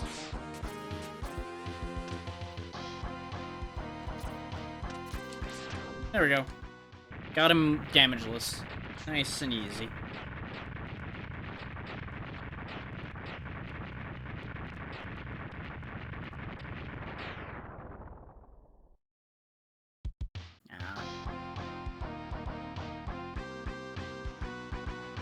I was hoping to get health so I could start charging that sub-tank immediately. No such luck. I don't know if I'll do much with the right armor mechanic this game has. I don't think I need to complete the game, so we might skip that for brevity. But that is going to mean I'm not going to be able to get as many health extensions and things. So I think there's a few things like that that require those right armors. Because this was actually a game I did try to get everything in once upon a time, but some of the right armor bits were so annoying to me. And so obtuse that I never ended up finishing doing it.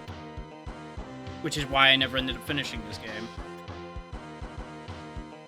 Because I was being stubborn and went, no, I want to have everything before I go finish the game. So I don't think I ever even entered the final area of this one. Because I gave up trying to grab the last right armor thing.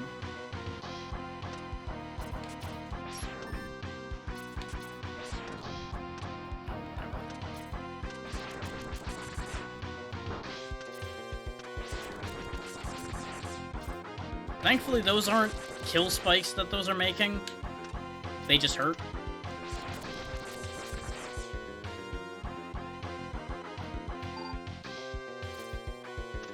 Still don't want to step on them, of course.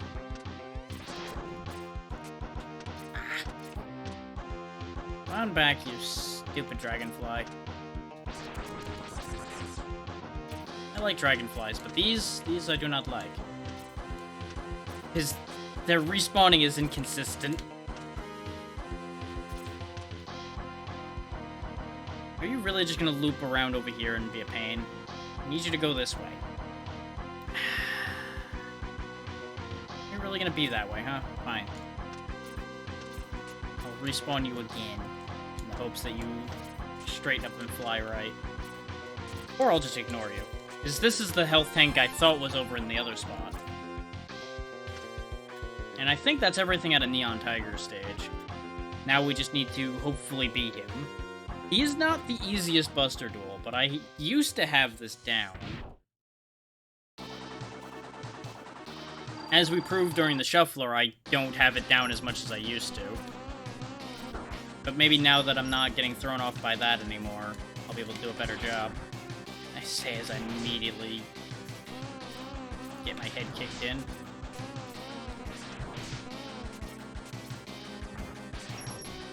Like, the worst part about Buster dueling him is the fact that he blocks.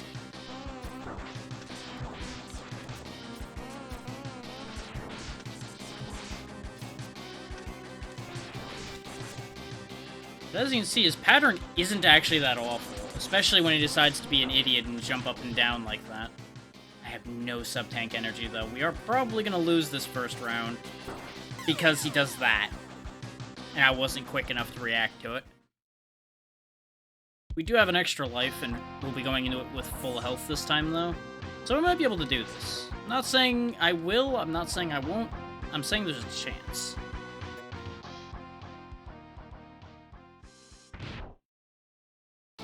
And there are enough, like, health containers and such we could go pick up right here at the beginning of the game that I could always cheese this a bit and stock up a little bit before even starting to take out any of the Mavericks. Give myself an easier time after having beaten X2. You know, account a little bit for the fact that I'm going to have been tired out by beating X2.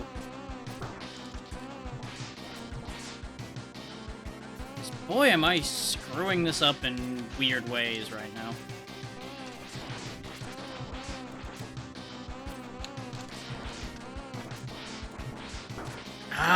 I keep misjudging what movie's gonna do next is the problem.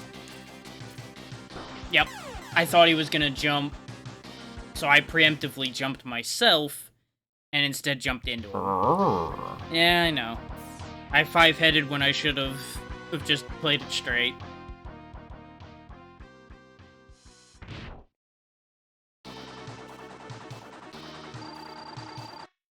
Now, don't waste this charge out the gate, because he's gonna block. Wow, I just jumped right into that one. Go me.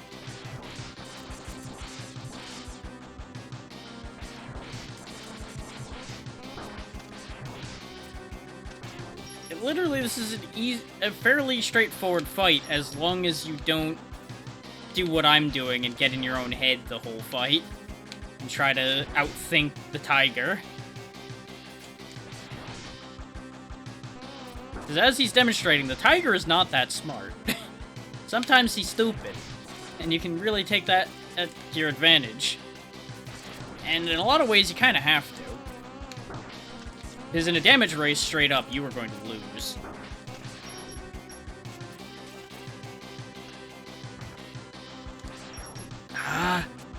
Why can you guard so much, you pain in my ass? Come on, do something I can hit you during, damn it. Thank you.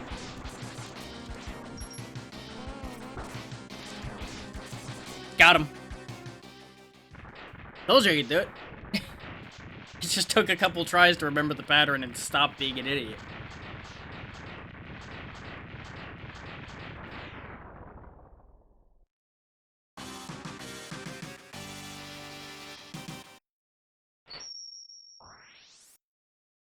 The first of many.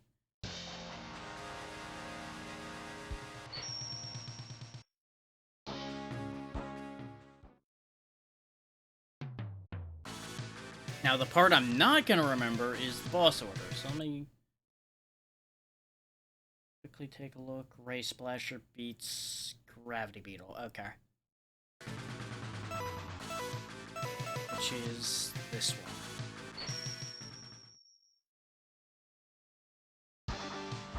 They're not the clearest about who is what, either, which is unfortunate with this one.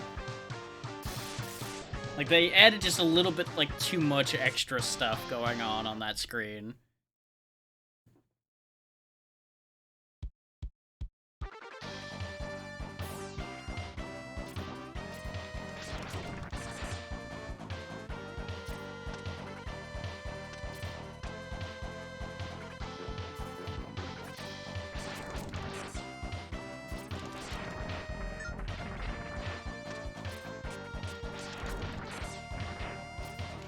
I will say, though, if I can get through both of these games today, that'll be quite the redemption after last week. Considering barely even got through one. I can't break that, so I'm gonna have to come back.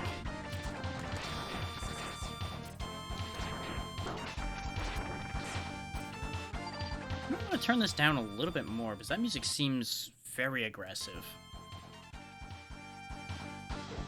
Oh yeah, that is loud.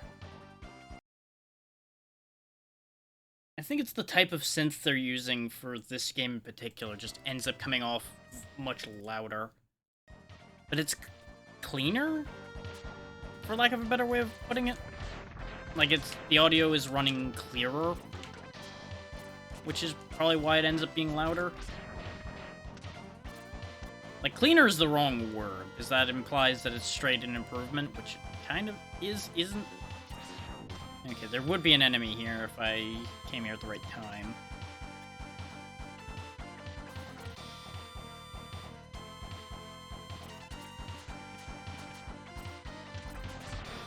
I forget what that F thing...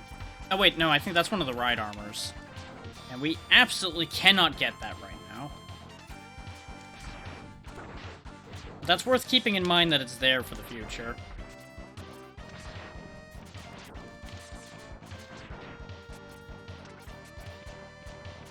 For a second there, I was like, full tank? Question mark? But no, those don't exist, I don't think. The X series only had the sub-tanks. They didn't have, like, the weapon energy tanks or the full heals like that. I don't think there's anything under this elevator. I think this is one that is just straight up meant to get me up here and then not hide anything.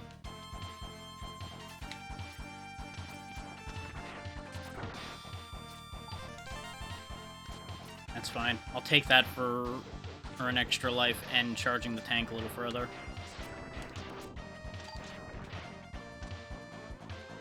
And I'll show off what Ray Splasher does when we actually get to the boss fight, which is potentially right here? I think this is mid-boss, though. Yeah.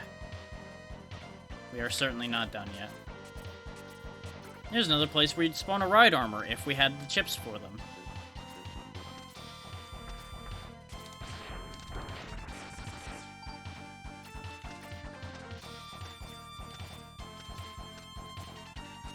On the bright side, we'll get through this a bit quicker than X2, I think. At least as far as the stages and such go. Because I've built back the confidence. As you can see, I'm moving without questioning what I'm doing as much. Compared to when we started X2 today, and I was kind of hesitant in my movements. Now I'm just like, I'll just hurl myself into the void and be fine. Hey there, Jay. How you doing? Okay, we have a decent amount of sub-tank. We should be fine. I just need to remember how Gravity Beetle fights now.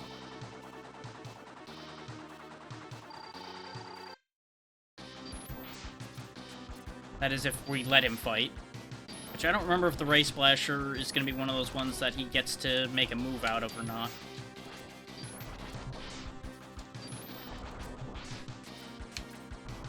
So far it's looking like no, and I'm happy for it, honestly. No, no, no, no, no. Whatever that weird blinky stuff you're doing, no. None of that. Okay, didn't even get touched because he wasn't allowed to do anything. Works for me.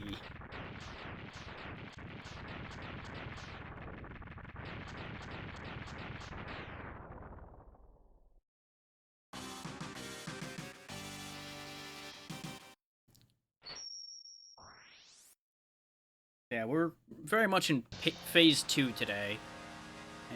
Trying to beat 2 games in one sitting. We've already gotten one, now it's just a matter of seeing if we get the second one.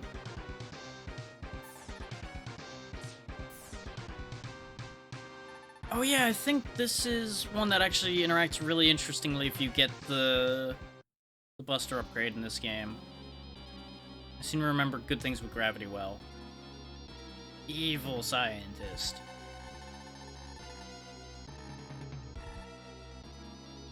Giant pack sticking out of his shoulders. Once again, for brevity, I'm just skimming through this, not worrying about what's happening, in particularly. That's Bit and Bite, they're gonna be a problem. And there's a busted up old version of Vile, he's around, being a pain again.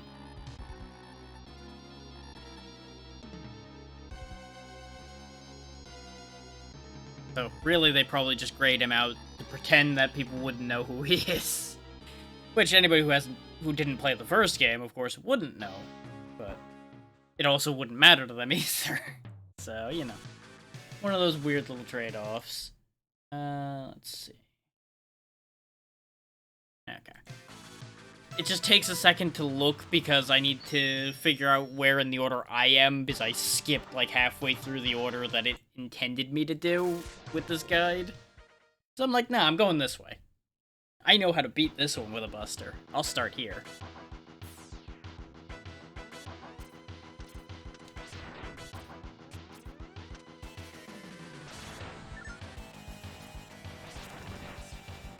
You'll notice that the music is very much the same in places.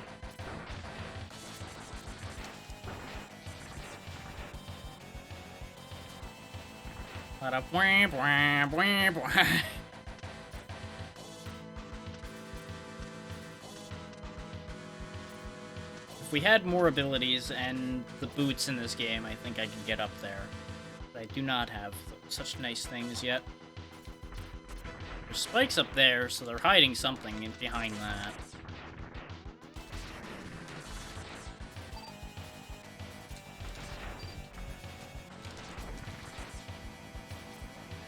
I may not be a speedrunner, but I'm remembering my way around it enough so far.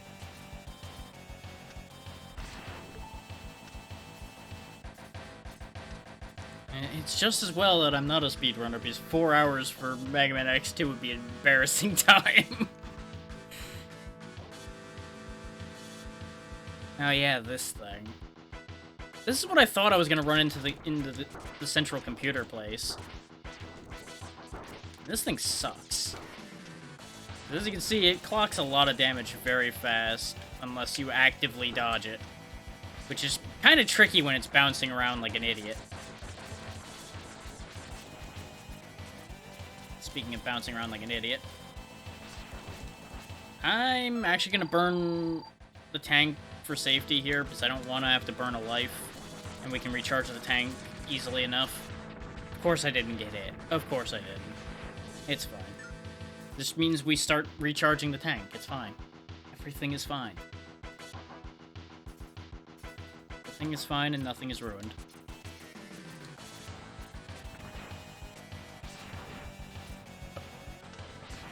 There's something up here I remember. Maybe not up here, but connected to up here. But I think it involves those crates, and I don't think we can deal with them yet. Yeah. Yeah. The idea is we break in through there and do a thing, but we don't have the capacity to do that. I think that's actually a ride armor thing.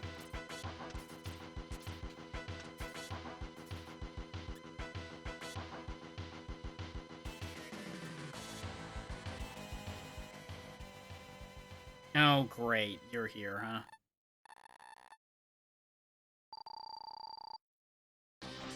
So yeah, depending on where Bit and Byte happen to be, you might run into them on your way through a stage. Basically adding an extra fight to a stage in an attempt to defeat you.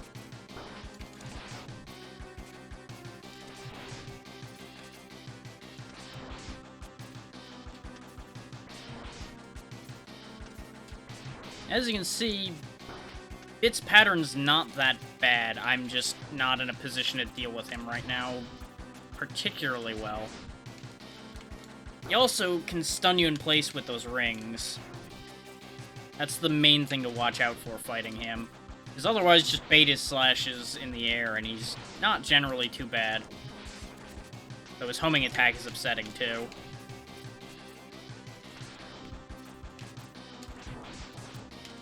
Got him. First try.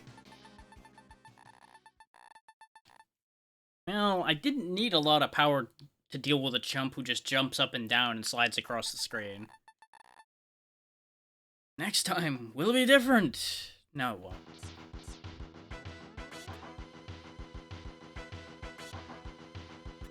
Dodging him did give me a slight cramp in my fingers, though, so he gets that victory. He cramped my finger. I hope he's happy with himself.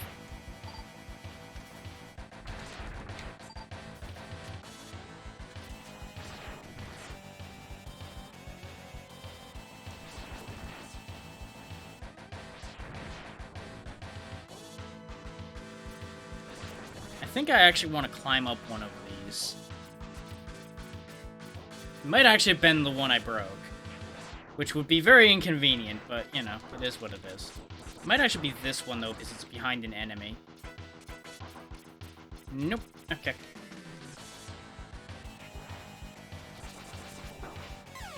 Yeah, that was inevitable at that point. That's fine. I mostly was desperately trying to cling on to that life because of the fact that I knew I was going to have to deal with Byte. Congratulations, you played yourself. Yeah, somewhat. It was not my finest of strategies. Oh, I can break those. Well, what do you know? The more you know when you actually pay attention. That means we actually can get in here. But all we can do is break this side open of this one. Which doesn't lead anywhere.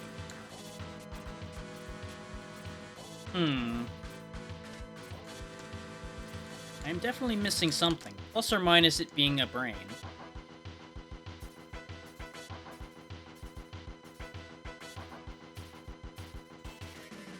Yeah, I think since we defeated Bit, that means he won't be here anymore.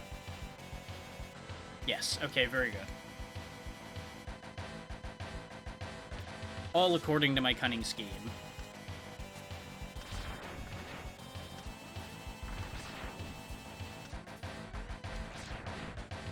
I will let those of you keeping score at home decide whether that's a lie or not. Okay, that is not a path to anything. That is, in fact, a death pit. It would have started panning the camera when I reached that spot if it wasn't a death pit. And no, I guess all of these are a fake out. Okay, fair enough. Unless the hole leads somewhere. But I find that highly unlikely. That seems like death. But it is the only one with a hole under it. No,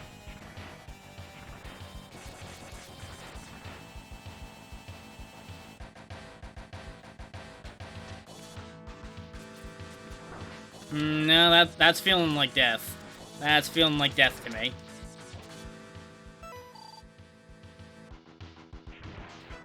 I'm gonna gut instinct that one as that's a death pit. Oh, that's unfortunate. Well, I hope Gravity Well's really good against this boss because, we don't have any health, we don't have a sub-tank, and we are out of lives. So this entire endeavor might end up being for naught.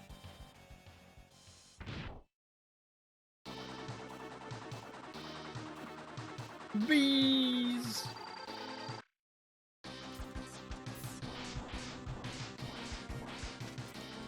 I mean, that does seem remarkably effective. Until I get assaulted by bees.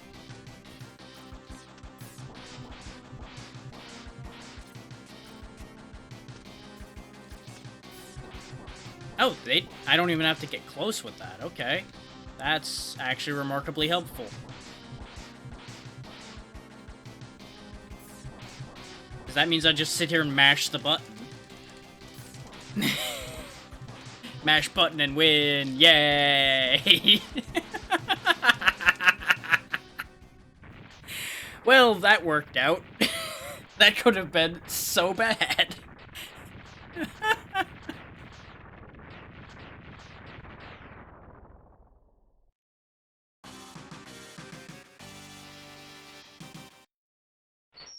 Yeah, it is. It absolutely is. But you know what? In the shape I was in, I'll take it. I accept these charges. So, some of these weaknesses are super busted. That is one of them. Let's see, I need to go... You know, I'm actually not sure... I'm going to assume it's here.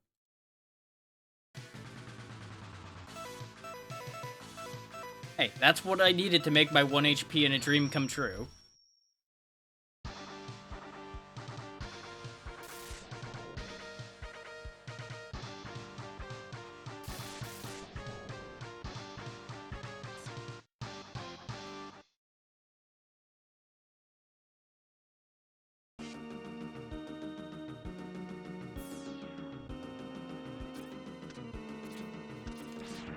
Besides, it's not exactly fair play to drop surprise extra bosses on the player.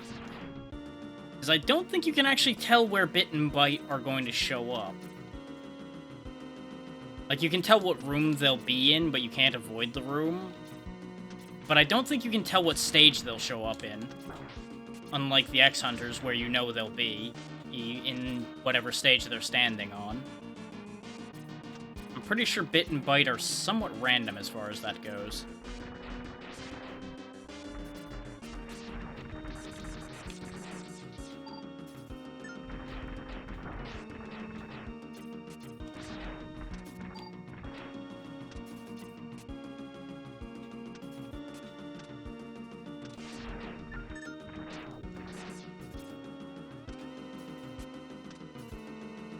Okay, we're flying through this part. Yep, you see, you would think that Bite would have shown up immediately afterwards, but he's not here. Why? There might actually be, like, specific timings and such for them, but I have no idea what any of them are, and nothing indicates any of it that I know of.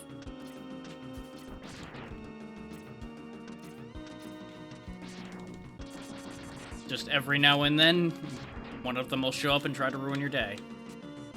Okay, this does actually lead somewhere. This is going to be a problem, though. Going here is going to be rough. This is a special area, but I think these are what lead to the parts in this game. They give you some extra hoops to jump through to get your armor parts in this one.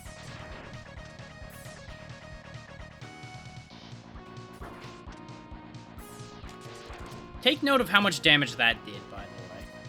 It was a lot. We're gonna have to climb this rather than using the elevator, because I believe elevators like that need a charged gravity well to use. And we can't charge weapons yet.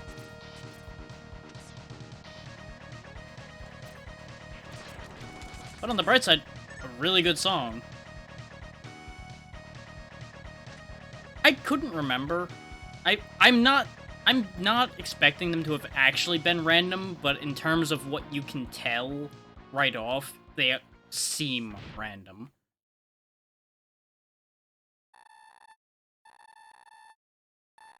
What do you know? Vile's not dead. Oh no.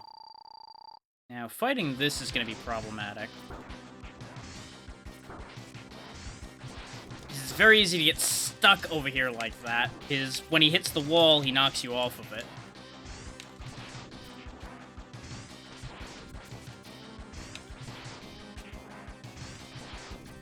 You can kind of just get him in an idiot loop like this.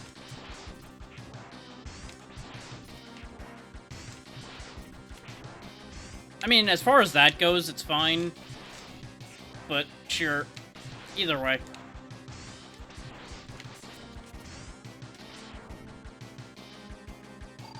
There goes the armor. Now is the problematic part. Okay, that actually tracks. Okay. Used to be that he just kind of spray those. No, that's a good way to handle it. I appreciate you not just saying it. As far as this game goes, I don't have any concerns about spoilers, but I'm also probably not going to follow up on most information. The entire idea is just get through. But I have done the majority of this game in the past. I just never finished it. And we're going to lose this fight, despite having used a tank, because that fire just does too much damage, and I'm botching the jump. Ah, well. That was close, but I wasn't expecting to win that in the condition we were in.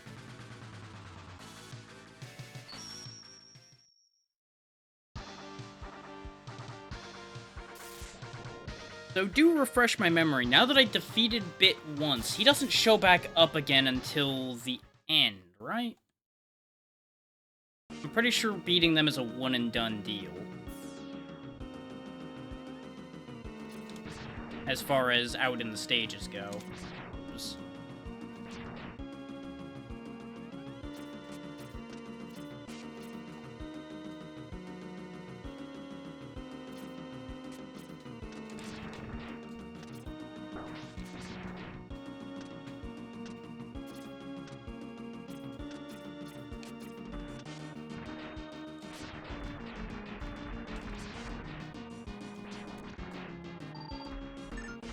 It'll be very handy to know whether I'm gonna have to deal with him again randomly or not.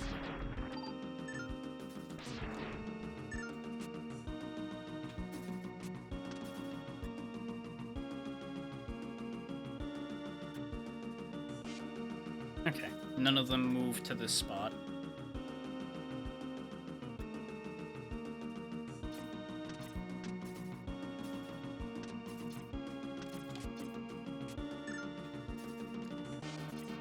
Much appreciated. I'm pretty confident that it is just beat them once, because that's the same that it worked for the X-Hunters. You just needed to defeat them in whatever stage they happened to be in, and that was the end for them. Do I want to go into that Vile place and fight him again? It wasn't that bad getting through it, and his fight isn't terrible. And getting the reward would be nice.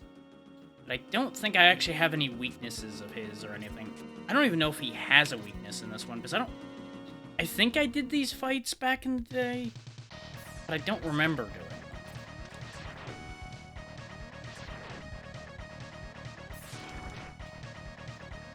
It might actually have been these that made me stop. Because I know I got annoyed trying to find one of the ride armor things, and something else deterred me from finishing this game, as far as getting everything goes. And now I'm in the worst pattern for the falling junk this time, when we got through it perfectly clean last time. Frustrating.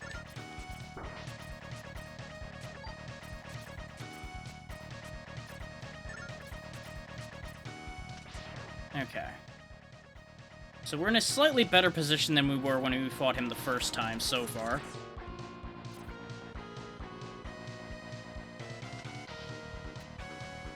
Now, if I can just beat the ride armor clean the first time, that'll be great.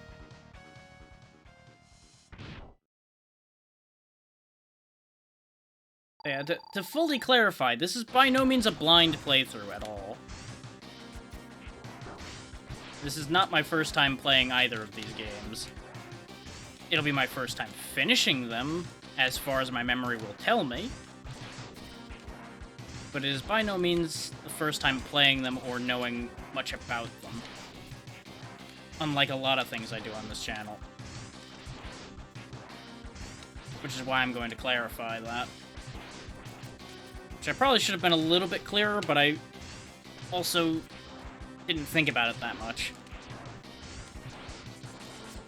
There we go. Came out of that decently. Okay, it's actually kind of better to tank him landing on my head, rather than dealing with the fire damage. I should heal for safety still, though. I don't know how much damage the gravity well will do to him, but it might be worth using it.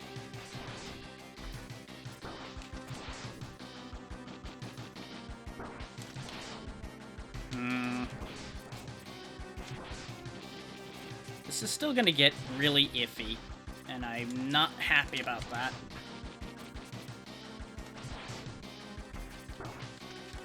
I purposely hooked back to run into him on that one. Got him! Whew! That got a little too close for comfort. Oh, right, now there's a timed bit.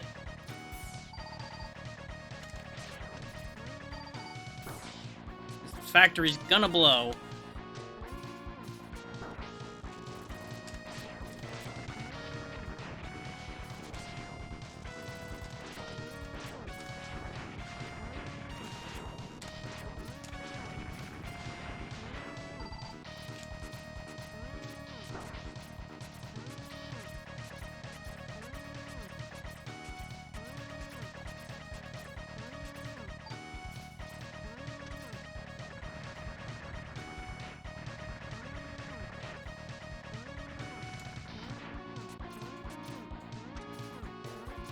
Got it. Whew. First try with 5 seconds left. Apparently that accomplished nothing for me, though. Because now we're back here. I don't remember what those are for. Well, that's upsetting.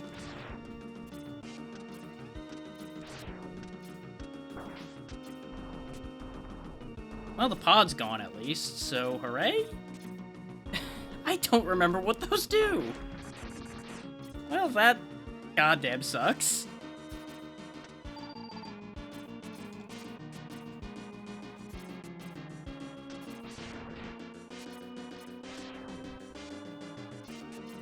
Okay.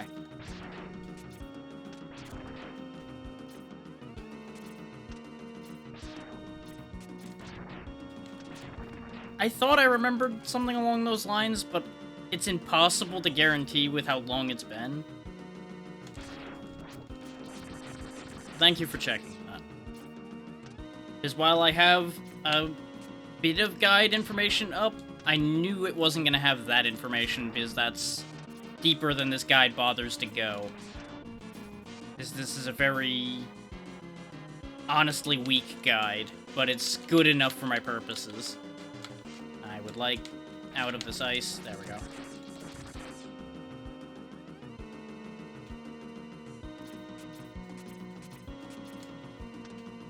I'd like to get up there, but I'll worry about it later. I think I still have a life left to spare, so I can just tank one life and then beat him after that.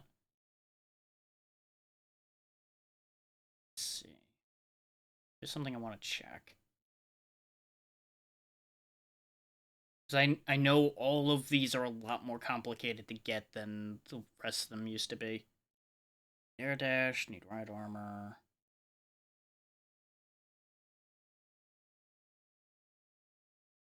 Ah, that is where I get that. Damn it. Appreciate that. I missed something right here at the end. I shouldn't have gone through the door yet. I needed to stay up high, and then I would have been able to go get something. Something that we really, really would have wanted. But I fucked up. I'm saving his weakness. Yep, because I knew one touch and we were gonna die there.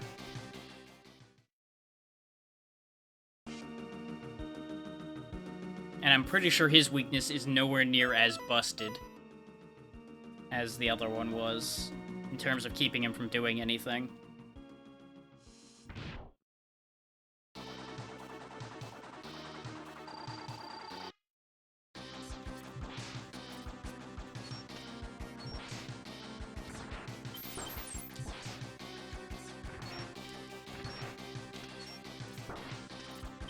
Okay, his ice spikes are still gonna actually be kinda dangerous, because I can't seem to get rid of them.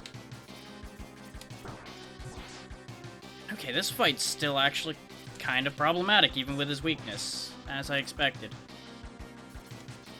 Because this arena's so big, sometimes I can't tell what he's doing, because he's just off-screen doing whatever it is he's doing. Oh, boy! Glad my reflexes saved me on that one.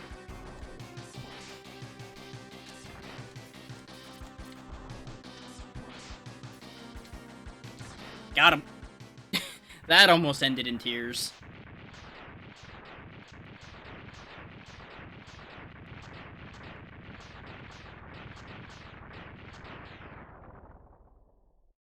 Because with how much weapon energy I used, I would have had to buster him down the rest of the way if I had to do one more life.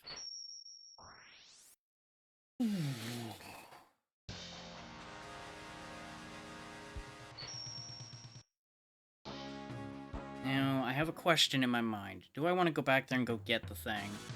And the answer to that question is an unequivocal yes. So we're gonna quickly go grab the thing I screwed up getting. Is that apparently something I can get without anything else? Which, that's kind of the thing with this one, is a lot more items require a specific sequence of items to get them than in the previous two games. Usually, in the previous two, you get your boots and you go get, like, one other thing and you can get half the items in the game. There's still a lot that'll unlock by getting the right couple things, but there's a little bit more to it than that. And otherwise.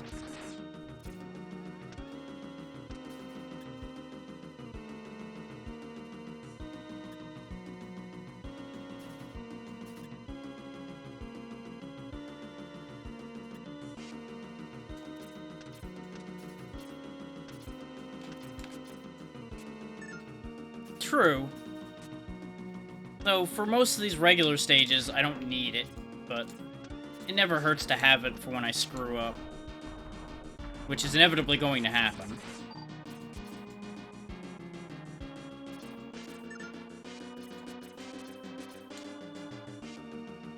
Okay, now that we're here, I need to get up to that upper area.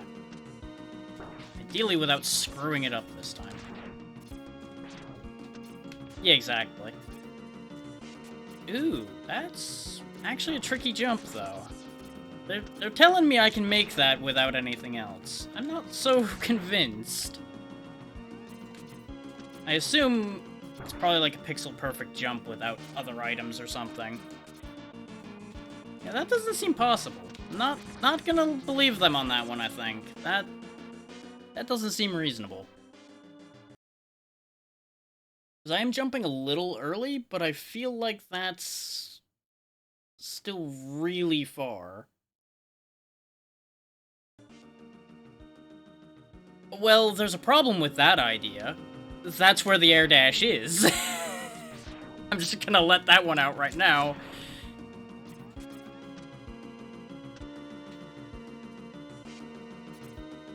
No, it is doable. It's just really, really tight. Well, there we go, then. I was right that it was pixel perfect. Like, to give or take. But that's the difference with this one, is that the air dash can go up. And that is going to be important in a couple items, to the best of my knowledge.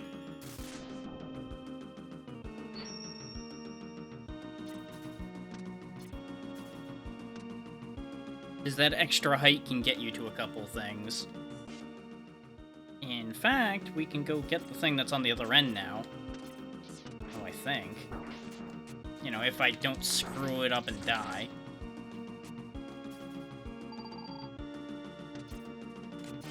I'm pretty confident I can get the item in the beginning of this part. I don't know about the one all the way at the beginning of the stage.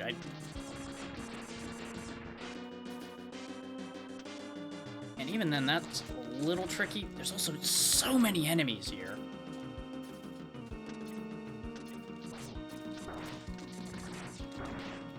Like, they really made this one annoying to get at because these guys are just gonna keep spawning. Is thanks to the ice, you're gonna get bounced around just enough. Yeah, there's a specific spot I probably need to jump from to get that, and I'm not quite hitting it.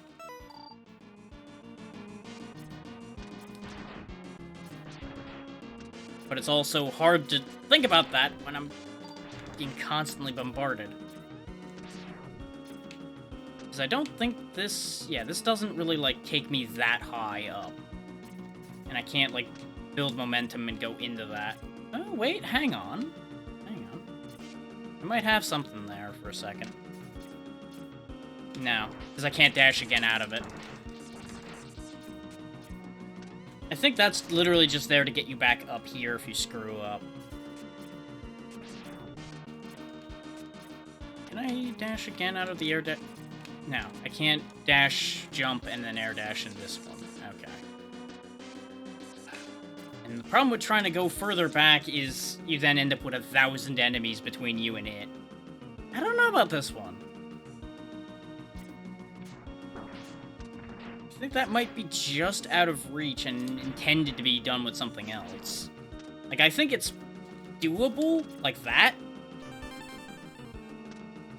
Which I did not mean to actually immediately do it after saying that, but it worked out. I like find it very odd, though, that I did basically the same jump before and it didn't land, but I'm not gonna worry about it. We got it. I think I might have, like, bumped into something when I did it the first time and didn't realize it. Sometimes things just work out. I'm not gonna question it. So let's see. Next in line, it loops back to the one they were claiming was the first one. Which I disagreed with, because I hate the Buster Duel on the Toxic Seahorse. I tried that once upon a time and hated it. And I never wanted to do it again.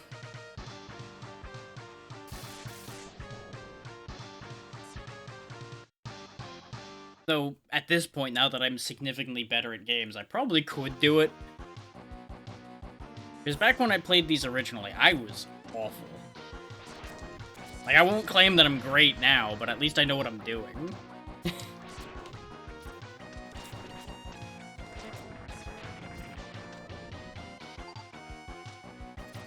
Because I am still very sloppy and lazy with how I play this.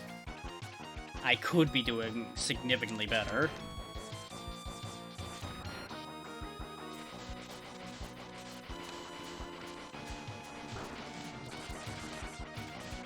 I expected it to turn the other way.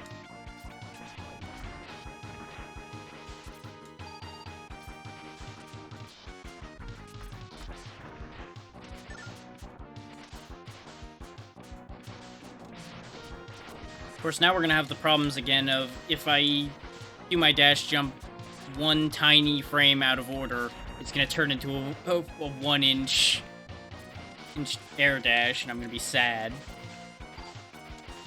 Yeah, you know, he's a little covered in sewage. It's fine. It'll wash off.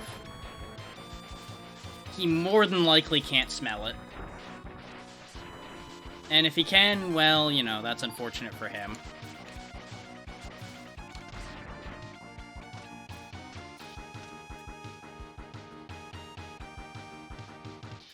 Getting that health bar up there. Okay, no bite. Very good, very good. Don't want to deal with him. I'm gonna have to at some point, but I'd rather not. Death pit? Not a death pit. Prizes? No, that seems like progress. Let's go the other way. Damn it. Right. This is where you use the aquatic ride armor to do a thing. Fun fact, there's an aquatic ride armor. And I think that's the one I never got. I think that's the one I had a pain in the ass time finding when I was playing unguided years upon years ago.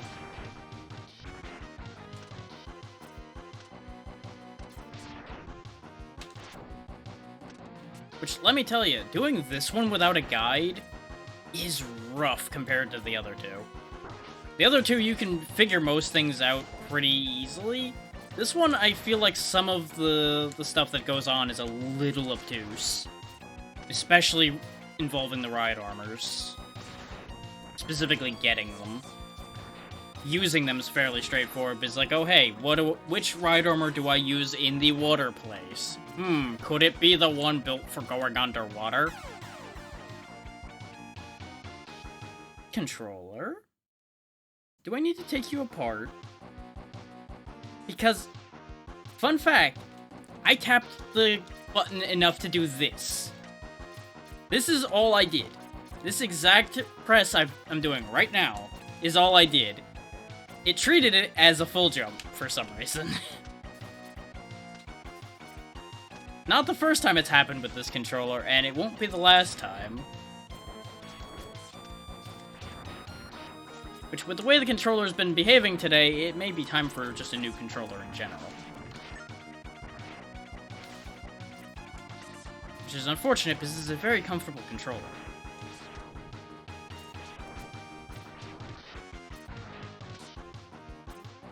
And controllers are also way overpriced for their own good, as we all know.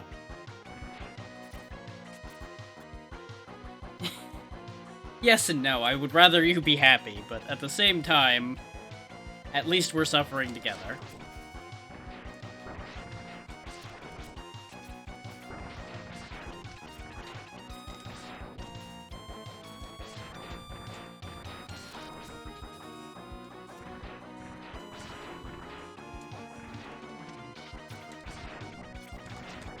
There we go.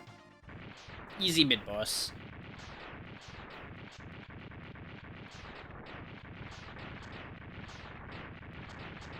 Oh, that problem.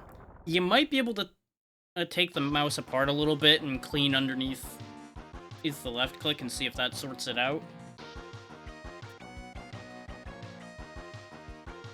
Because no matter how clean you keep the area it's in and the mouse itself, it can still get gunked up in there shockingly easily. So I would absolutely understand not bothering to take a mouse apart when you could just buy a new one. They're not exactly expensive unless you want something crazy.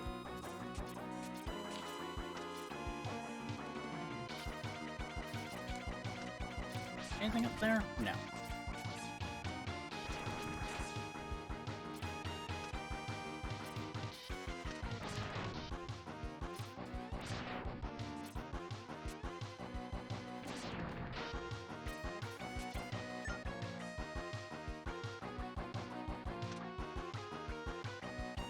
That is also a valid concern.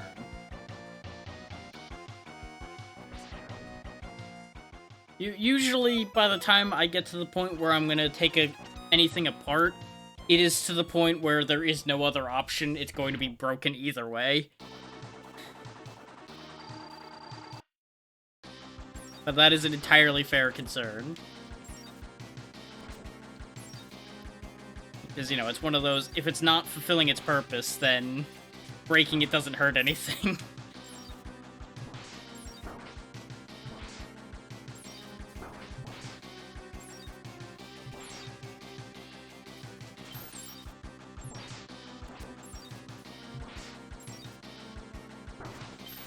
There we go.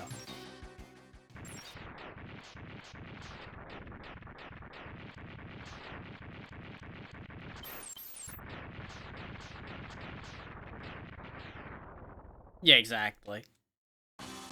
It still works well enough. And I assume the double-clicking hasn't been a major issue, it's just an annoyance.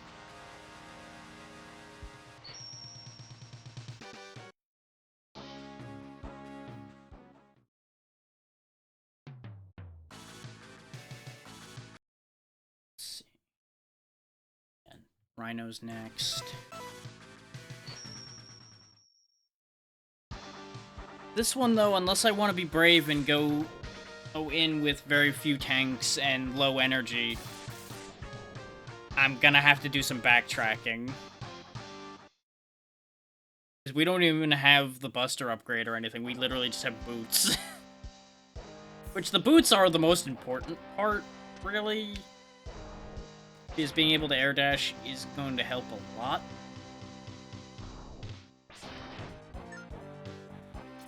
But I would really like that Buster upgrade, too. Yee.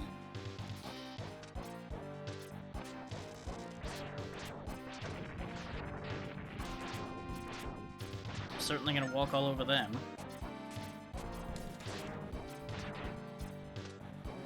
I think there's something up here.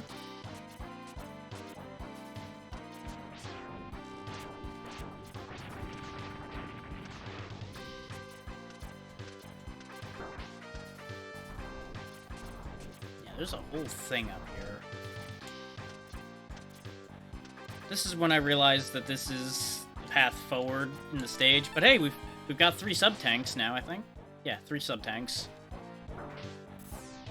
So most other things no longer matter, but the armor would be nice. Yeah, this was the correct way forward in the stage. Whoops. Ah, well.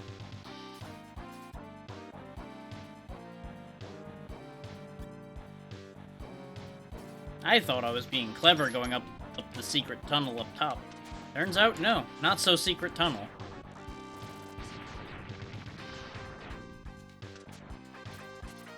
Because this stage I'm honestly not that familiar with. I didn't do this one that often.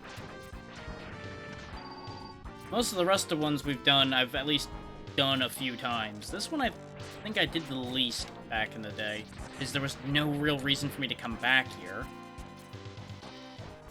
So I want to say most of the stuff to get in here is fairly straightforward, other than getting past this rock, which I think is literally Drill Rhino's thing. I mean, literally is that, yeah. The song is fulfilled.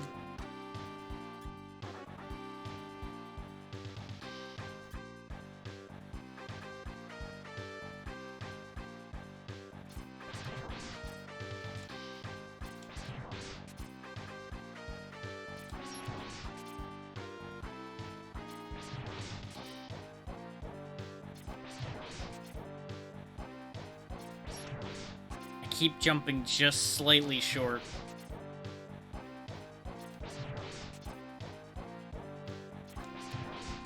You're gonna die eventually, buddy. This plan of banging your drill crotch into the wall really isn't working out for you. I think you need a new plan. Especially since that's one of those impossible to break doors, too. You really are just not accomplishing anything here.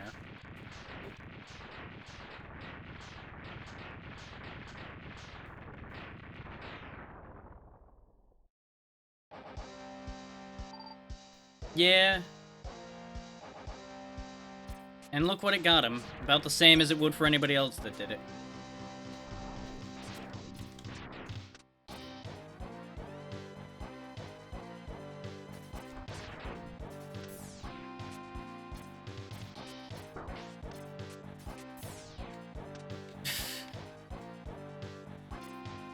Bet nobody thought they were gonna get life lessons here today.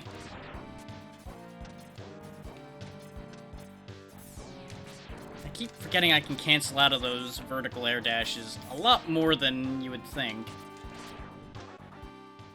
So all I did doing that was get myself in trouble. Now, up, damn you. Get me away from here, please. Ideally alive. Well, this guy's gonna be a problem. No longer a problem.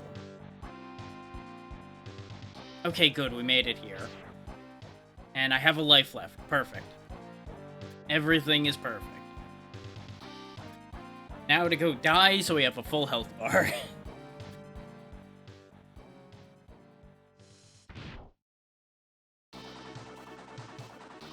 Think you got enough drills there, buddy? I guess you have a hand left, so you didn't go completely crazy. Ow.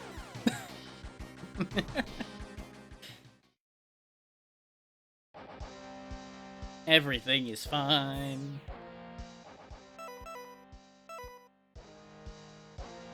Because I don't remember how the acid bombs work well enough for me to be like, yeah, I can take him with 1 health and his weakness, it'll be fine. I'd rather have the extra health cushion.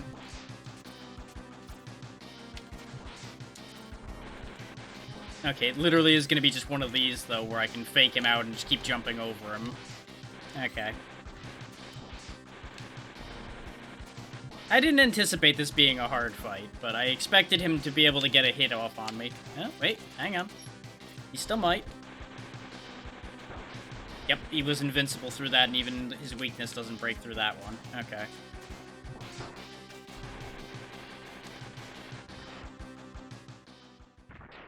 Okay, so yeah, if I did it with 1 health, we would have lost. That's what I figured. I'm not so overconfident to think I could just take him with 1 hit point. I ain't that ballsy. Not today. I took my lumps at the end of X2 enough for me not to feel that ballsy.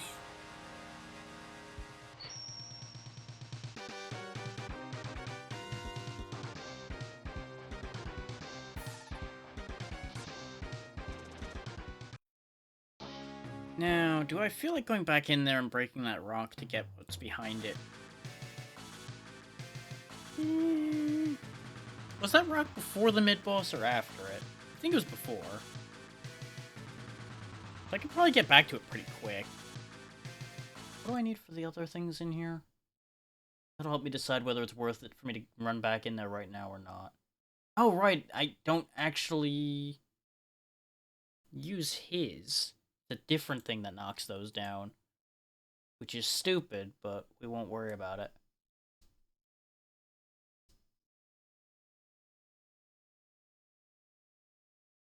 Okay, so we're not getting the other one right now. Yeah, we can't get those. Everything is fine. Yeah, okay. Out of an interest in not wasting our time, that's why I check what I need for certain things, because otherwise we'd run back in there, shoot the drill at it, and be like, why doesn't this work? And it's because the solution makes very little actual sense, but we'll roll with it.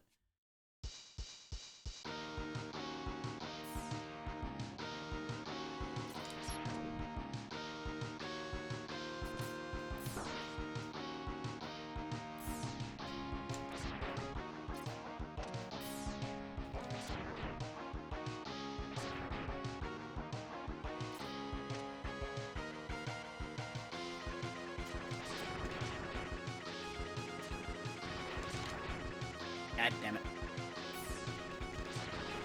Going back down for those.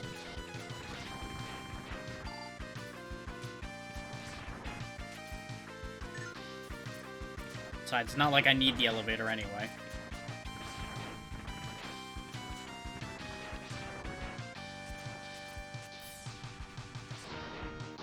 You know, it would help if he listened when I told him to do an air dash there, though.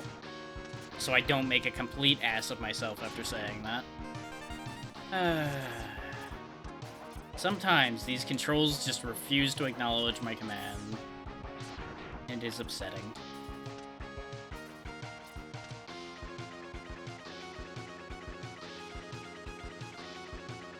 We can do a sneaky here, though, because there's extra elevator. We did pick up a life, so this works out if I screw this up, which I'm not going to. Aha! Surprise! Everything is fine. That's definitely another one of those ones that I usually just tanked to death because I didn't have the air dash when I went to go get it from here. So I would just do a dash, jump, and pray, and more often than not, make contact with the heart tank, but not the wall, and just die. But you know, you get to keep it, so it doesn't matter. I think this is another... Yeah, this is something we can't do anything with right now.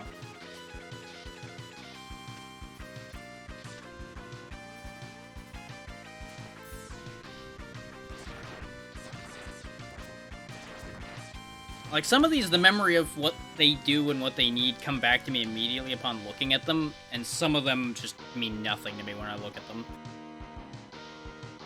That one I remembered. Oh, good. It was inevitable I was going to run into you at some point, Bite. You were running out of places to go. Though they can go to defeated stages, I think. Yeah, he's going to put mines everywhere, and as you can see, punch me around the room like I'm a ragdoll. And he's real good at it. He kind of dunked me a bit quicker than I expected him to, because I meant to pop the... Oh, the tank wouldn't have helped anyway. I was gonna say I meant to pop the sub-tank, but the sub-tank had like 2 hit points in it. It would not have mattered.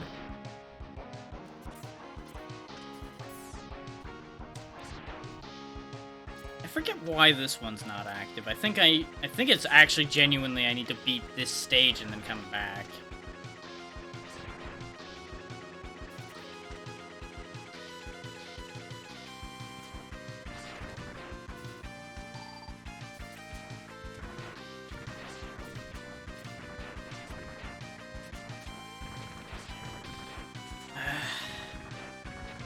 Timing the jump off the wall shots can be finicky. Especially when you have enough things on screen that it starts slowing down like that. 'Cause I was losing input control rapidly there. How does this keep happening every time? Now this jerk's gonna be back. There we go. Well, that was overall a nothing moment, but it's fine. We do at least have a lot of health now. Oh, thanks to the health tank we picked up. We, I think, are approaching the amount we had, actually, at the end of X3. So I think they do steadily give you more and more max health throughout these games. Mostly to account for the fact that they tried harder and harder to kill you each game.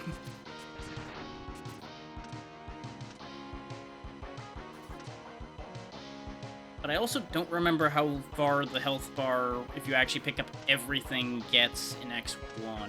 Because we didn't pick up all of them when we did that one. And I'm only reasonably sure I got all of them in that last one. I didn't, like, make sure that I got every single one of them.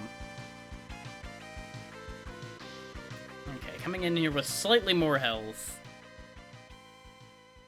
And a little bit of understanding of how Bite does things. Aside from, you know, the obvious painfully. Right, it's not a mine, it's a magnet.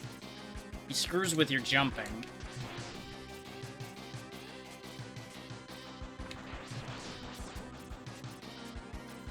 But he's theoretically not as bad as Bit, depending on how his pattern plays out.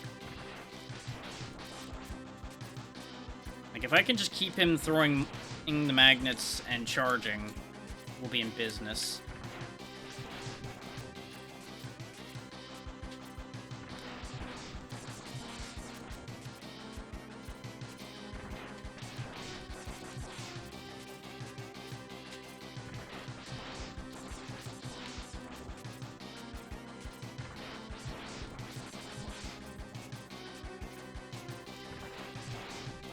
Of course, I beat him without goddamn taking damage this time. Whatever. It's fine.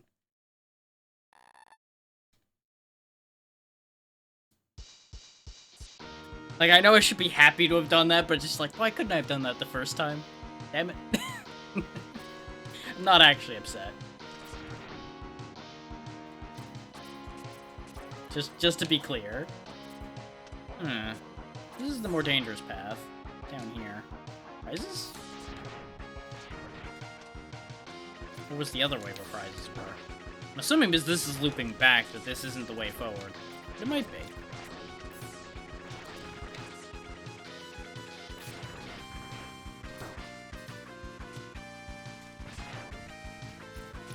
This is going on for quite a while if it's something extra. Suspicious. Especially with me no lives, I have concerns. X, if you would jump when I tell you to jump, that'd be great. Yeah, no, I think we went forward unintentionally again. Because I assumed the path of more hazards would be the path to prizes. Which would ordinarily make sense, but apparently this time is incorrect. Because this is the path to boss. Well, I hope he really doesn't like his weakness, because otherwise we have a problem.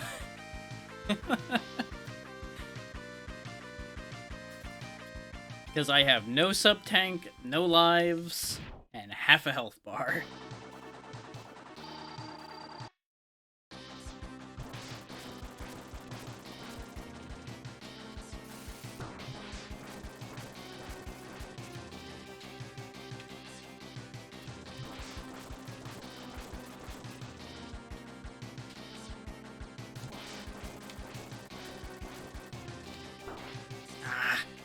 Oh, right, I can do the triple shot with this thing.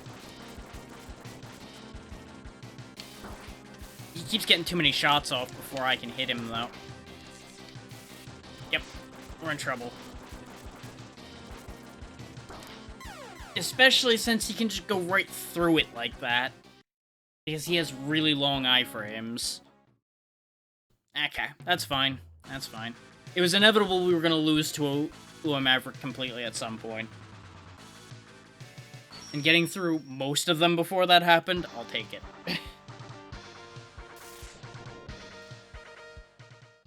Because we're actually still sitting in a decent position for finishing this game as well today, then.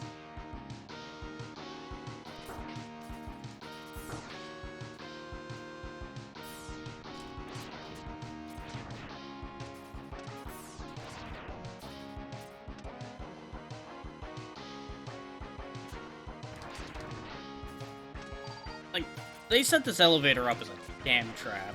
Which we all knew, I think, from the word go, that that elevator was a trap. Because those missile launchers are lined up perfectly for where that elevator reaches.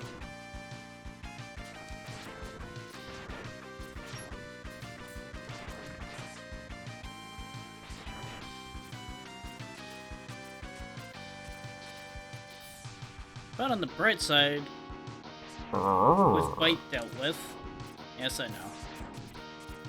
It's almost like they would have a trap somewhere when they're trying to kill you. Crazy, I know. But as I was saying, with Bite dealt with, we don't have that problem anymore, at least. Both Bit and Bite have been disposed of for now.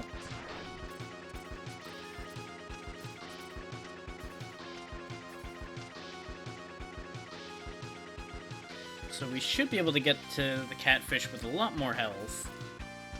And, you know, ideally at least a life left. Though he seems like he's going to be the trickiest fight even with his weakness that we've had so far.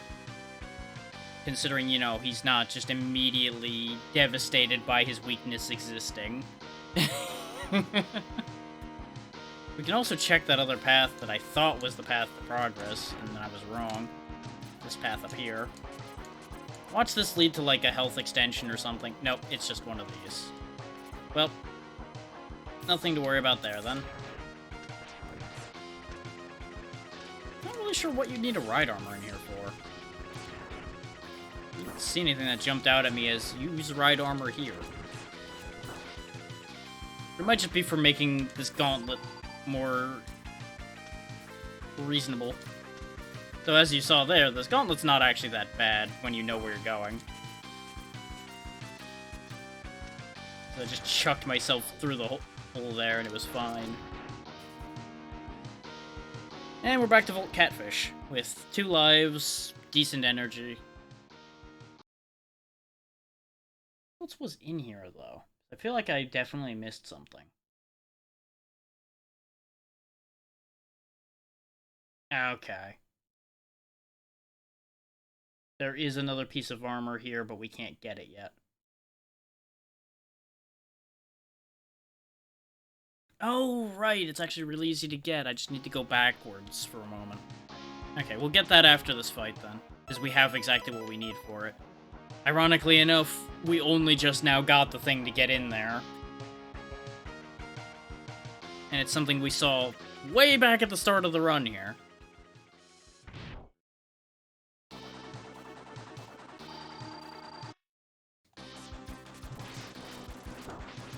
Once again, air dashing proving to be a menace more than a help. Baited him back around into the same drill. Perfect.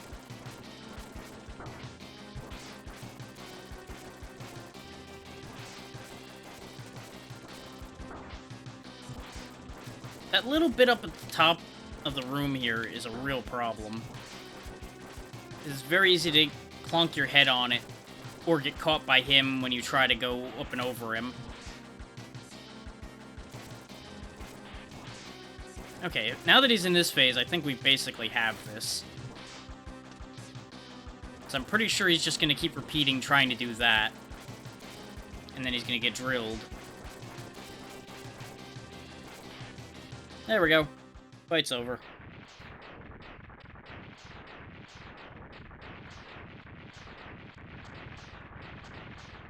Yeah, no, that one I feel like you just take a lot of incidental damage. Just because of the room size and shape. The refight is probably going to be a problem, too. We'll see. Because I think it's assumed that there's going to be a refight. I don't think that's a spoiler for anyone.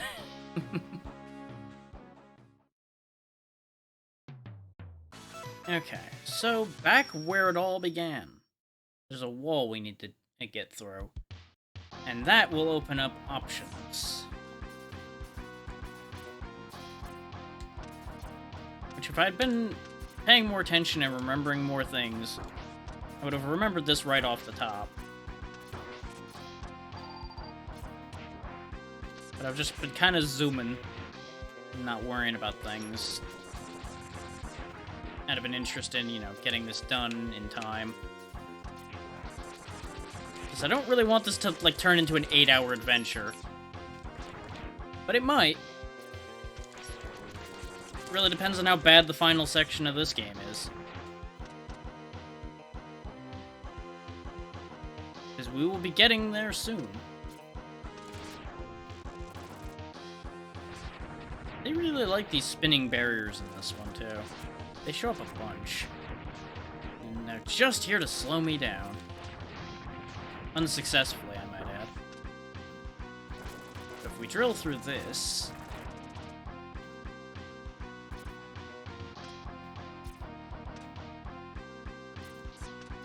and of course have air dash, because I think you might not actually be able to get up to that without it. But now... we get the Buster upgrade. The best part. We get double charge, of course. You can also combine the double shots this time. And, of course, special weapons can be charged now. This opens up a lot of those things we were looking at that we were like, what does this do and how do we do it? We need to use charge nonsense.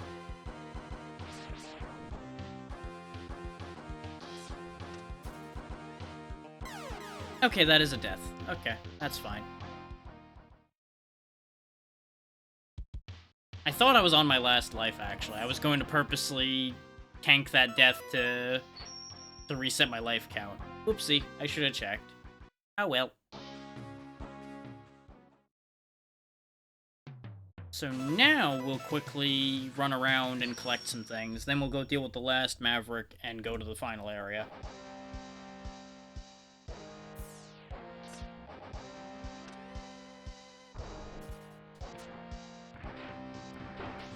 Yeah, I figured I couldn't clear that, but I figured I'd try the second time, just for fun.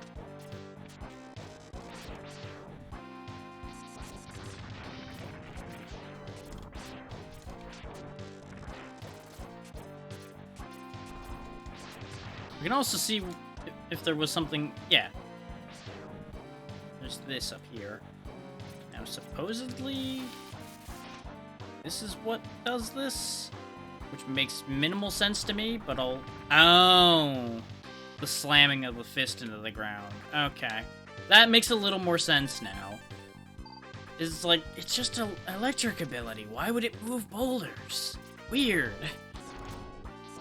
But now knowing that, having been reminded, rather, that it's a slam into the ground to make the lightning happen, now it makes sense. Somewhat. I still think a drill would do the job just fine, but you know. This way we get to keep the boulder.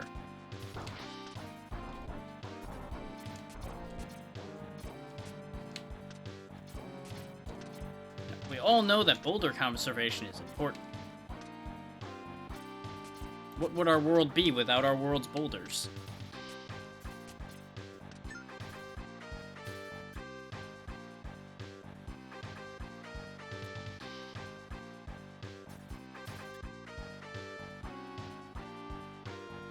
Sponsor a boulder today.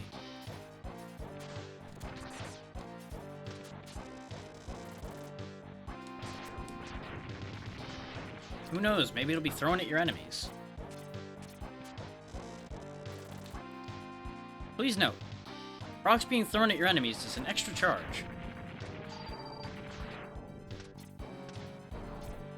And we are not going to protect you from the assault charges.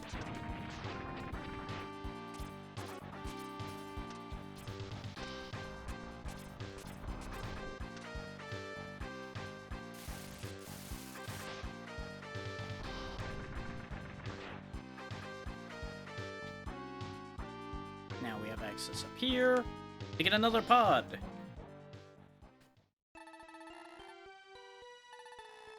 And this is the helmet. Now we can find things.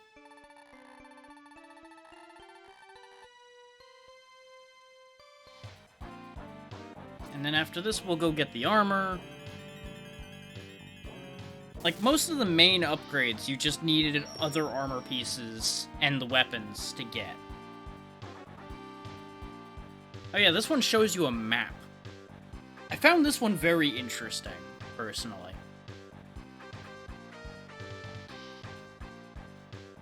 But the problem with it is it only pops up at the start of a stage, I believe. You can't, like, willingly call it up again, because you'll notice it's not here in the menu. So if there is a way to pull it up on your own, I don't know. But we got the helmet, the sub-tank, the heart tank. That stage is done now.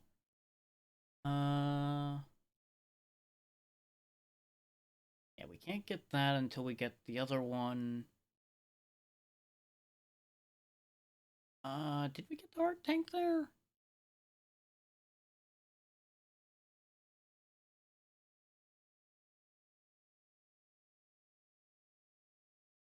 Yeah, and I'm not gonna worry about getting the super upgrades.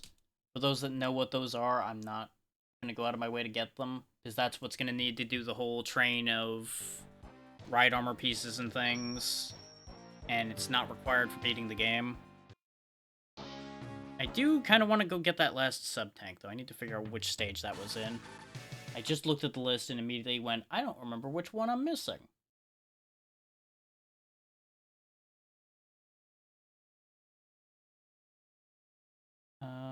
So let's see. Got that one. Got that one. I have not gotten that one. But I don't have any of the ride armors, and that's why we can't get that. Do I think I can make do without the fourth sub-tank?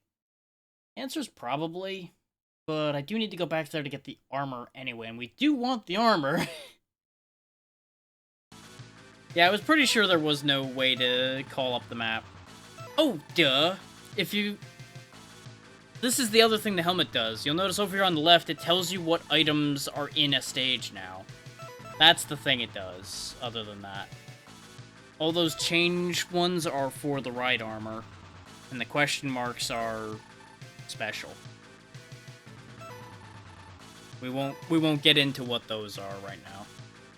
I think it being in pink means I don't have it, which means there's at least a health extension in there we don't have, but we'll worry about that when we get there. But you can see that the body armor and the sub-tank I'm thinking about are both in here. The armor we can get, the sub-tank needs me getting one of the ride armor for things, which specifically, apparently, the ride armor itself is here. We might actually be able to make that work. Hang on. How do I get that? Oh yeah, that's easy enough. We can go get that. And we can go get the health extension that's here too. So at the very least, we'll be going in with all of the possible health and such. But you know, if you're quick, you could always just like take a screenshot of this if you need to or something. I'm not gonna bother because it's fine. That gives me a close enough idea where things are, and I'm already using a little bit of guidance, so I'm basically good as far as that goes. It would be great to be able to just pull up a map, though.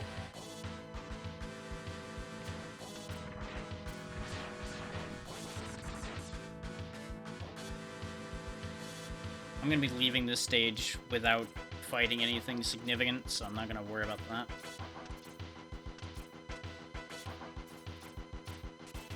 That's where the ride armor would spawn from, but that's not where the item is.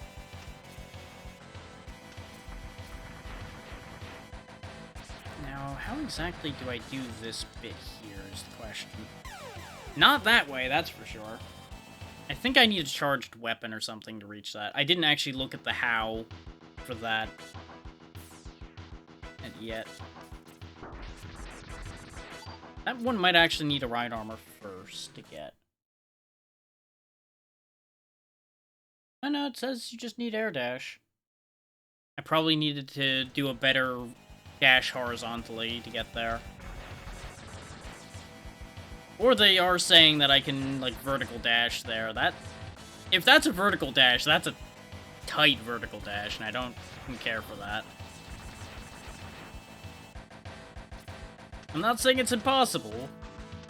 Though, maybe I should, because the last time I said something was impossible, it worked immediately afterward, but that's neither here nor there. Yeah, I'm not sure about that one. Like, I feel like you would have to do a vertical. I don't need one more health extension that badly. And actually, I can think of a different solution for that. Other than using the air dash, like it's telling me to. I have an idea. But I need to go get the ride armor first.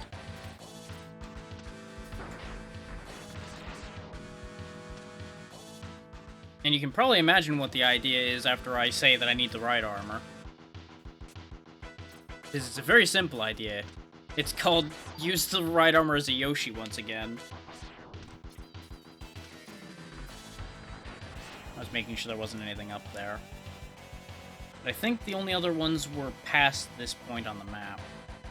There was one up high, then one low past this, and then one way far out.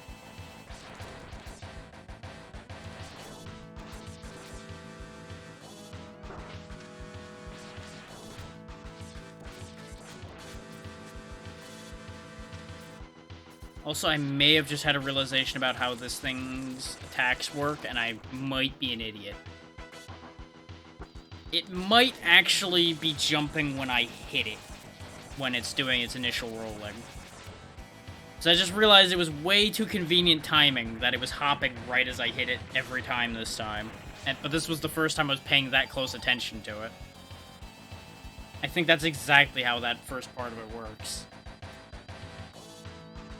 I feel stupid, but I also wasn't paying attention.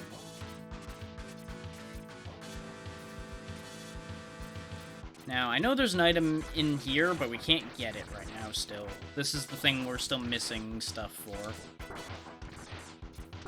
It's also not something that matters to us right now. Because in the interest of full disclosure, this is where one of the big upgrades is. The upgrade up on top of the armor, basically. But I don't need it, nor do I particularly care. Wait. No. Never mind, I have it backwards. This is where I need to be. I got my wires crossed as to which one was which.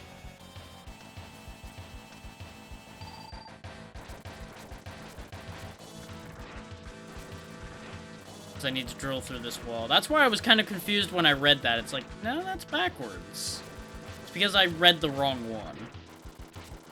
I need to drill through this and get down here. Ta-da!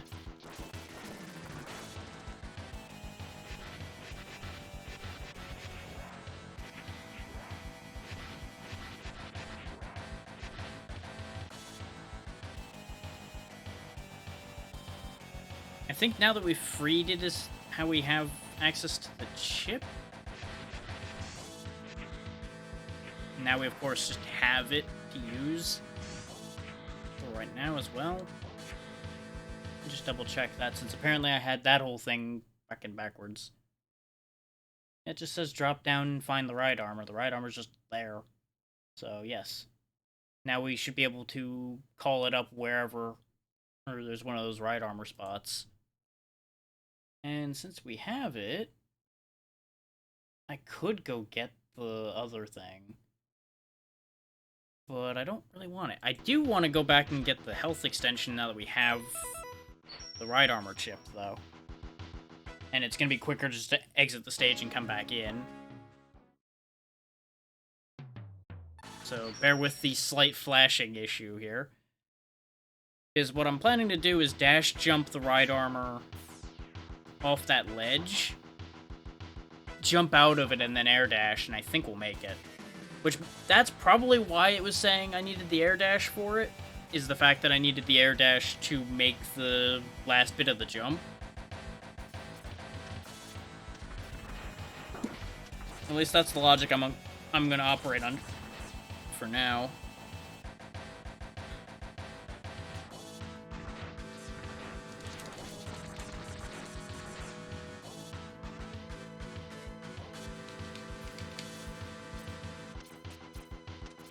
Imagine if I managed to get myself crushed there. That would have been so disappointing. But now, when we step on these, we have a menu. I have chosen poorly. There we go. Wow. Now, every single one of these, we can summon the ride armors. Right now, we've just got the basic model, but that's good enough for our purposes. Because all I'm using it... Oh! Oops. Well, you know what? This is fine. I have it backwards. This is actually good, though. The energy chip. This will allow you to recover energy. Stand still and your energy level will slowly increase.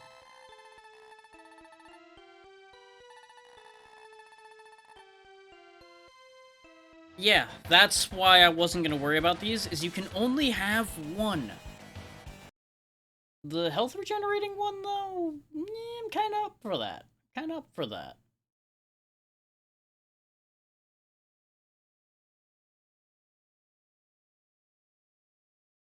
I got my wires crossed again. I thought this was where the heart tank was. Ah, the hell with it, I'll take it. This will save me going and fetching any of the other ones, which require a lot more in a lot of cases.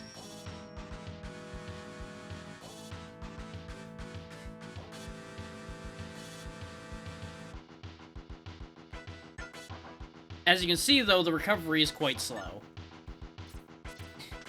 Like, it is not a combat recovery. Okay, let's go amend my mistakes the rest of the way, though.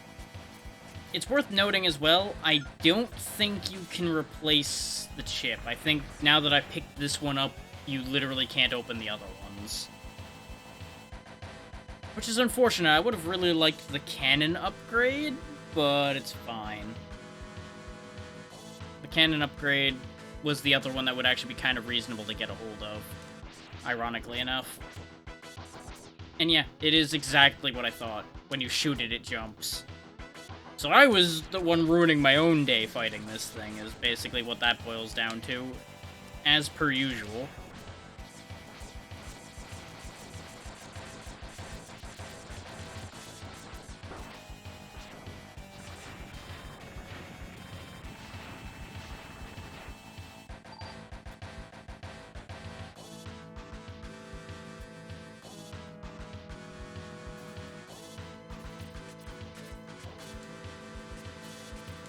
Now, it said it is connected to this, or at least it's referred to in reference to this area.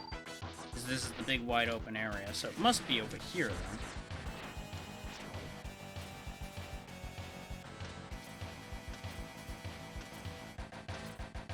then. I presume that it's literally right up here. Yep, there it is. Well,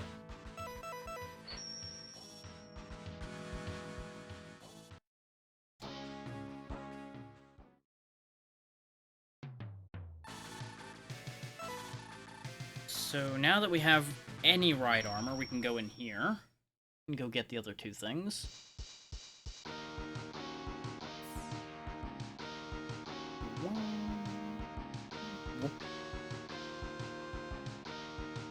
And for that one way up top, that's the one we needed the Buster upgrade for. The thing I was like, oh yeah, I know what that's for. I still don't know what the deal with this is, but it doesn't matter. There's not an item underneath there. I think that just leads to another one of the Vial places. Which is probably why it's not active, is because we've already dealt with Vial. And I think he only shows up the once. But we'll find out if he shows up again. When he inevitably reappears in the finale and I get annoyed.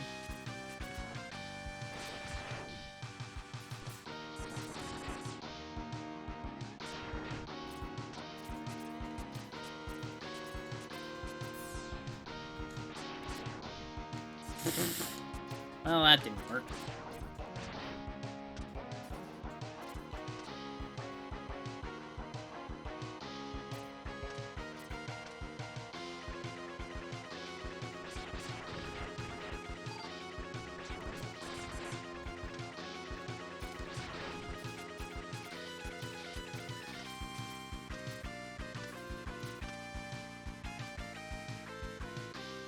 Ride this elevator up.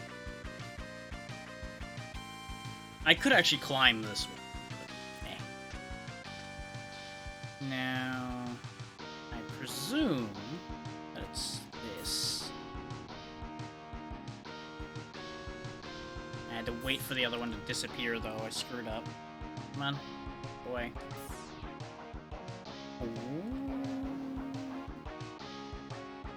Ta-da! Armor.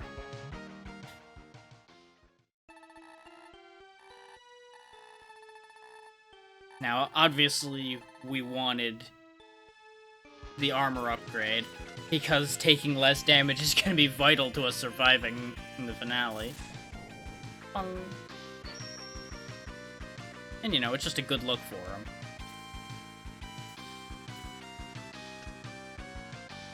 Okay, so let's go grab the ride armor and do the last bit here. And then it'll be off to beat up the final Maverick and do the final area. All in all, this has gone better than I expected it to have. I expected to have been too tired when we finished X2 to want to do this at all. Which, don't get me wrong, I was tempted to shut everything down after X2, because that end bit did kind of kick my teeth a bit.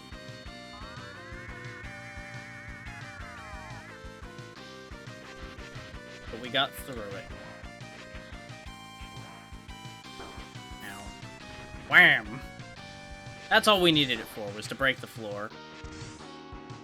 Because there's the sub-tank right there. Ta-da! All 4 sub-tanks.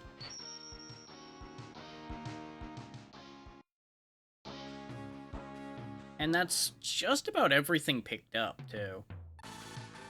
Everything from there, everything including the super upgrade from there. We are missing the life up in here still. Maybe I should go... Yeah, I'm actually missing most of those life ups. Should I go get them? I mean, that's gonna be another, like, 4 hit points. That could make a big difference. How much of a nuisance are they to get? Okay, that one literally just happens to be opened at some point, according to the guides. That's great to know. That's very helpful. And we do need either Right Armor or Tornado Fang for that, so we're in position for both of these, so we may as well go get them. You know, it'd be kind of weird if we weren't in position for these health extensions at this point, but you never know.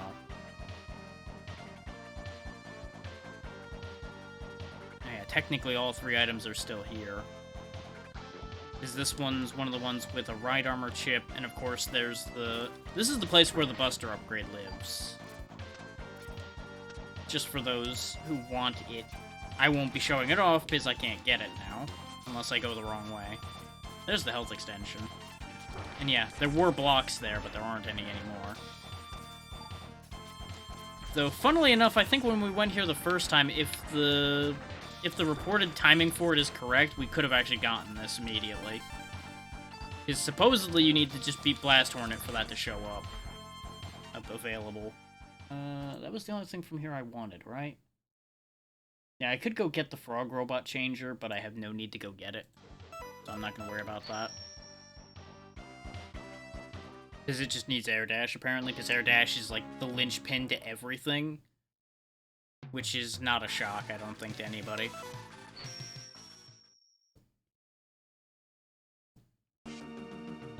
And yeah, I'm pretty sure, have more health than we had in X2 now. Okay, that's actually pretty close by. We just need a Ride Armor to bust open some blocks. Or, as they claim, people have told them that Tornado Fang works as well. And it might.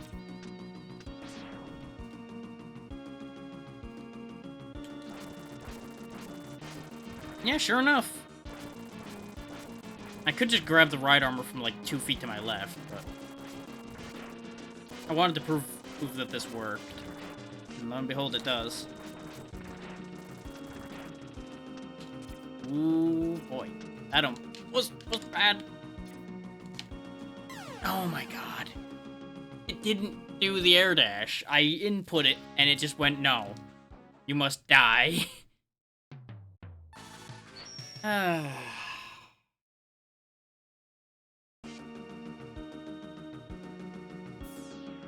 All of that just to die stupidly to a situation like that.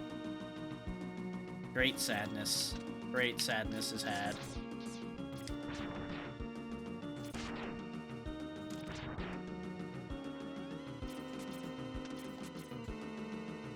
I mean, on the bright side, at least it's close to the entrance, but just, like, really? That's how I die?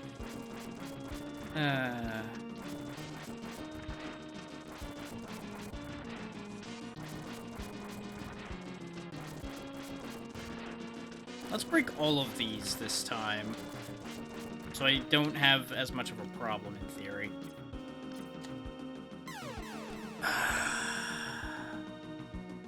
The fact that it's protected by that ice slope makes this one such a problem. That ice slope is so aggressive. It's insanity. Just how aggressive those slopes are. At least that stayed broken, though. There we go. Look, I did the thing I tried to do like 8 times finally. Cripes. Still, we just need one more life extension to be at max possible health now. And with the shield from the armor, we are going to be quite durable.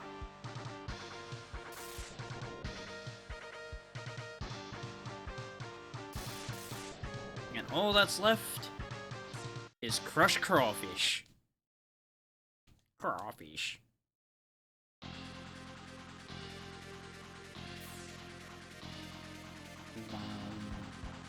Scanning. Scanning. Wow, all of the stuff is right here at the beginning of the stage, huh? Okay.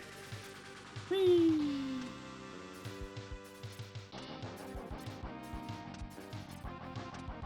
Almost thought they were going to the Power Rangers theme there for a second. Bye.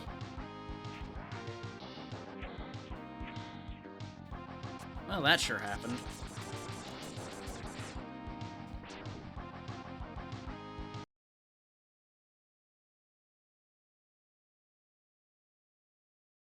Wall on the right side, where the mace robot falls through, you need a ride armor to break in. That might actually be a slight issue. So I don't remember seeing a ride armor spawner on the way. But there's the wall right there.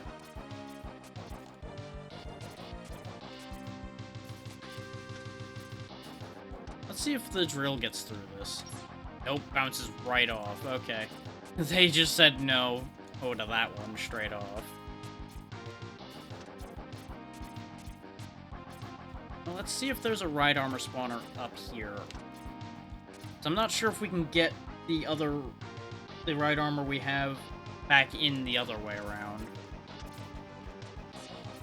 Well, I'm not even sure how you'd get a ride armor in there, period, unless you have a flying ride armor. I don't know, the spawner is up here. So we just need to descend reasonably carefully and we can get in there and get it then. Which, fun fact, I'm pretty sure there is a flying ride armor in this game. It may not, like, fly in the conventional sense, but it definitely floats reasonably well. There we go. Maximum health. Covering, like, half of the screen height, just about.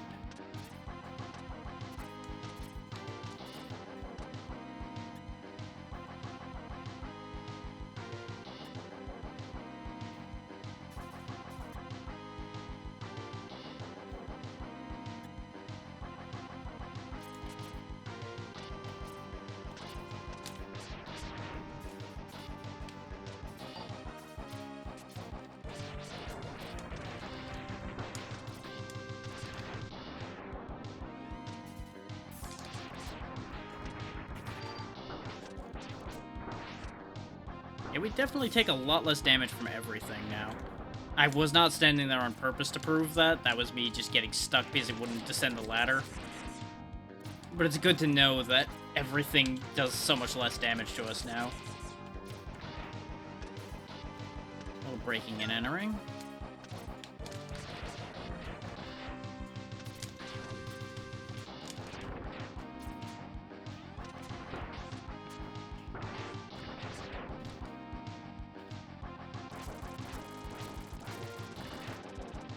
For assumptions when they work out.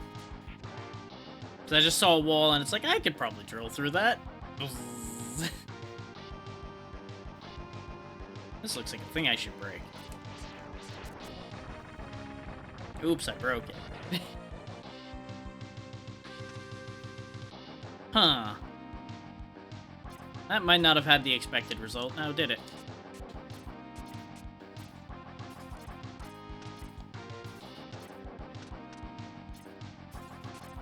We sank the thing, but, it's pointed straight down for some reason, which is an interesting choice. You wouldn't think just blowing up the reactor would immediately faceplant it, but, well, here we are. I think we are actually at the crawfish immediately, aren't we? And thunder is his weak point.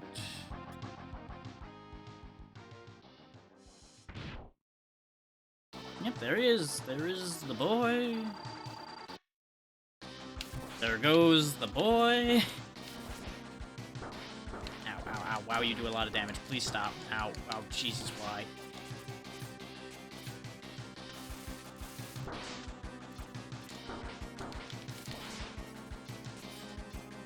Okay, I just really gotta stop letting him hit me. It's a problem.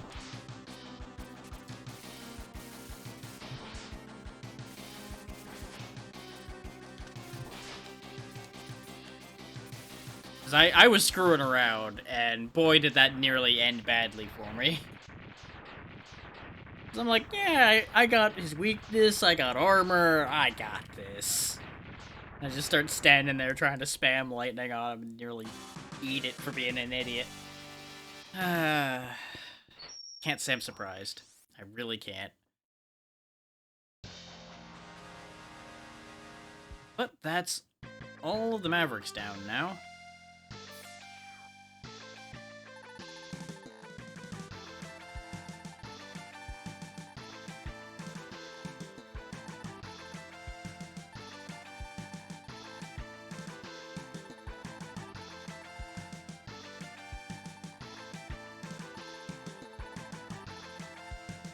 He's making a new body.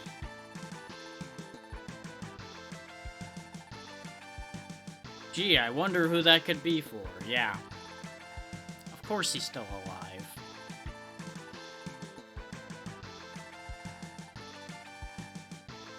Of course Doppler's at point D. Of course. It makes perfect sense.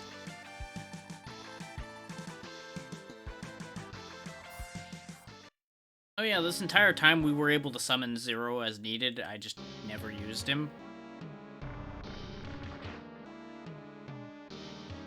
What do you know? The hidden lab was in the middle of this whole area where everything was happening all along. Subtlety.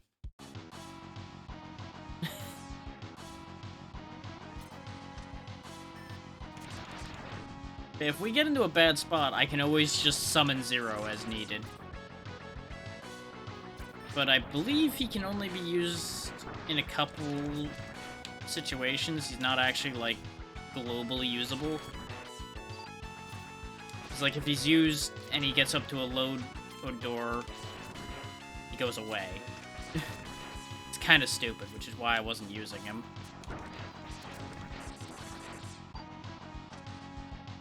We are also, at this point, stronger than Zero, so...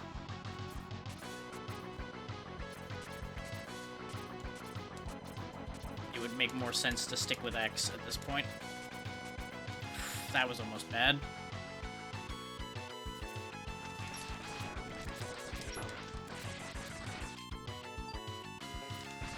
Now we get to find out if the Doppler Fortress is worse than the X-Hunter base or not.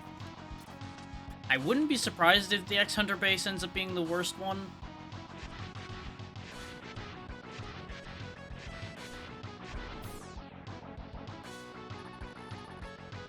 Oh good, you've shown up to be useful.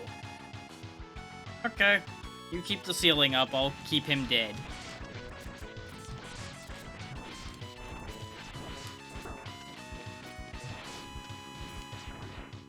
Well, he was easy to destroy. Let's get out of here.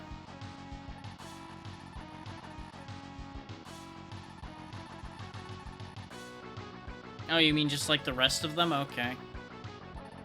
There's certainly been a lot of them that have been modified into war machines. Like the 8 I disposed of before, for example. And this guy.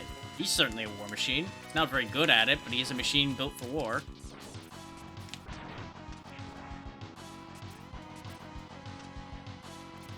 Whee! Huh, well that worked out. There probably was something I could have grabbed up there, but you know what? Not worried about it. I want out of here.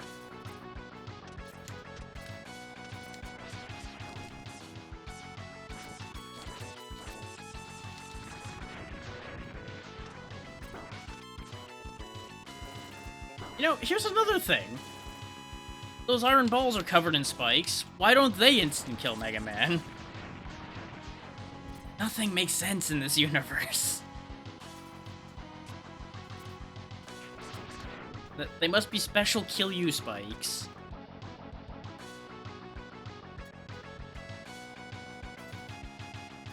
But there's only certain places you're allowed to put kill you spikes. Oh hi, it's YouTube Jokers again. Right, this is the point where you show up. Fusion, huh? Form of weird centaur thing. Hey, ow. Yes, that's a ceiling. Could you kindly put me down now? Or hold me up where I can shoot you, that's fine. Okay, do you have a weakness? Because this is going to be a pain in the butt. And I don't care for it.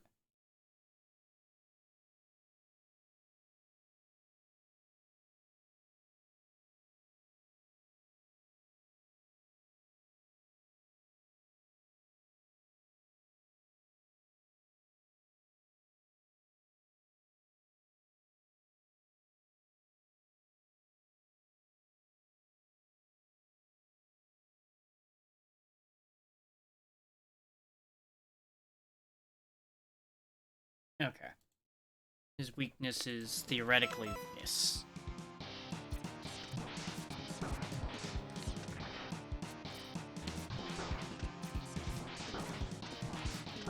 I am losing this trade right now.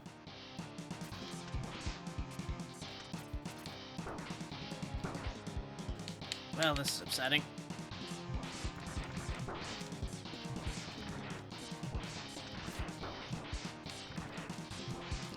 Please die before I do. God damn it. Those attacks are kind of hard to avoid. Like, going in with full health, I think will be fine. But, ugh. It also doesn't help that I screwed something up, but we won't worry about it. If I didn't take any of the upgrades, there is actually a way to get all of them combined in the form of the super armor, but I screwed up and ended up grabbing one because I'm like, it doesn't matter. And lo and behold, we are actually fighting a little underpowered, which is fine.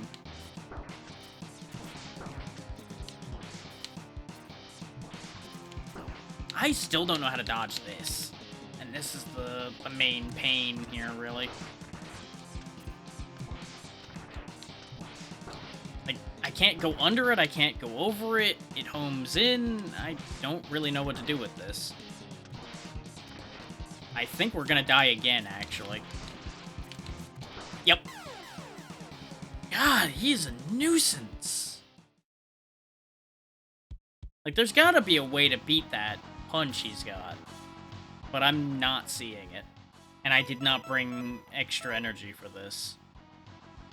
So, apparently this is the backup option, so hopefully this will work.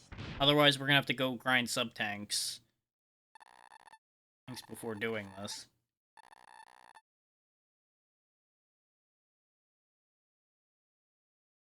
Because you would think with all this health, this wouldn't be a problem, but he's just so spammy.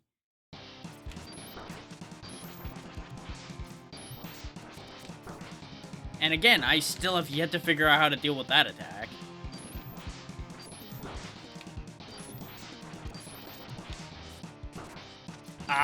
If we want to be here for an hour, sure, it might.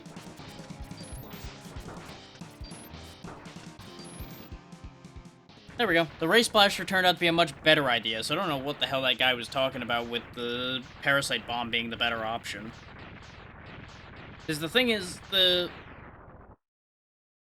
head chip very, very slowly heals us. Like, I could walk away and take, like, a half-hour break, and maybe I'd fill a sub-tank or two. But I feel like it'd be better just for us to go manually fill them.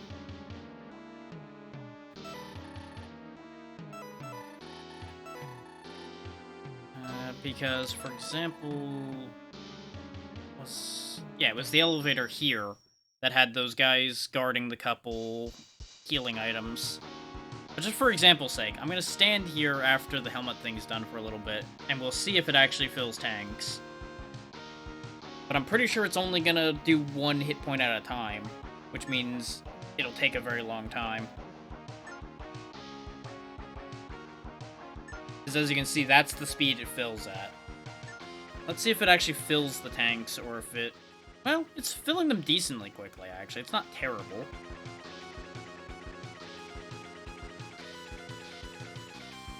Of course, checking reset the timer.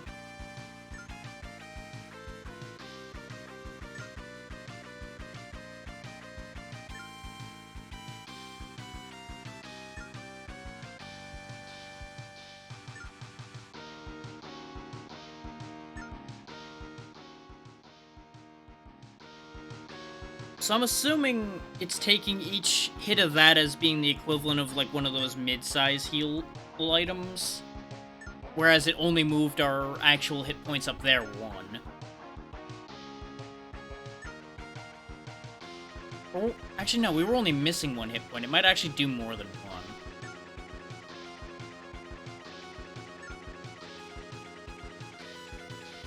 So this isn't as bad as I thought it was. But it's still going to take a fair bit of time to manage to fill all 4 tanks.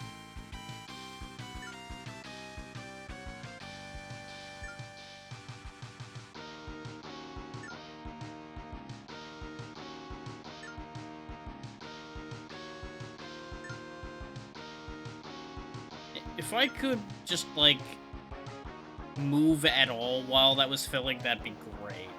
But that would also be way too easy, because even if it had the caveat of, like, you can't attack unless you give up healing, you would still heal way too easily, way too much. Okay, that's 2.5. That's not bad. We can certainly make do with that. And for a fair while.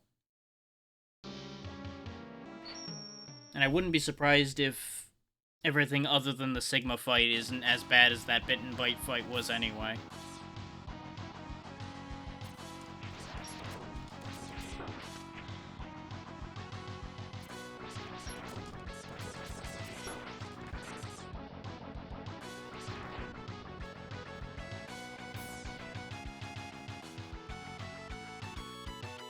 If you could just, you know, come where I can reach you, that'd be great.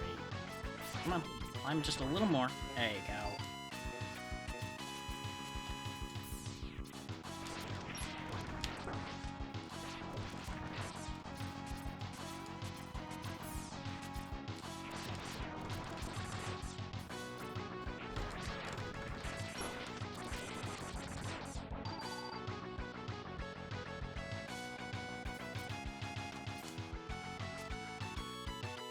I mean, yeah, why not?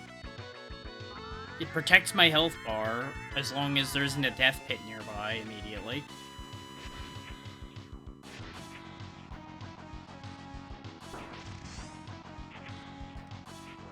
Uh-huh. Had a feeling it was a trap. It'd probably be great if I had that ride armor I was talking about that was better at moving. But, we don't, so... That was just nearly a death trap instead. Oh, do I need it, though? Do I need it to break, like, this wall here or something?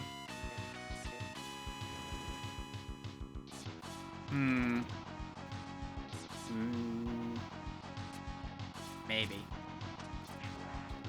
'Cause why else would they be guarding that wall?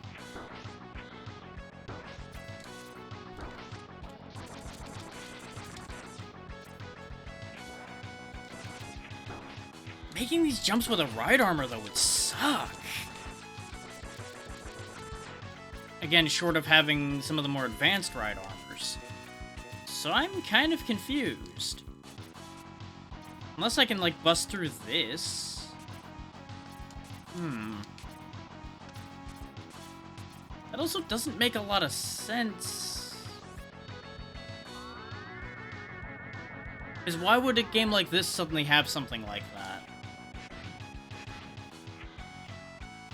Yeah, that didn't count. Okay.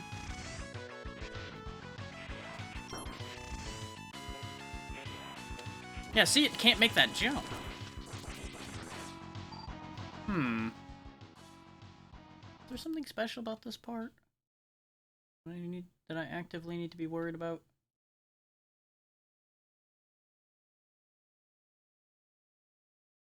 I mean, I'm not getting a warning in this guide about it, but that doesn't mean that it's not a problem.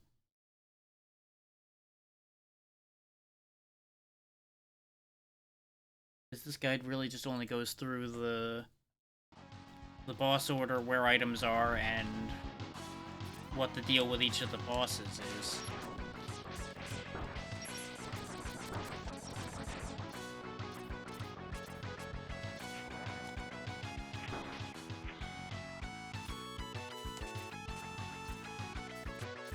Unless maybe I'm meant to go up here?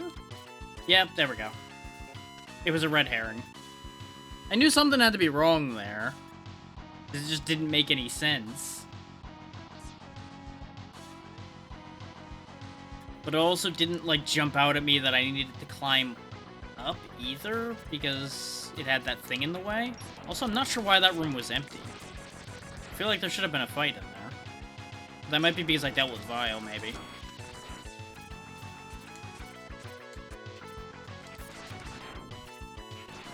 Like, maybe that's the room you would have your real fight with Vile if you hadn't already dealt with him. At which point, I'm glad I did, then. Oh, hate everything about this.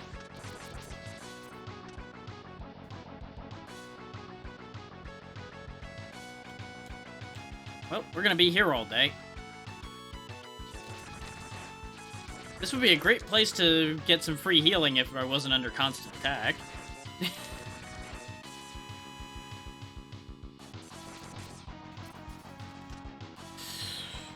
That was close to disastrous. If I overshot by just another, like, pixel or so, we would have ended up getting spike death. We did get a little bit of health, though, before the enemy showed up. Looks like we might have been able to break past that spike wall there, too, and do something.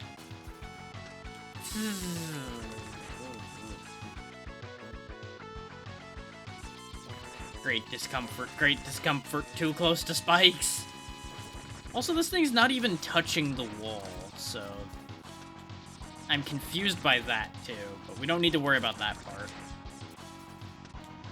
Not really sure why I needed to make that transfer. I assume I didn't need to, and it was a fake out. Probably trying to bait me into dying by spikes. Thank you, snail friend. Goodbye.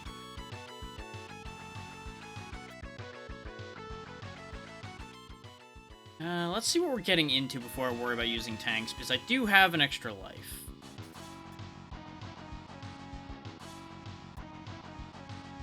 Big, empty room. Okay. Huh?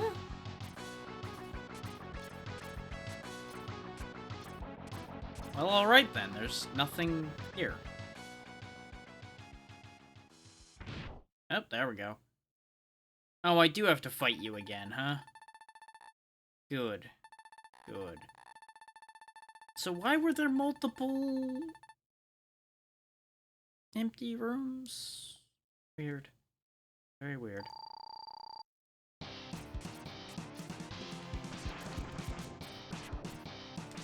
Okay, your right armor has a charged cannon of its own on it. Good for you.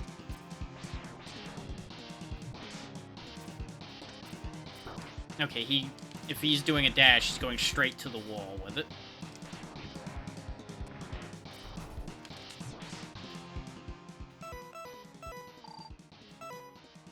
Wow, that tank did not heal much. Does this thing have a weakness, so we're not here all day?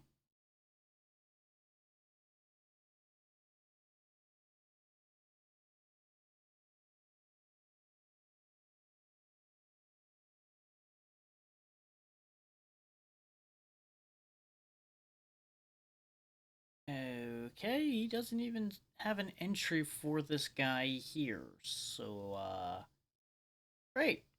Great. Gonna assume that the strategy doesn't change between the two versions, then.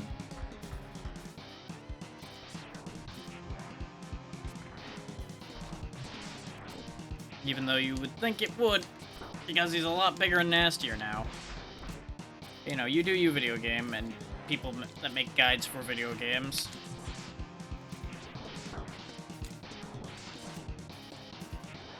The problem is there's a lot more room and he dashes a lot quicker in this version. I'm gonna safety tank. Because I'm presuming that there's gonna be, you know, regular Vile as well.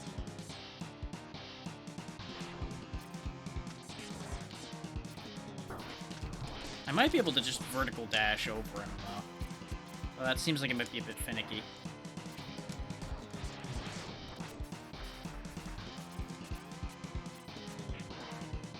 There really should just have done this from the start, though. It'd be far away from him.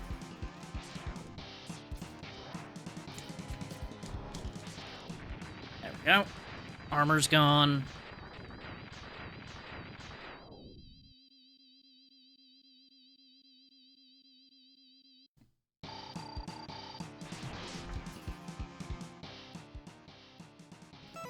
It was mentioned that Ray Splasher would be effective, but there was nothing saying he had a weakness outside of when he was inside the ride armor, rather.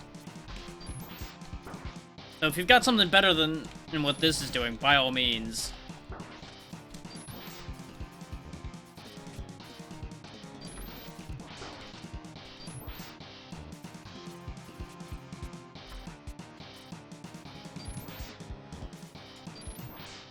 I am already not a fan of fighting him, though it seems to be going decently. Okay. Yeah, the guide I had was useless. It did not actually mention anything about how to defeat him in the Goliath. It was just, hey, just keep jumping over him over and over again, and then just eventually kill him. It's like, that's great, but what do I use to kill him? So I just assumed it was one of those weird cases where it was weak specifically to the Buster and nothing else. There we go. Yes, yes. You and Sigma don't want to die, I get it.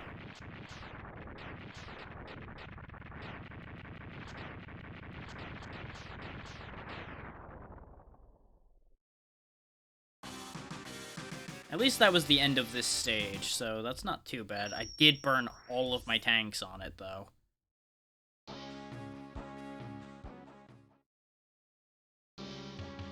But we did learn I can just sit at the beginning of this stage for like 5 minutes and get a decent bit of charge.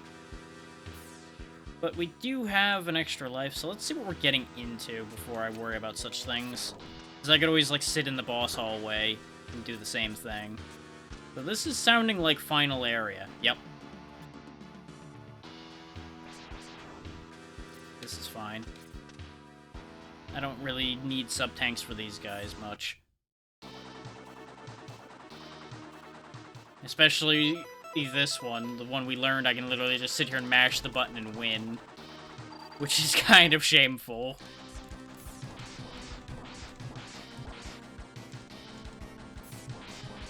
Just ideally be standing somewhere that he faces a wall so he shoots the bugs at a wall. And then he won't even do damage, usually.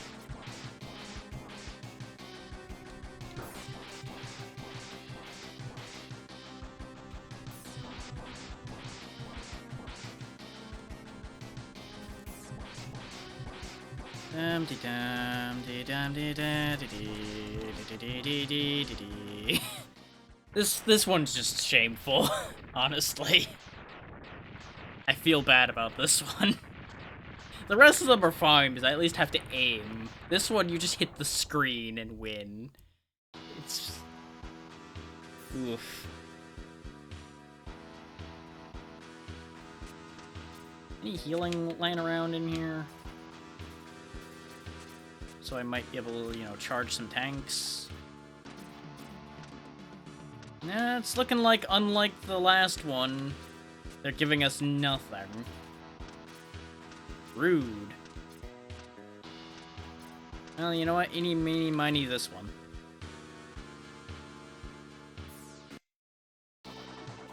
Okay.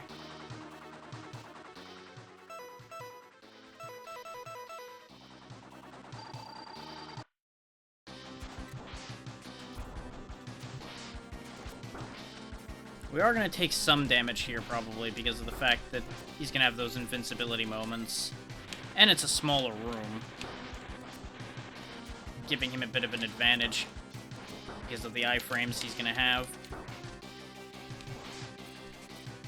So if I got the timing down, I absolutely could just probably stun lock him until he goes into his iframes. That was weird, though, the fact that I got kind of, like, placed in the air there for a moment. I think I got stuck in him, but the game couldn't cope with the concept of me being stuck inside another sprite, so it had to place me above him. It got confused.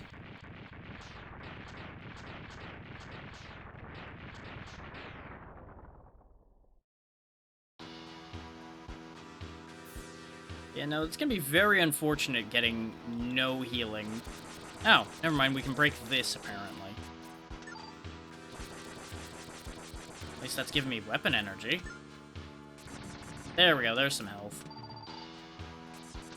I guess that explains why you spawn in on top of it, but it's just a little weird. So I didn't realize that's what it was for the first time. Oh, Blizzard. He's the only one who would have a big goddamn room like this. He was weak to... Parasite? Right?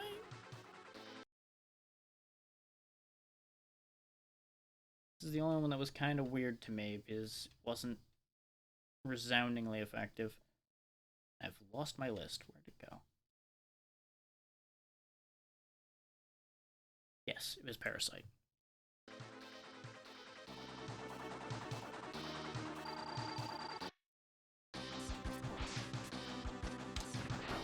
Yes, he has enough iframes that you can't just, like, hit him twice. But you can get him on that charge. When he's, like, crossing the room. Rude.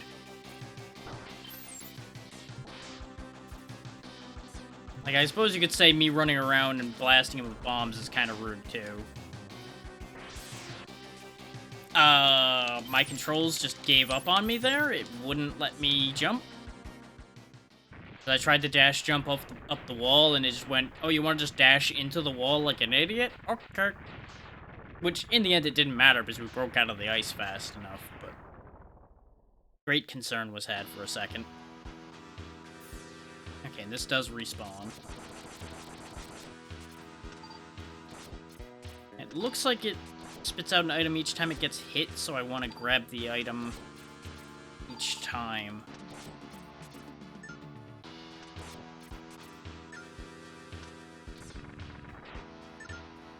There we go. I think I was wasting a few of them by shooting too quick.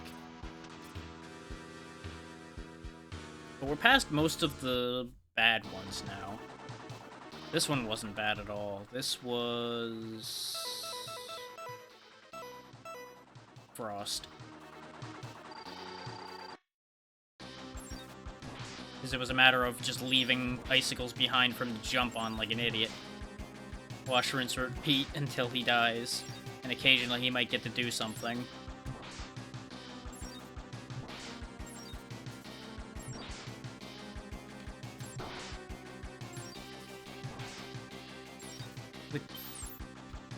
The crawfish, the catfish, and I think that's about all that's left that'll be potentially a concern, I think, out of the refights here. Everybody else was pretty easy. Though fighting Neon Tiger with his actual weakness is going to be interesting.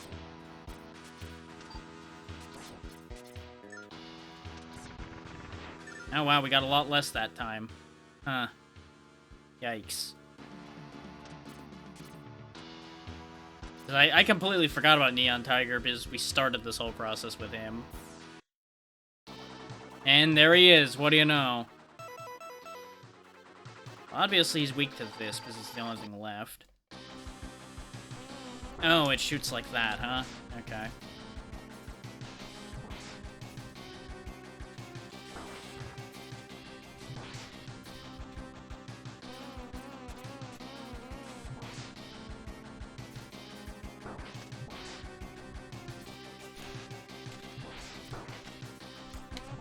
Having a lot of incidental collisions with him, but other than that, this is going fine.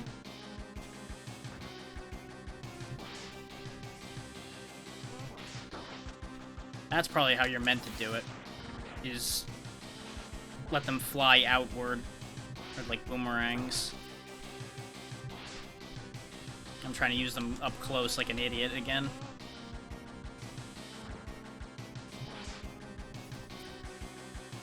There we go. Okay, we came out of that with pretty good health. That's not too bad. Definitely would have been messier if I tried to Buster Duel him again. Though that could have gone better if I had known how the weapon worked.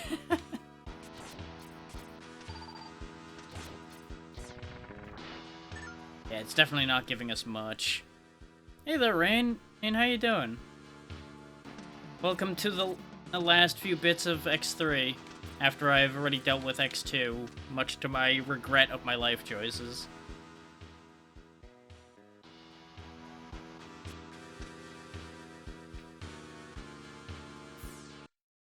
Glad to hear it.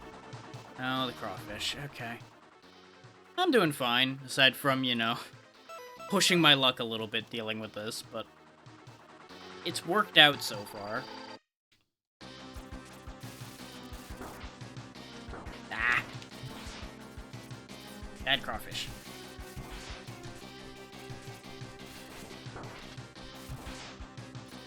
Yeah.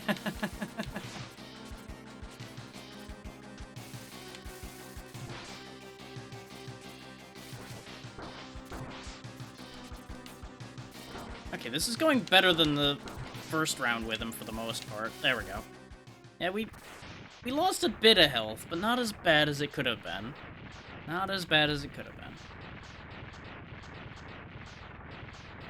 I'm currently banking on this not taking more than like another hour to finish. But we'll see how that ends up playing out.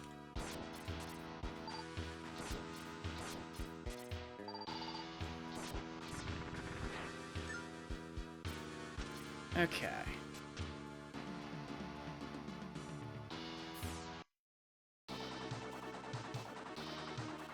The only other bad one that's left, huh? Okay, that's fine. Let's see if we can do this better this time.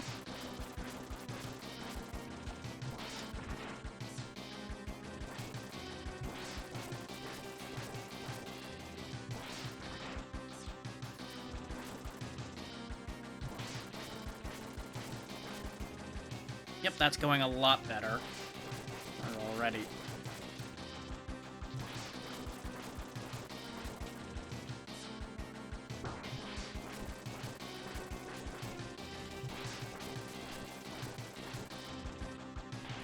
Oh, you ain't doing that. No, I know you're thinking about doing that lightning. No. No lightning for you. Dum-de-dum, dum-dum-dum-da-dee-dee. Catfish dentistry. Do-do-do-do. There we go. No more catfish. So, never mind, that wasn't as bad. That went a lot better than the first round. It's almost like I remembered sliding on the ground is a better idea than jumping over him. What do you know? Crazy. Very crazy. Oh. Just a couple more left to go. In fact, I think just one more? So we took care of... Because we used all but Ray Splash already, right? Yeah. So this is the last refight already.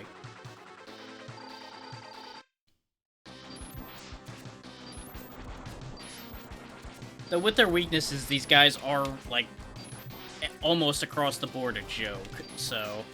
It's not surprising that I'm getting through the refights the first try. It's everything after this that's gonna be a problem.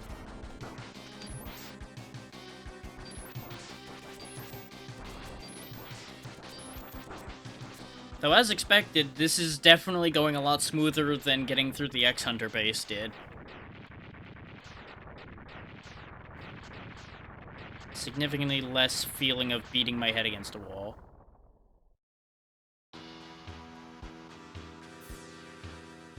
Hang on. Oh, okay.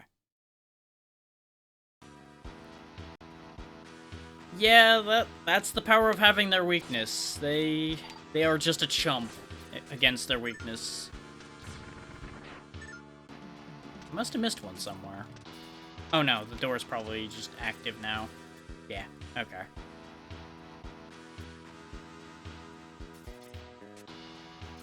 If I tried to fight him just with the Buster, it would have taken longer. I probably would still win, but it would definitely take longer.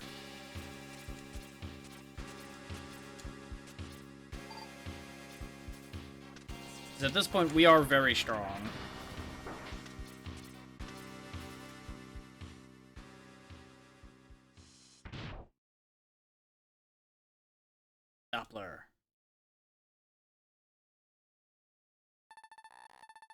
You sure have been waiting, yes. You've been waiting a while, I know.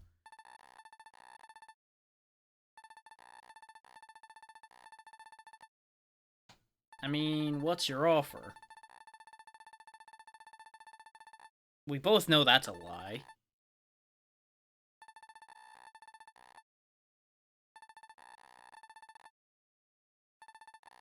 I mean, you're right about that. X is not that smart.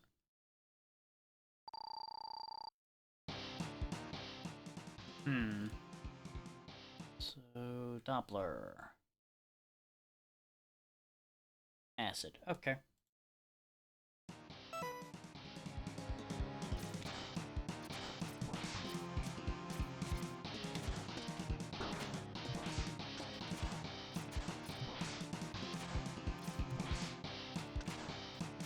Looks like he's got some tricks up his sleeve.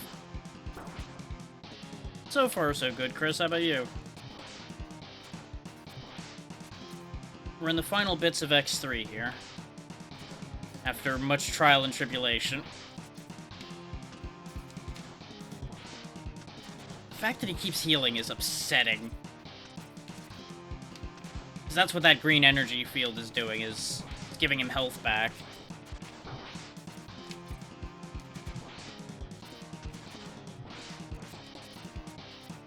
So I'm gonna end up running out of acid before he dies.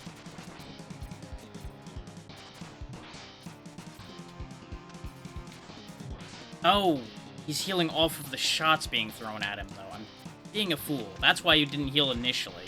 He only healed after I kept firing like a fool. Because I saw him heal once, and I'm like, oh, I gotta outdo that now. And then it finally processed, like, wait, no, stupid, don't do that. Oh, I reflexively shot one more. God damn it. Quit catching those. You're not supposed to.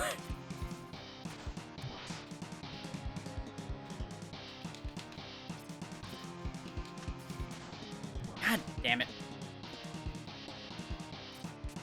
Like, his pattern's simple. I just keep timing it just slightly wrong, so now he's getting a lot of free health.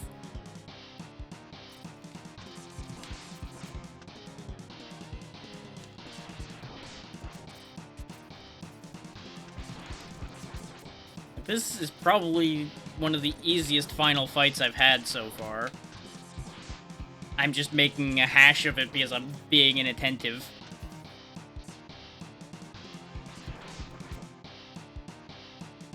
Pop. There we go. Fixed it.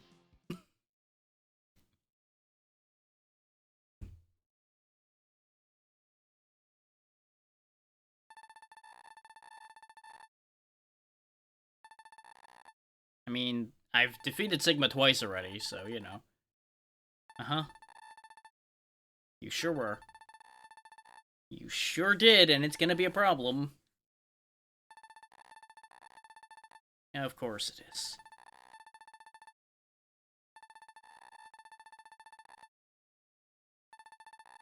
I mean, I really should destroy you before you just get reinfected and something else stupid happens.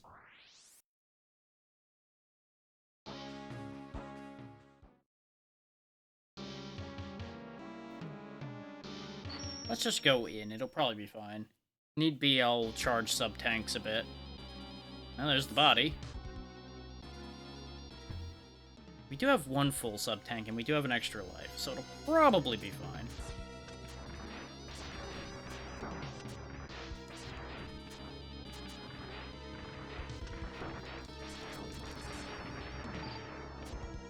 We are well prepared, so this shouldn't be too bad.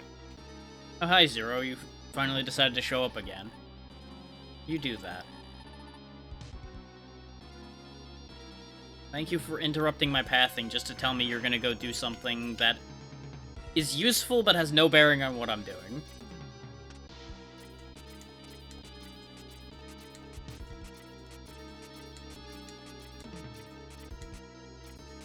I mean, in theory, it probably does have quite a bit of bearing, but we don't have any means of really knowing that. Really, they expect me to do a bunch of vertical air dashes just to make forward progress. Annoying. Very annoying. It'll be easier on this side a little bit. You know what? Get rid of the charge. Holding all those extra buttons is making this annoying. There we go. And... nope. Come on. There we go. Hi. Turns out this was the door, huh? Oh, neat. You got a shield now. Good for you.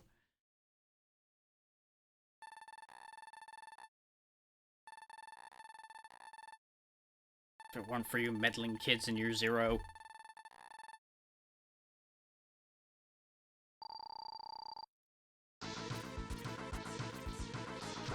Okay, you've got fireballs. Good for you. What's your weakness?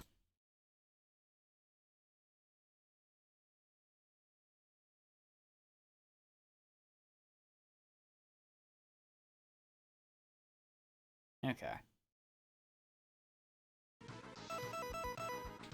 Something I would have just assumed to begin with. Except they are aiming very awkwardly, so you know what? Why am I listening to this guide? They've told me stupid things multiple times here. All because it's something that worked for them. Like, I agree with the logic of staying over his head, but I feel like using those saws are a little too awkward for their own good. Might be able to get him with acid.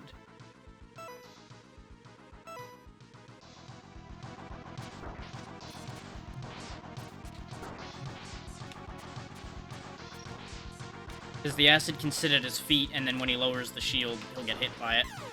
I wasn't expecting to win first round on that, because he is going to be complicated to do any real damage to. That acid also barely did damage, so I don't think that's worth it.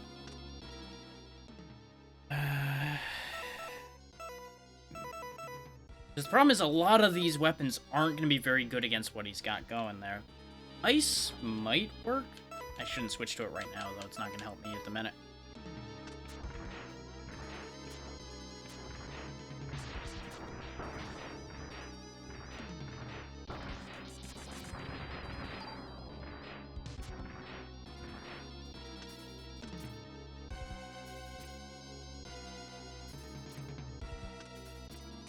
Now, before we go up there, though, I'm going to hang loose for a second and let my sub-tanks charge using the head chip we picked up. Because I'm going to need at least a little bit. So, while we wait, what's everybody up to?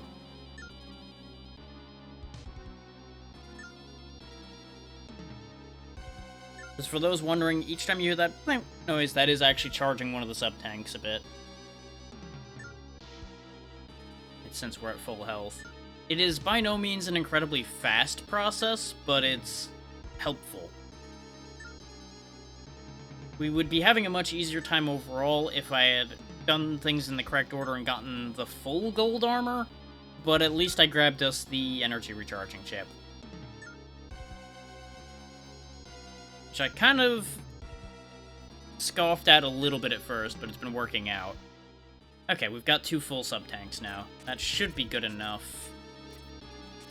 Theoretically. Depends on how many phases this Sigma has.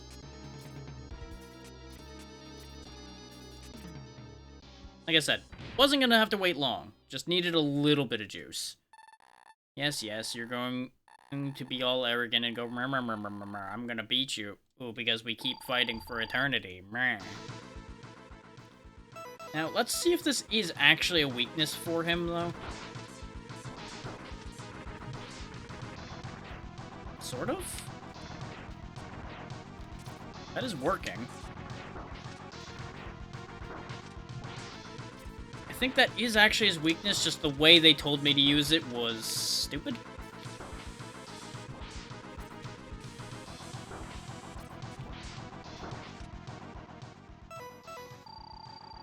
Because they were talking in terms of, like, boomeranging it off the back of the screen and everything, and I'm just like, that seems needlessly complicated. Let us just use it as a weapon, instead of fucking around. Oh, wow, Sigma's doing a lot of damage. Like, it's expected that Sigma would do crazy damage, but Jesus. There we go. That forms down. I'm assuming this isn't over. Because he never has just one form. You can't just have one. Uh-huh. Now the room goes dark. He's got spooky eyes. Uh-huh. Oh, that wasn't the body, huh? Well then. You've gotten awful big.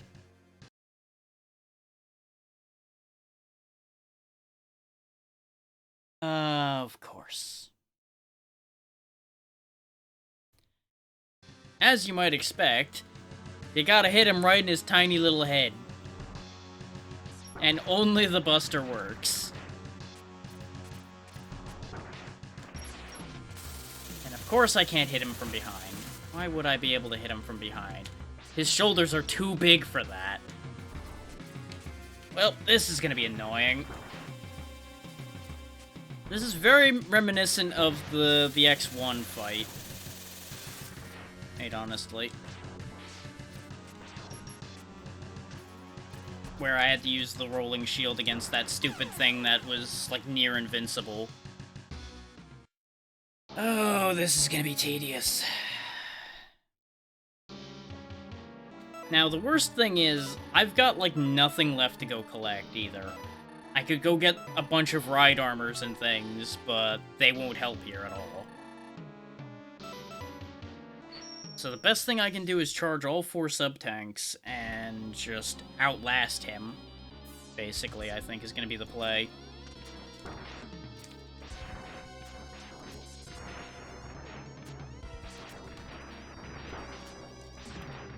It'd be a lot easier if it weren't the damn stretchy boy as my main target in here.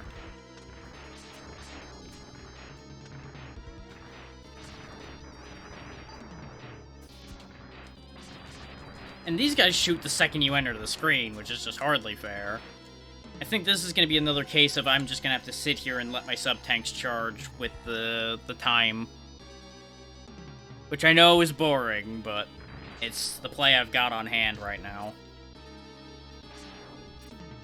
It's not exactly going to be enjoyable for me either. But this is probably the best shot I've got at winning this fight, is to sit here and charge all 4 tanks. Which it didn't take awful long to charge the first set, but either way. What I'm going to do is go ahead and run a quick ad break and end up for a second while it does its thing. Just bear with me a moment.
Welcome back from the ad break. We'll see how far we got during the break.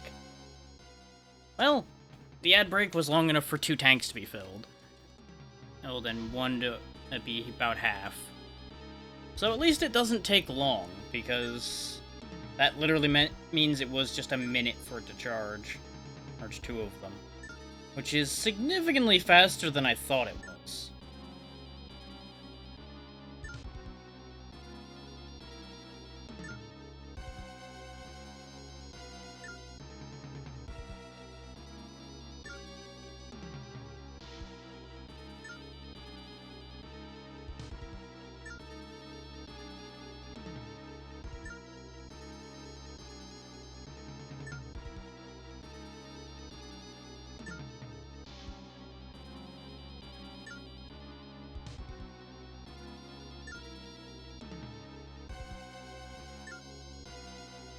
I assume I'll know when it finishes charging all of them, because it'll probably stop doing things.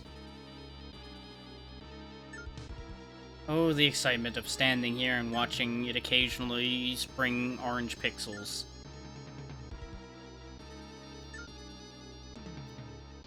Okay, we're basically at full. Missing a little bit like that, if that ends up being what breaks our chance, well, you know what, so be it. Hey Sigma, I'm back, with a lot more health bars this time. You brought more bodies, I brought more sub-tanks.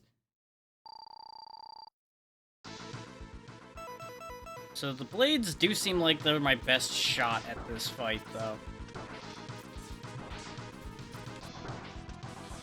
You know, when I don't screw up using them. And end up bumping into a bunch of fireballs like a fool. So I kind of need to keep the majority of my health for that next phase, I feel. I say as I promptly squander a lot of health. Ooh, that did not give me a lot either, huh? Which I guess explains why those charge so quick, but still, not ideal.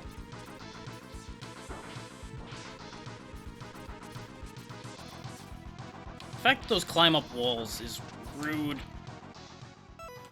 Well, there goes 2 sub-tanks. But we're almost out of this phase. Okay. That's right, you die up there in the air. You float to death.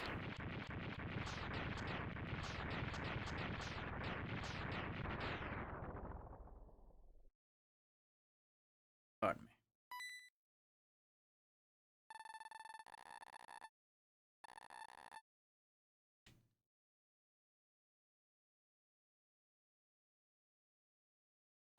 Yes, yes, behold your massively overbuilt form.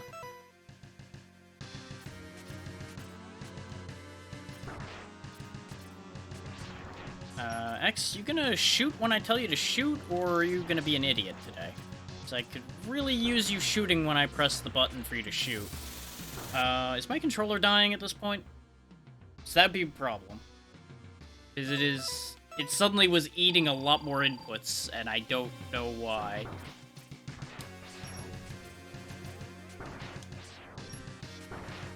Though it's also possible that there's, like, a lot of slowdown from all the crap on screen that he's spewing everywhere.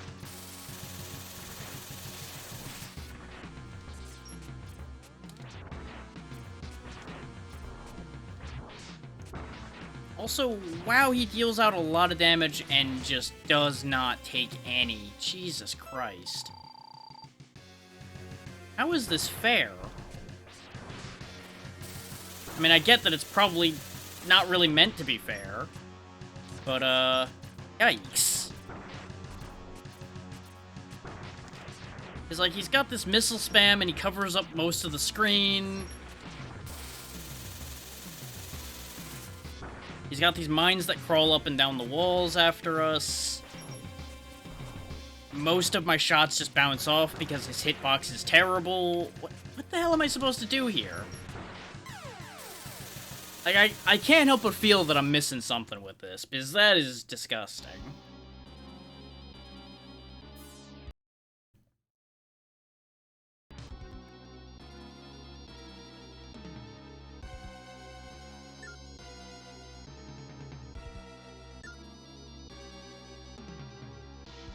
Like, there's gotta be a better way to deal with this.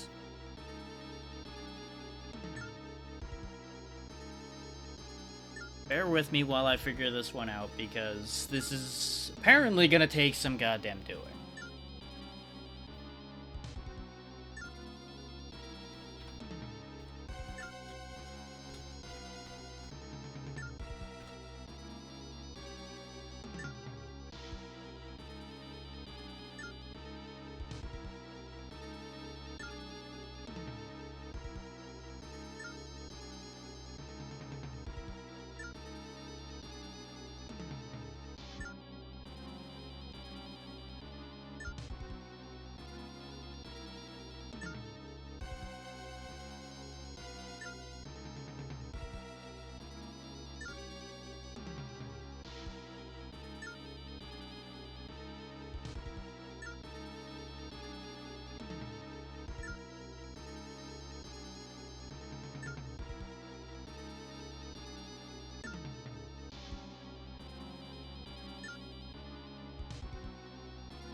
I don't mind the first form of Sigma, but ugh.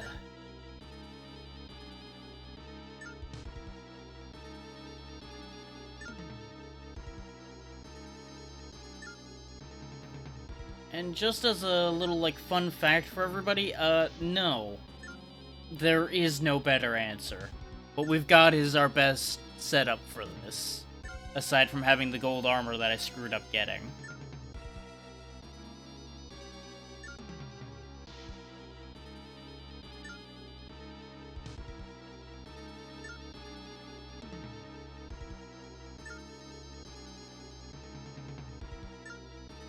And every attack of that big form does, like, 8 damage, just for reference. And the same with the first form, most of his stuff does 8 as well. So that's great.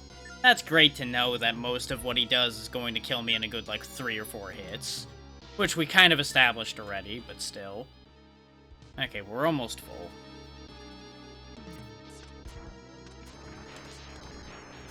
Considering the way the first form fight goes, I'm probably going to end up burning an incomplete tank reasonably early anyway. I could always just wait and finish charging that last one when we get over here, though. Because it does seem like there's actually a significant amount of charge difference between a full tank and a not full tank. So I'm going to go ahead and let that one finish charging. I'm kind of worried about my controller because my dash inputs in particular seem to be faltering suddenly.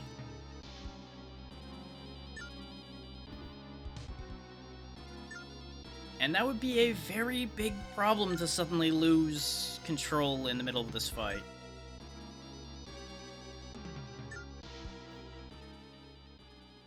And as I said with the X1 fight, I don't want to do this, but for the sake of our sanity and not having to sit here and wait for it to charge every time, I am going to put a save here and just load every time. Because there is no point in us sitting here and just repeating this. Because I think we can all agree, especially since literally all I'm doing is standing here, it doesn't matter. I think we've stood there and waited for that enough at this point. I think that's reasonable.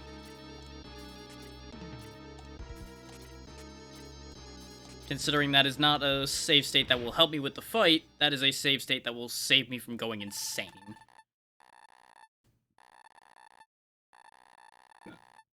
I debated doing it after the first time, but I wanted to be at least a little bit stubborn and resist the idea.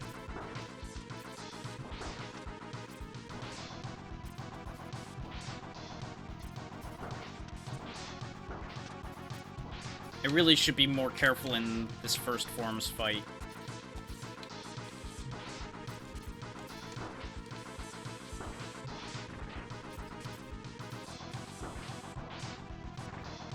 Because as you can see, we're basically burning a tank, and we're only like halfway through this form.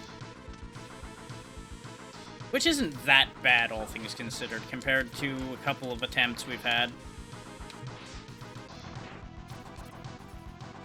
This way, as well, I can focus on learning the fight instead of kind of losing my attachment to what I'm doing by waiting a while.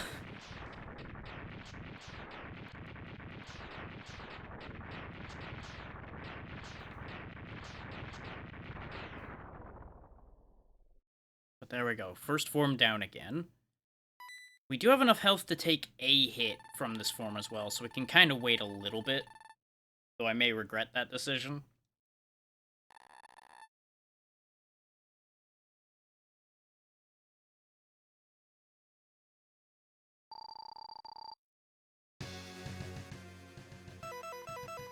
And this is somewhat intended to be in preparation, for those wondering, for me redoing that big Mega Man X1 through 3 shuffler I was doing before. Considering we were having so much trouble with it. I figure having had the experience of beating each game will help immensely for getting through it.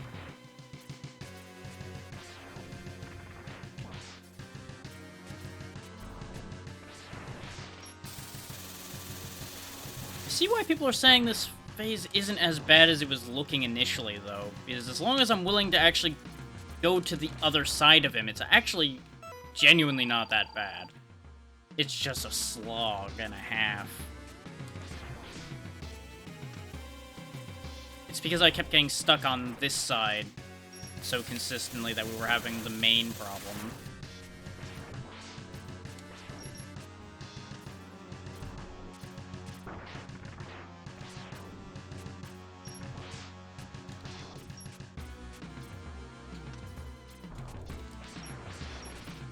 I went too quick there. Though it doesn't have to be fully charged shots. The green charges are doing damage. And I got greedy. Now I'm stuck over here. I'm going to be summarily punished for said hubris. I'm so glad I let go there, because that cannon is what does the most damage out of everything he does. I fucked up again. Ah! Guess who pressed the button? Single frame right before he died. I'll give you a hint, the guy who just loaded that save. Literally was hitting the button to heal just in time to die on that one. There was nothing else that could have been done in that situation, aside from me being a slightly more patient and attentive player there. The problem is that fight takes so long because he goes one hit point at a time. Which I hate that they decided that was a good idea for Sigma fights so often. It just makes them a ball ache. If you're gonna make them take one hit point of damage, lower the goddamn health bar a little.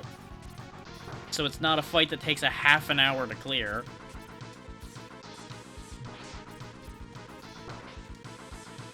Is compared to literally every other phase of any fight in this game, that fight takes exponentially longer. Or because of how little damage he takes. Like, even this phase takes less damage than I feel is reasonable for expediency's sake, but at least it's a fight where I feel like something's happening. A lot of the time in that second form, I feel like I'm just hitting a brick wall and accomplishing nothing. Which I guess is what they're going for. Because he's meant to be like this insurmountable thing. But after the first, like, 5 minutes of doing that, it becomes a lot less... what's the word? Impactful and a lot more, I'm gonna take a nap and wait for this fight to be over. Like, I know I had the same complaints about the final form of X1 Sigma, since it too was taking, like, no damage from things I was doing.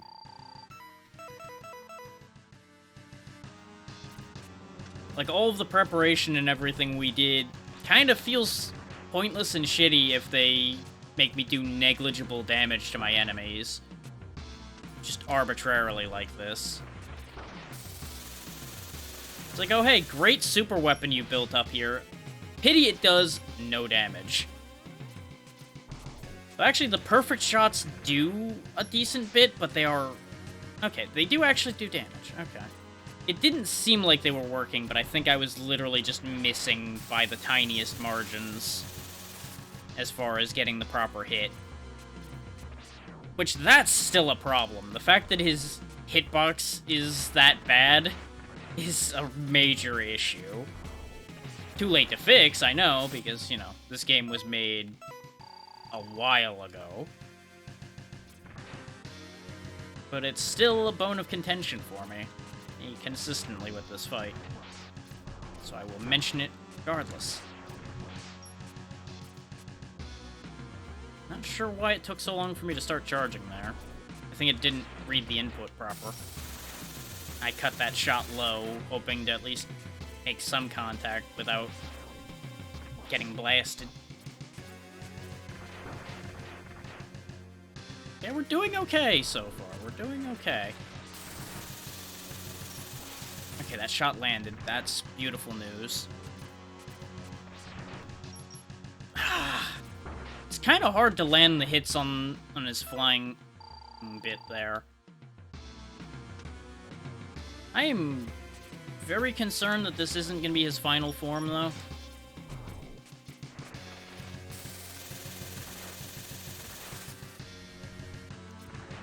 But hopefully, if he does have one more form, it's a much more reasonable form than this shit.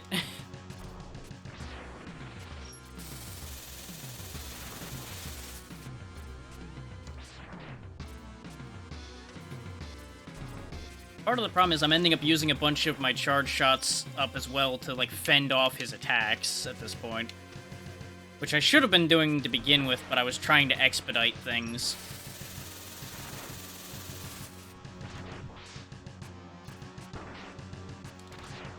Oh, come on now. Die! Okay, we're past this fight. If this is the end, great. If it isn't, clench up, because it's gonna be bad.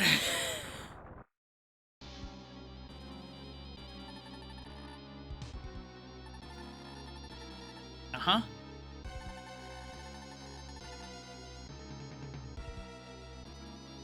Oh no.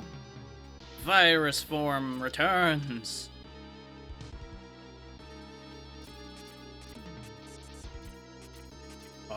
Okay. Oh, are you fucking joking? I'm stuck. I can't fucking move. Oh, this is utter horse shit. Oh boy. That was so nearly bad. I'm glad we had that protection shield for that bit. This might be the end of the game, though. Hang on. It's a dead end. Do we have to fight him now, or...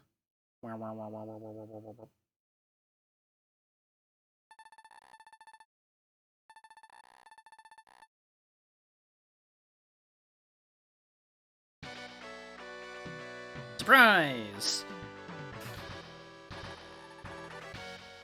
Yes, he is Zero. Good job. You can identify people that have stabbed you.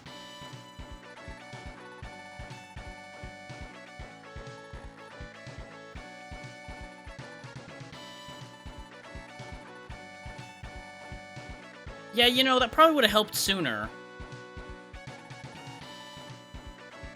You know, maybe we could have, you know, deleted him from the giant super armor he was hiding inside, instead of needing to break the giant super armor. You know, just maybe. No? Okay. Maybe I'm just crazy. But that's looking like game. Yes! Okay, we made it. We did it. It only took 5 tries? 6 tries? That's actually not that bad. That was nowhere near as bad as I thought. I still hate that final phase, because I hate the ones that are really needlessly durable. And that said, it would have been fine if that hitbox was better. The fact that it was his tiny head that I had to hit kinda sucks. Because those shoulders tank hits real good. Why must humans fight against Reploids? Because humans are stupid. And why must Reploids fight against each other? Because they're made by stupid humans. Easy answer. As X stares at the burning remnants of Doppler's lab, his body trembles from an unknown sorrow. Well, there was a lot of death. That's kind of fair. I know I'm sassing it too much, but I'm gonna keep doing it anyway. What does fate have in store for me? Well, about 5 more games? Not counting other things that happen. He can only hope that someday Dr. Light's plan for him will finally be revealed. Unknown to X, his destiny has already been decided.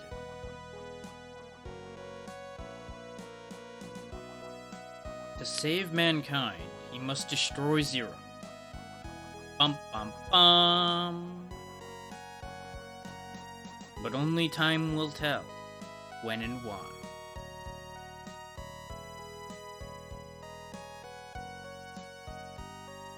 Which, that's a whole thing that they get into explaining the reasoning behind and everything in later games. We'll worry about that when and if we get to those. for today's purposes, we're done. I've beaten 2 games today.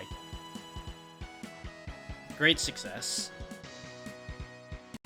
Though, God, that was a thing.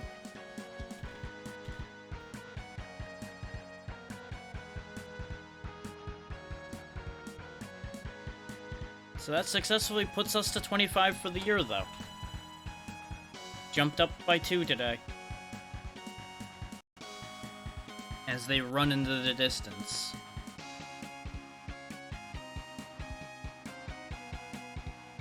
Ooh. And almost exactly at the 7-hour mark for getting through both games. Not as fast as I would have liked, but at least we made it. The job got done. And honestly, that's victory enough for me.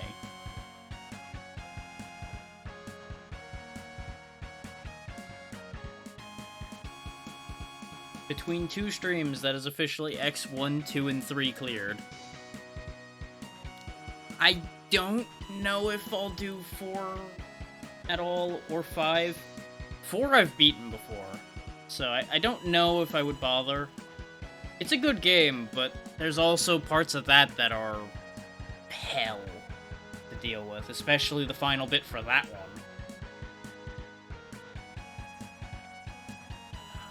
5 I've never beaten, but 5 also kind of made me mad real early on, because it's got decisions I really don't care for in it.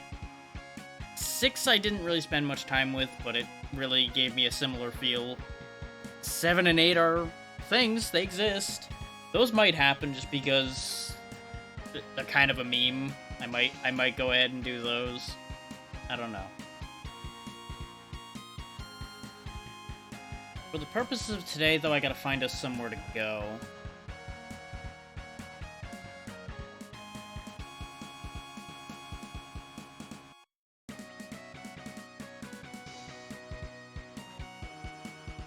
This is an awkward time of day as well.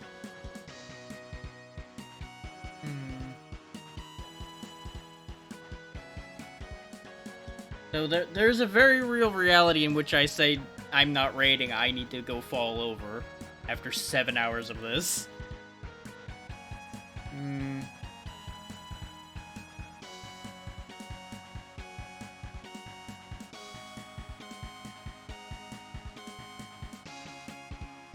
Yeah, no. I think it's gonna disappoint people, but no, I'm not doing a raid. I'm burnt. I'm done.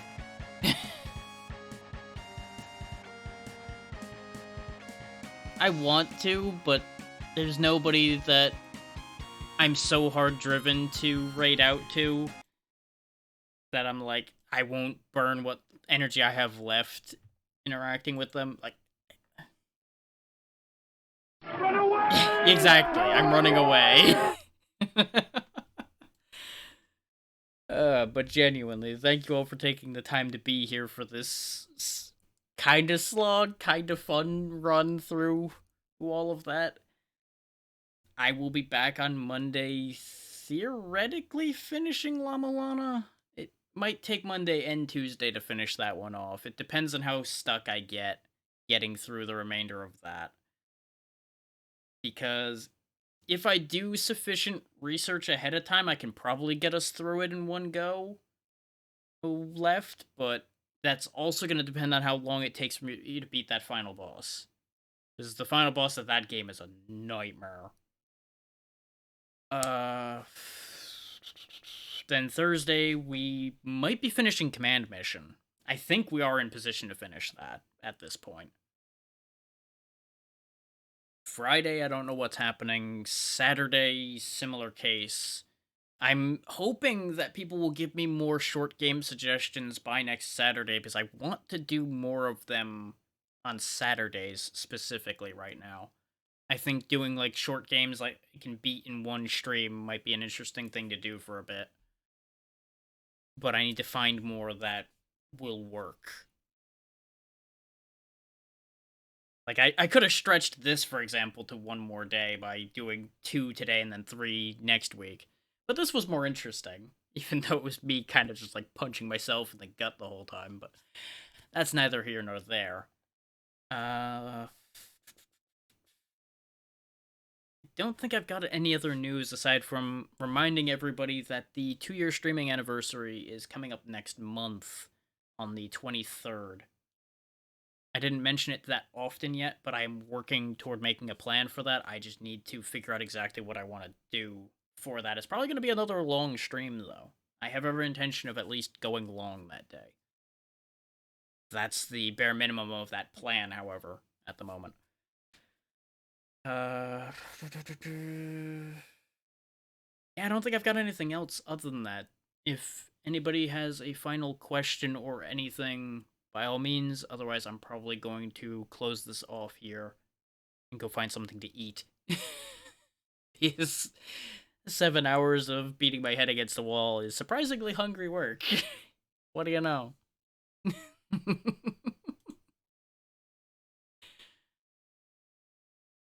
Meep meep. Yes.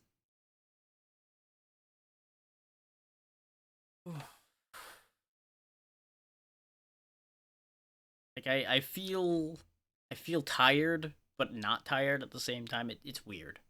I don't know how to explain how I feel right now after that. But with that, I'm gonna go ahead and close this off. You all have a good night, and I will see you all Monday, hopefully. Possibly sooner. Who knows? Goodbye.